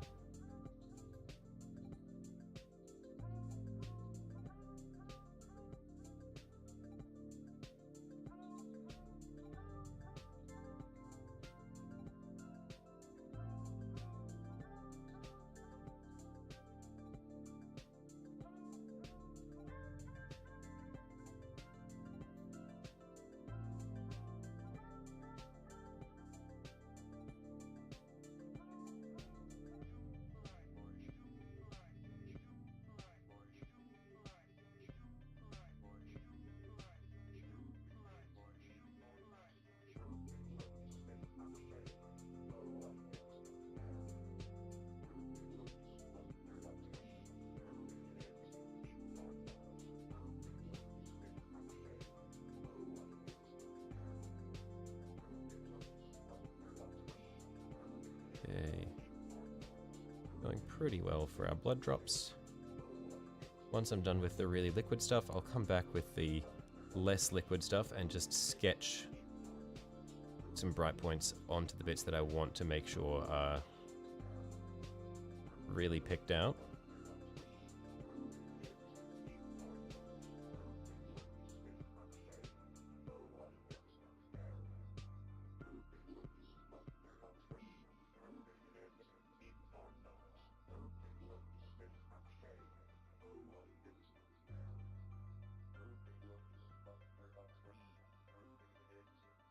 Yeah, so let's get some of the thicker white paint.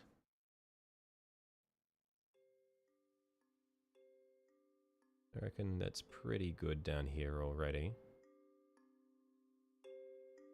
Let's just see if we can pick out some points on some of the smaller blood drops. So like here.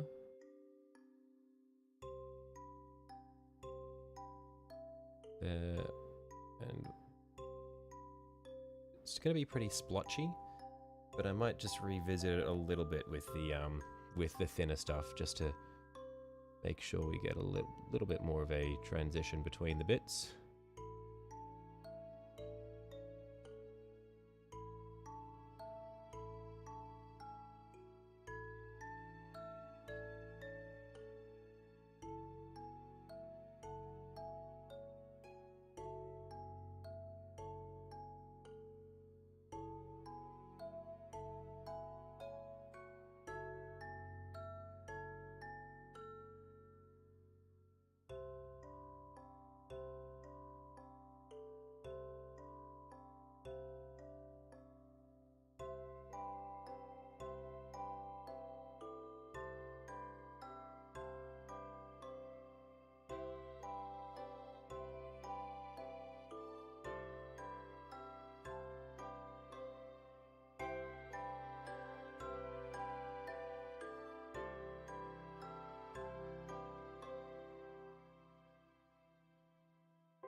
Okay. Yeah, I'm pretty happy with that. Okay, how's that looking now? We've got some nice... It's hard to see a lot of this on camera because the light flares it out. Oh, actually, if I hold it down here, it comes out, it's a bit more visible. You can see we've sort of picked out the bright points in the blood. So hopefully once we start painting that red, we should get a little bit of a look that makes it look like it's sort of glowing a bit from the inside in those blood drops. So next thing, I think we're going on to our bright yellow for the flaming cracks now. I think that's where we're at.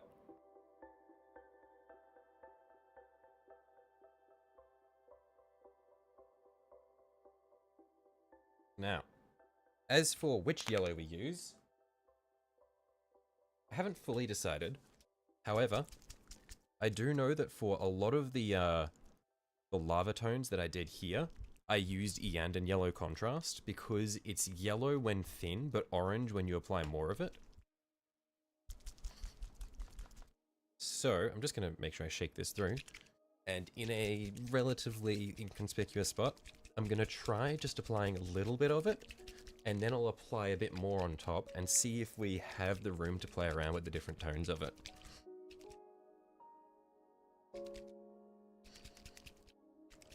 Because I do also have Flash Kits Yellow, which is much more of a... Oh, sorry, not Flash, Imperial Fist, which is much more of a bright yellow. So this might be good for the really bright parts, and then we come through with this for the bits where it's starting to cool a bit. But the thing is, yeah, the Eandan yellow does look quite yellow when it's really thin, but then the more of it you apply, the more orange it goes.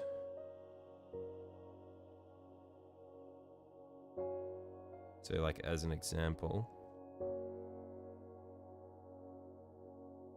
can't really see it when I do that. Do I have, I guess I could just, on the tissue, like when you go thin, it is pretty yellow. But then when you apply more, it deepens. Let's give it a shot somewhere inconspicuous and see how we feel about it.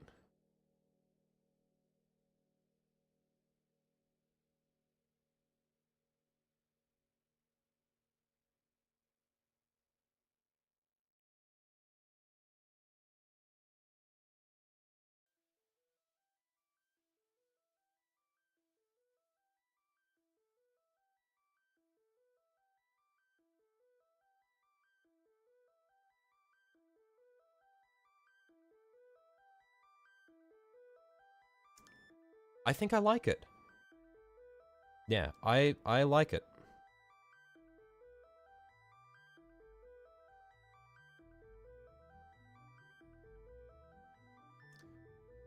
Let's try a another spot near it in the other yellow we have and see how different they look. And just because this is a much warmer yellow as well, where the Imperial Fist is quite a cool yellow. But it could be that all we need is just for the much brighter points, we just reapply a tiny bit of white ink over the top of it again, because then that'll, like a really little bit of it, because that'll pool in the middle into a really thin white line through the middle, and that might be all we need.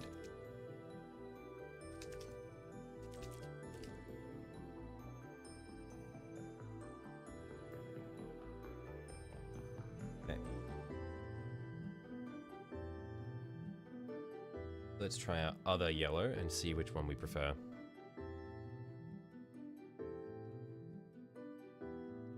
I do think I'm going to prefer the first one, just because of the orange tones it gives as well.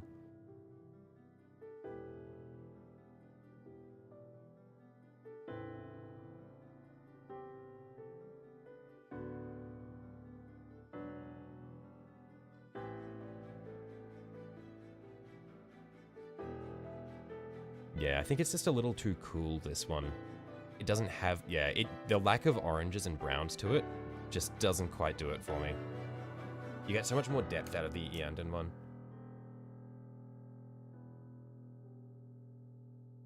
Doesn't mean that there's no use for this, but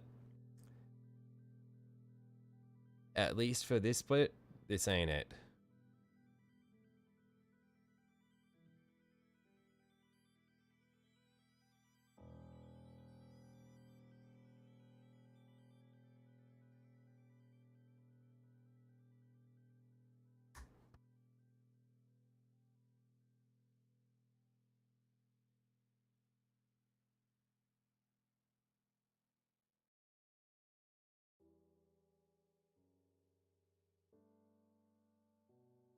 Yeah, so the main thing is just going to be, we don't want to get carried away, because it's very easy with contrasts, and especially ones like this where they can offer different tones, it's very easy to accidentally apply too much and then either have it go where you don't want it to go, or go too thick and the color to change into something you don't want it to be.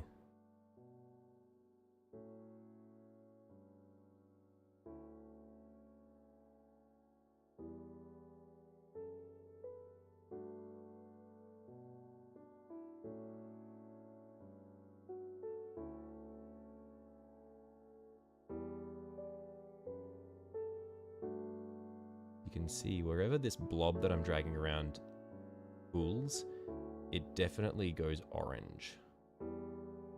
Just want to make sure I keep control of the blob that I'm moving around, because we can allow it to go orange in the thinner lines, where it's closer to the surface and you can imagine that it would have cooled a bit, but we don't want it to be going orange in the really wide sections, because that's where it will be the hottest.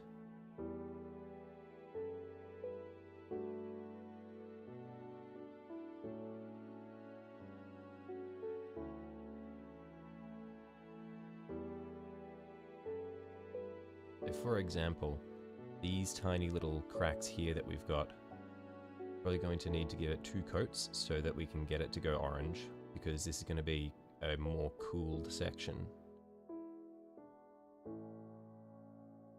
And that means we'll need 2 coats, because since it's a very small area, applying it all at once will cause it to sort of spill over, and we won't really get the shape that we want. Because it's not really deep enough to contain a thick application of it.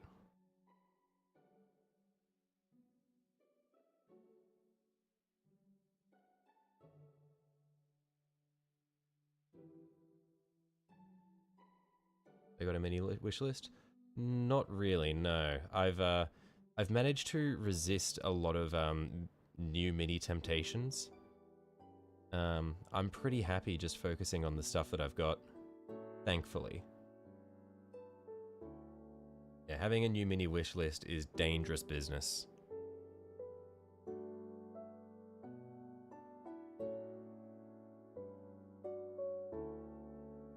Ever see the Deceiver Catan as a Khaine proxy? I have not.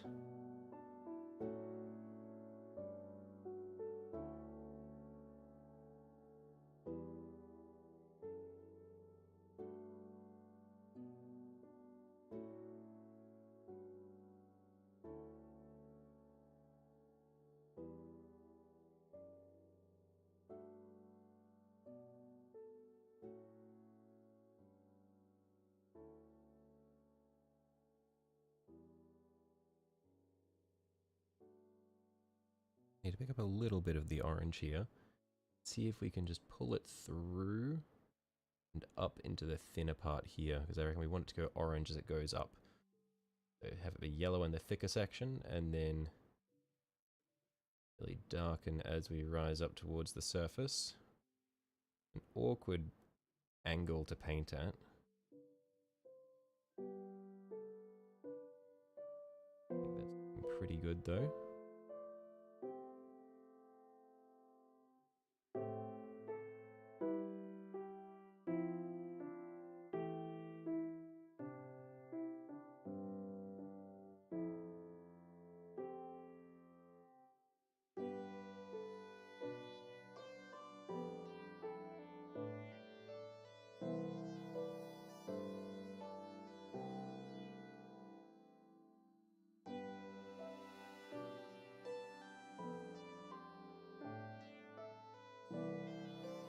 Yeah, I reckon I can probably afford to be a bit more open to having the orange sections in these thinner cracks on the back of the calf, or on the back of the thigh there, because I've got the really bright yellow and those deep cracks.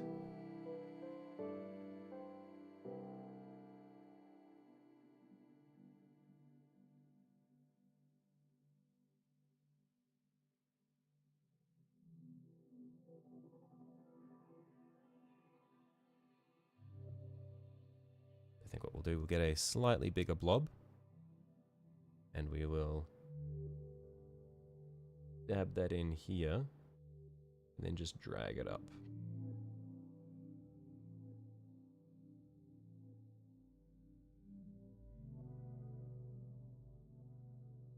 And then get another big blob at the top.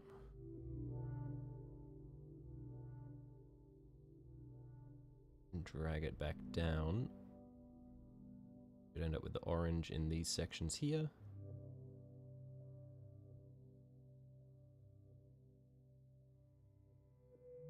That's looking pretty good.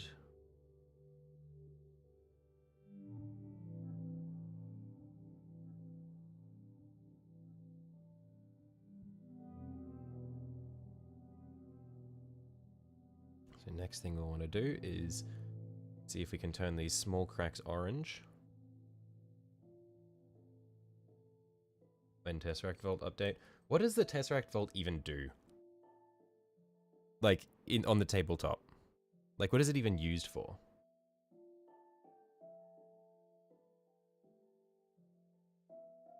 Well, oh wait, is it the Catan that, is it a Catan that's shackled in a Tesseract Vault? Is that what it is, or?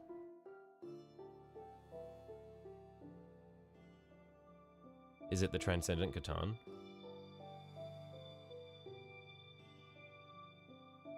Explodes. Awesome.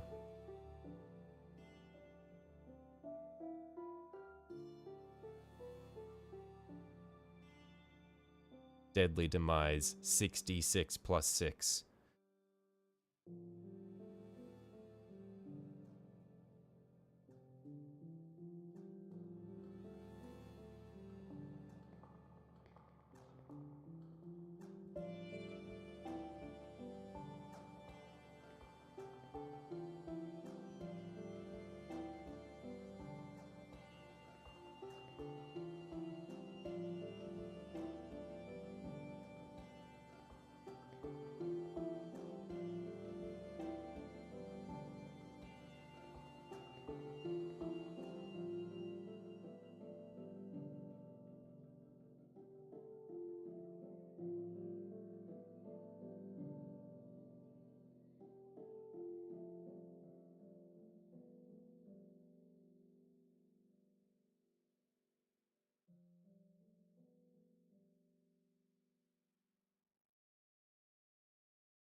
Okay.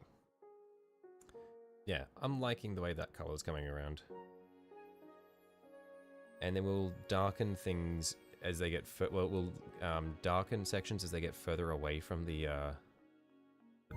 bright points, and then we'll try to sort of grade in some glow from them as well.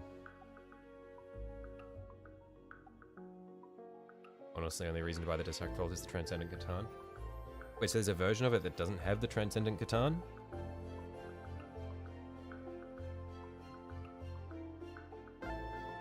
I thought it was purely just Transcendent Catan in the Tesseract Vault.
Now this very thin line here is going to need to go orange. So we'll need additional coats. Chicken's about to get fucking murdered again.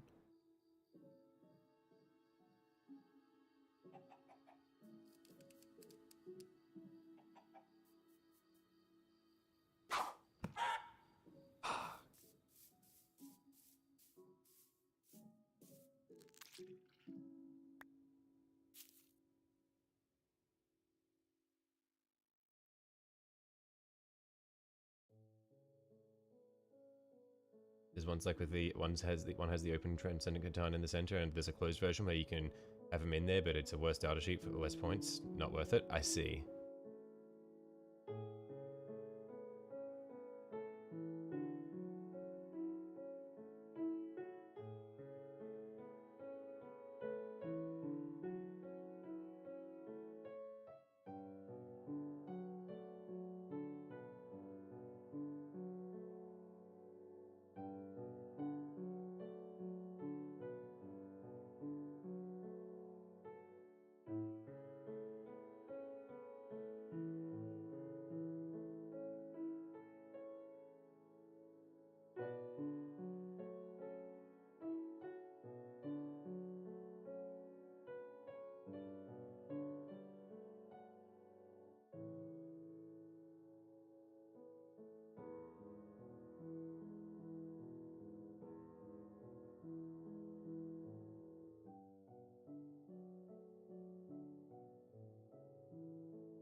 Not all heading off. Righto, I'll catch you later, Silver. Have a good night, mate.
Hey, see if we can just revisit these little bits over here.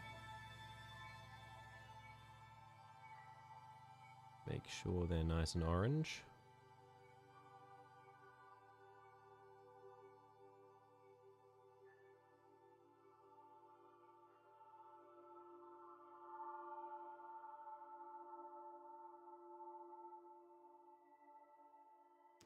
Yeah, these legs are an annoying part to be doing this because they're all it's all like slightly awkward to reach. So hopefully once we're done with the backs of the legs, it should be a little bit easier to apply the yellows and oranges to these cracks. It's just because it's all like contained. It's all like blocked off by the way he's posed. This leg especially. Absolute nightmare to reach.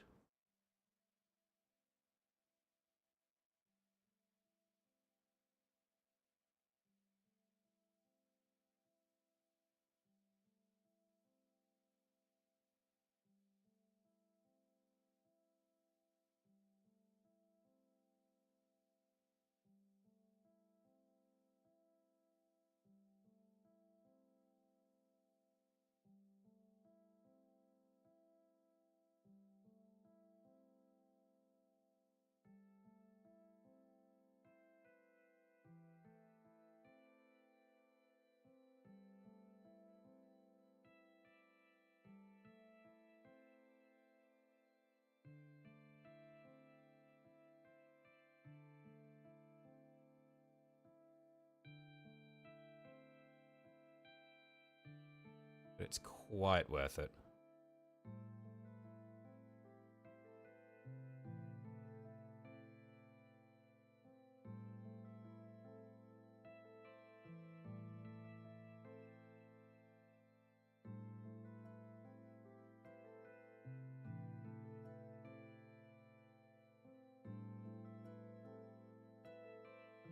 Yeah, just having it snake up his leg like that is really cool. And I do really like how the Eandon yellow gives it that those orange tones in the spots where it pulls, so we do sort of get this uneven distribution of color through it.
So since this is feeding out of a very deep recess, we want to pull it to be much more orange in the thinner parts here. And make sure it's quite nice and bright yellow down in the deeper parts.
Yeah, a good bit of this is, once I'm done, I want to come back and make sure I get some good orange tones going, interspersed within the yellows. I think that's really what's going to sell it. Is the yellows are good, but they're not everything.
For this bit, I'm just dabbing the contrast paint on, because that way hopefully I can build up some relatively thick blobs without having to revisit it later to do another coat. Yeah. It seems to have worked out pretty well, because then we get the orange tone like that.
like that's his legs just about done. At least the first pass of the blow in the cracks.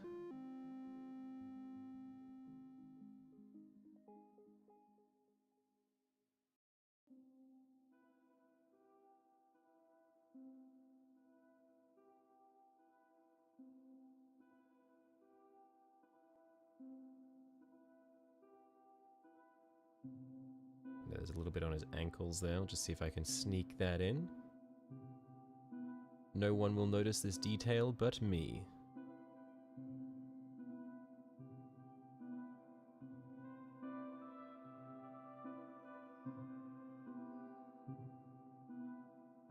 But the fact that it's there means that it might be noticed. And if someone does see that little bit of fire peeking through on his ankle, they'll go, oh shit, that's his foot peeking through. They wouldn't notice it otherwise.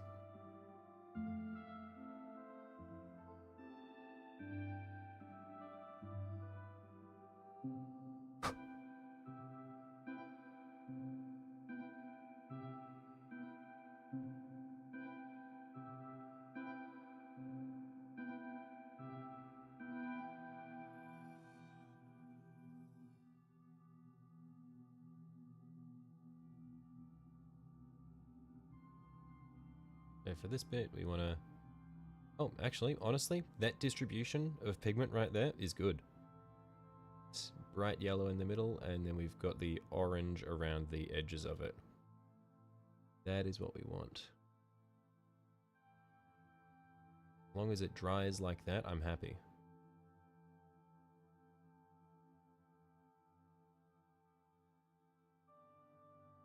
So for the chest, I'm thinking we want bright yellow for the center line, and then the as it goes up into the cross, like the creases of the abs, we want those to be orange. They'll be closer to the surface.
Oh man, yeah, that's gonna be so good.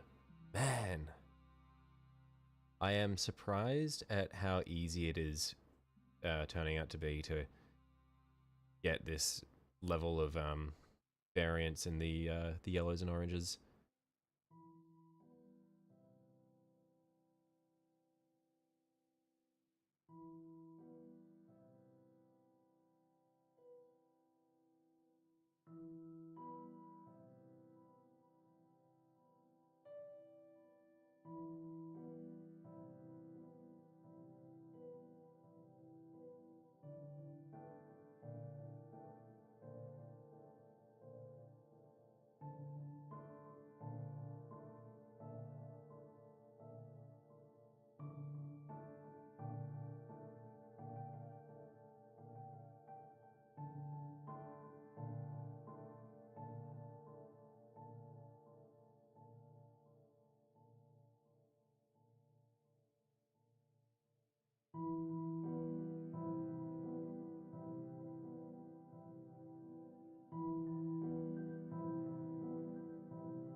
Yeah, one part of me doesn't want to go for too much longer today, but the other part of me wants to finish doing at least the yellow and orange in all the cracks on him, and I feel like these desires are not compatible. I don't want to stop halfway, but I know that this is going to take a while.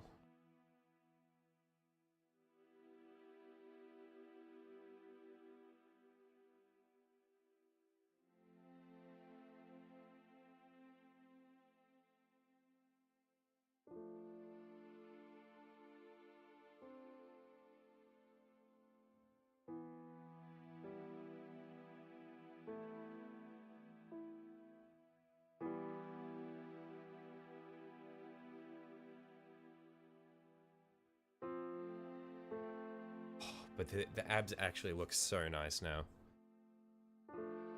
I'm so surprised by this.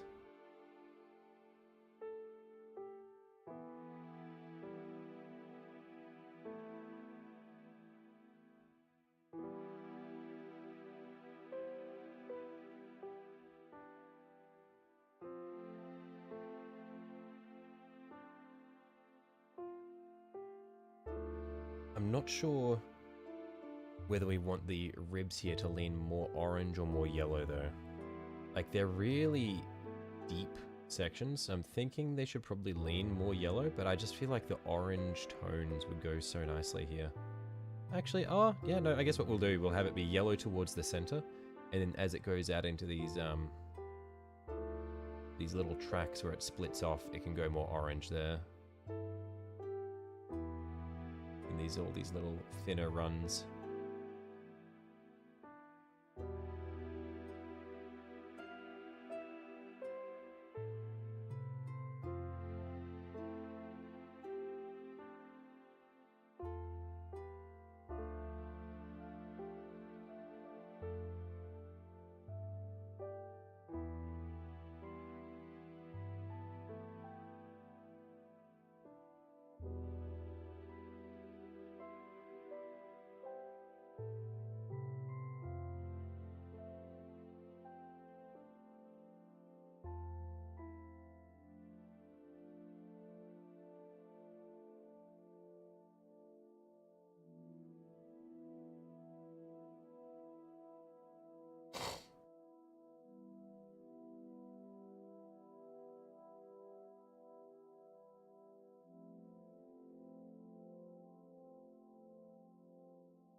This bit here, we want to be more orange than yellow. Just going to dab in those sections there and then clean the brush and then pull them together so that it should hopefully still be a little bit lighter in the middle.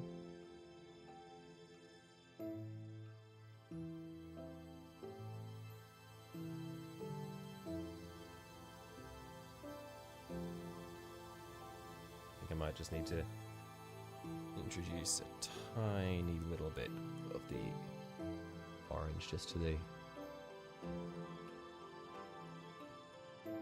edges of it like that. Yeah, that's good. I like that.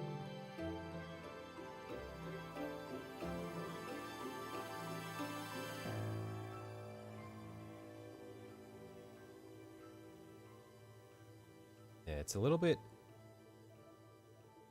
fiddly because I want to get a big blob of the orange or of the paint to make it orange, but then the sections where they're not particularly deep lines, the blob will just spill over and make it look all really nasty. But for the deep lines, I don't want it to be really dark. I'm kind of just forced to work in relatively thin layers the whole time and then just come back and do additional coats for the bits where I want it to be darker.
Almost there with the cracks.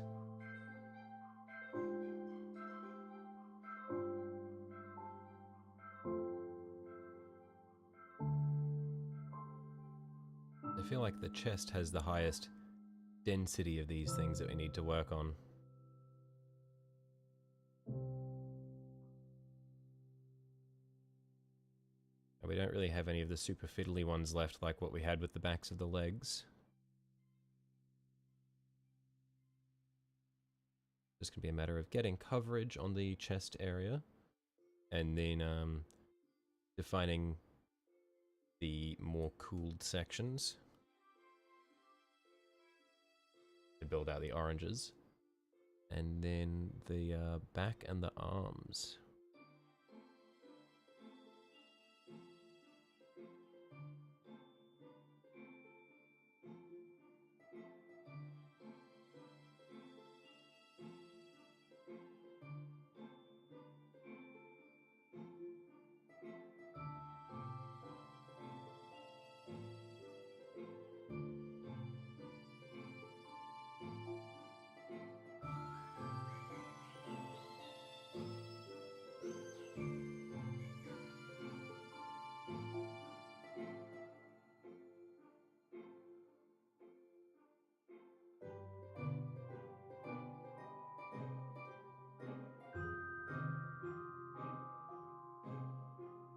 Yeah, I reckon we definitely want to convert this into some more noticeable oranges as it goes into the armpit. Because it looks good on this side, looks really flat on this side.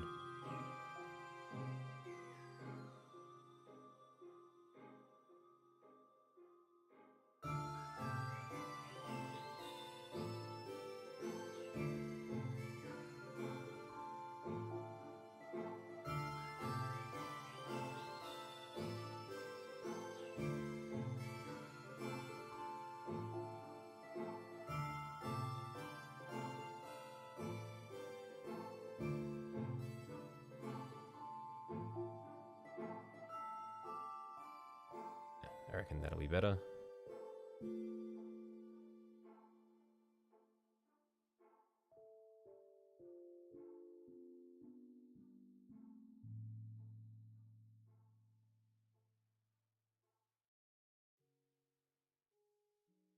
Just a little bit more, I think.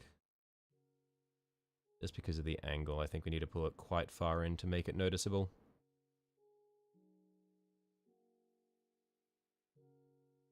That's better.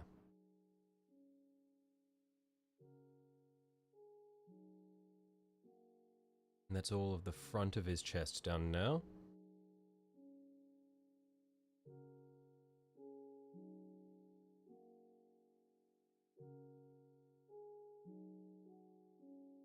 Just gonna need to quickly reshake my... Ooh, shit, I forgot that he can't stand on his own. Gonna need to quickly shake our contrast paint back up. Because the stuff that was sitting in the cap is starting to go a bit thick.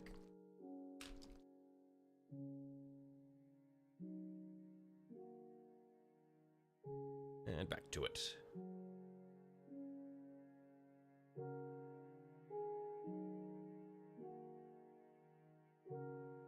That's a lot nicer.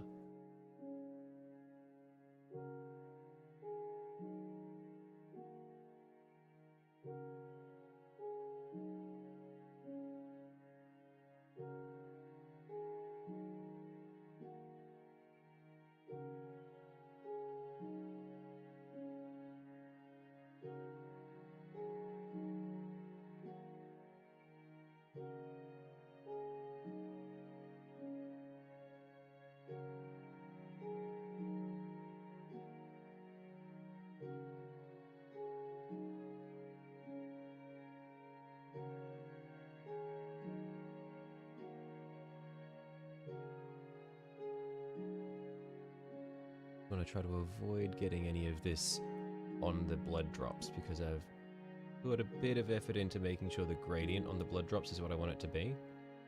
So I don't want to accidentally get any colors that we're not looking for on there. Then that'll make it a pain to work with.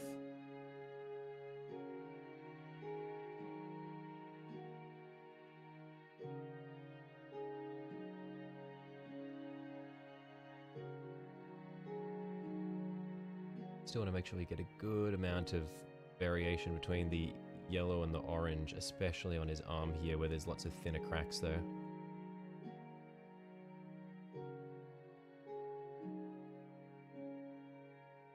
Still going to be a bit of back and forth, just sort of trying to build it up.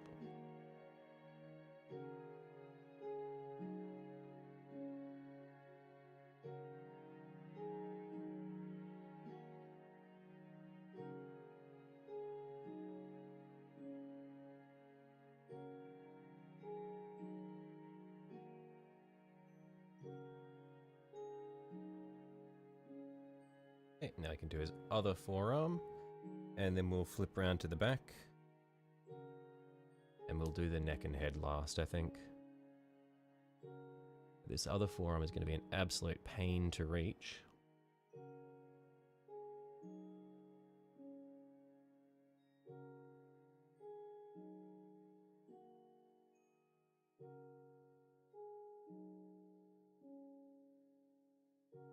Pretty good for our first application, but we do want that to be more orange than yellow.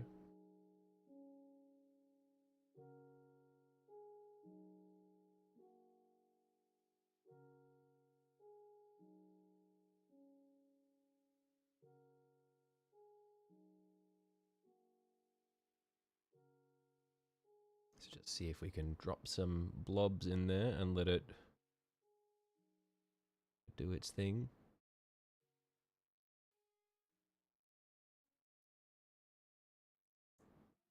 That's looking a bit better.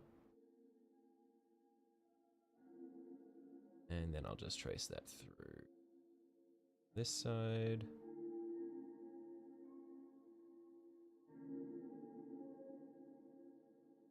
There we are. That's better.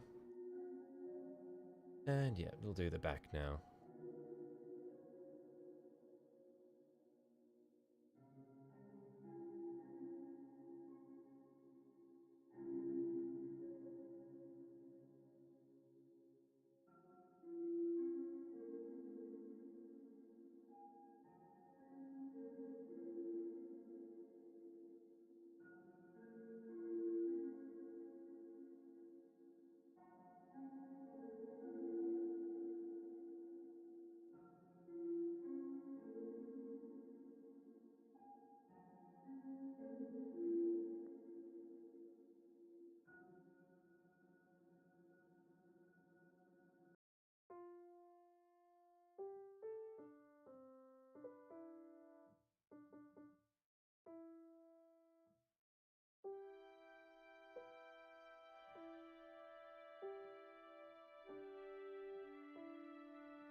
This might actually be the most awkward part, just because it's actually fully concealed underneath this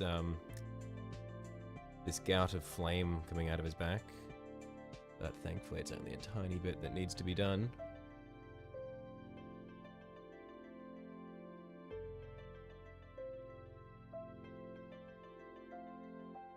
And then it's just this bit here in the square of his shoulders.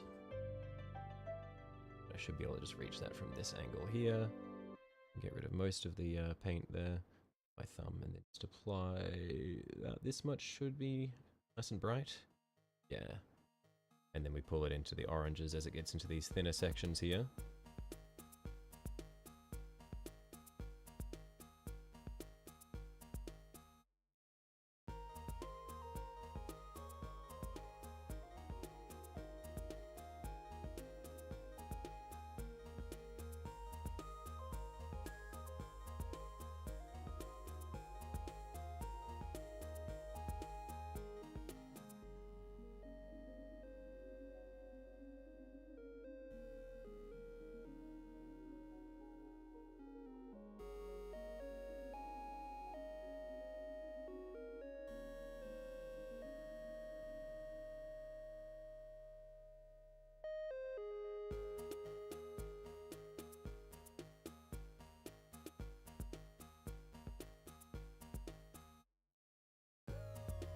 Okay, that's going to be pretty good.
almost there now.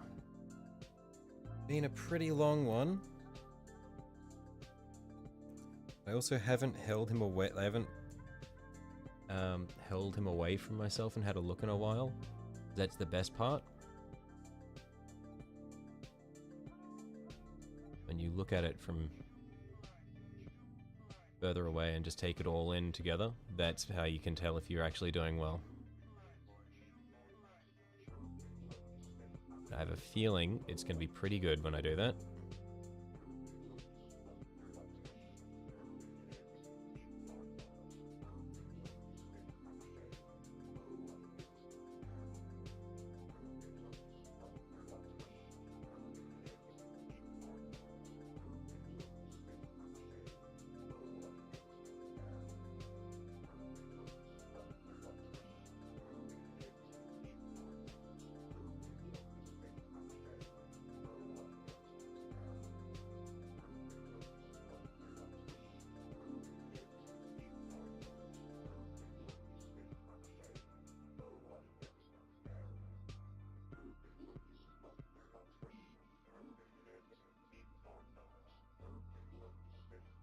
Okay, so now it's just the neck and the hand. Let's do the hand now, because the hand I feel like is going to be an easy one to forget if I don't do it right away.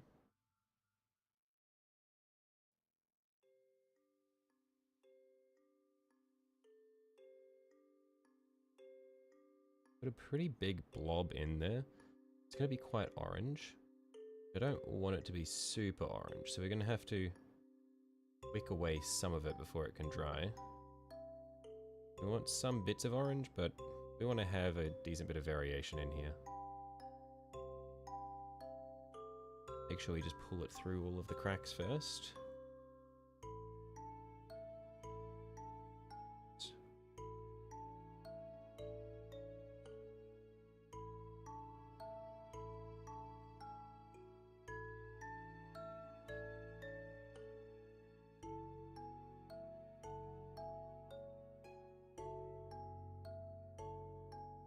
I reckon we want more oranges towards the fingers and more yellows towards the palm or towards the wrist.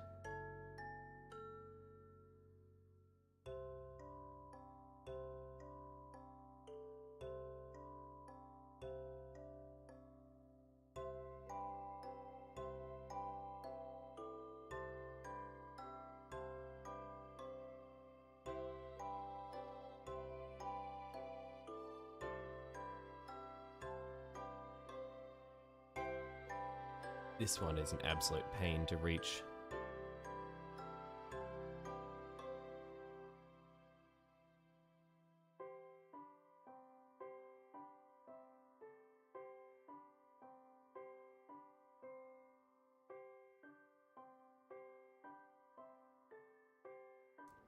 How's that? It's pretty good. I like it. It's not perfect. It's pretty good.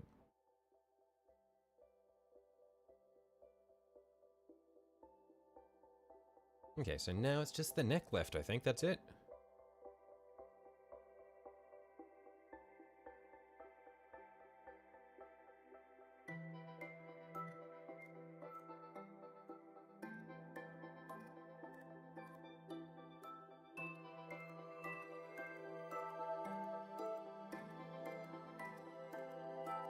So we want some very bright points, but we still want to have our darker sections.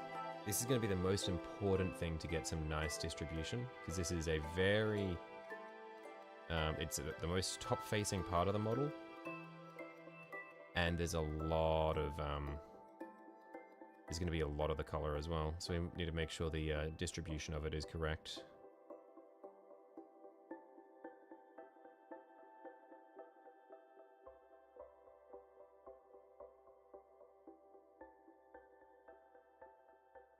Need to really focus on making sure those oranges are in the thinner areas and the yellows in the much wider zones.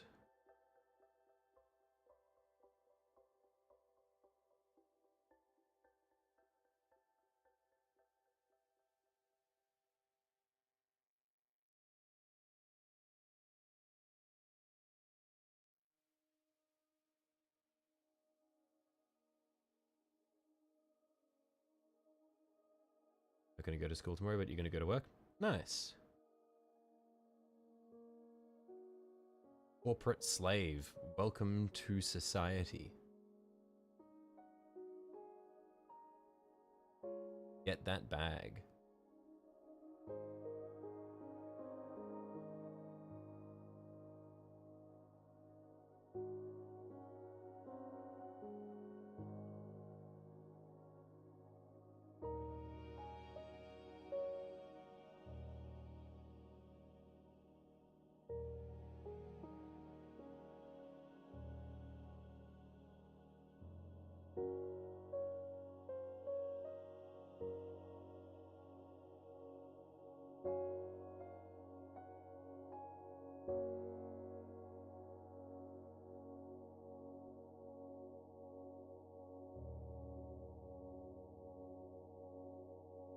Let's see if you can get a doctor's appointment during school hours though. Classic.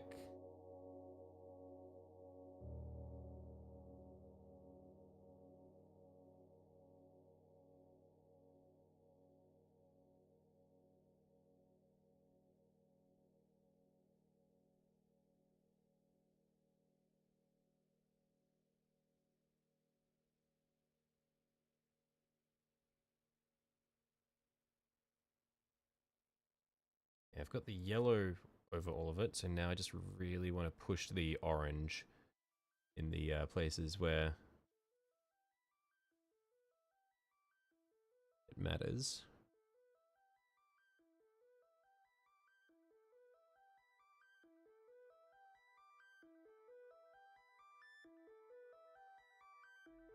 Back here should be a big one.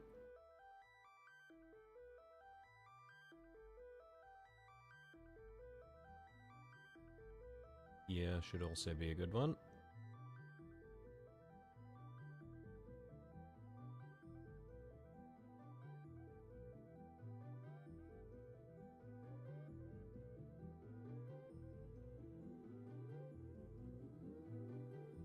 And then up there. Gonna be our last one.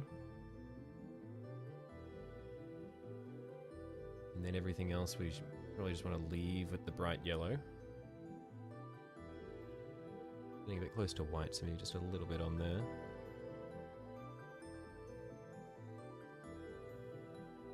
I'm pretty happy with that. I might just also do his inside his mouth, because that's going to be the same, but then the eyes will probably want to be slightly different.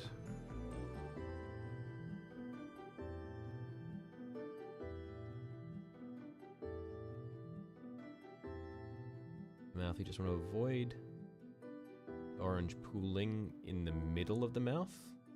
We want that to be our brightest point. Now just with a clean brush, just wick away the excess, that,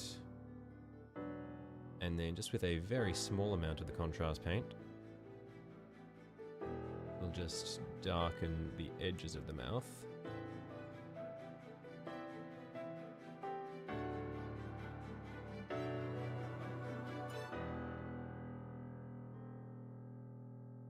How much of a discount was Saturnine?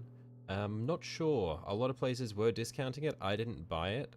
I know a lot of people were doing different things to it as well. Like some places were breaking it apart and selling the models individually. Yeah, I didn't see what ended up happening with it.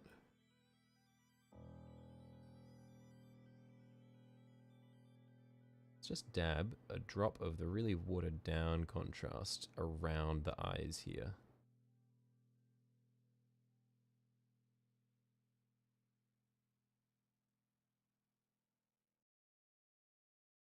I haven't fully decided what I'm going to do for the eyes as a whole, but I at least know that I'll want the recess around the eyes to be the same hot yellow that we've got everywhere else.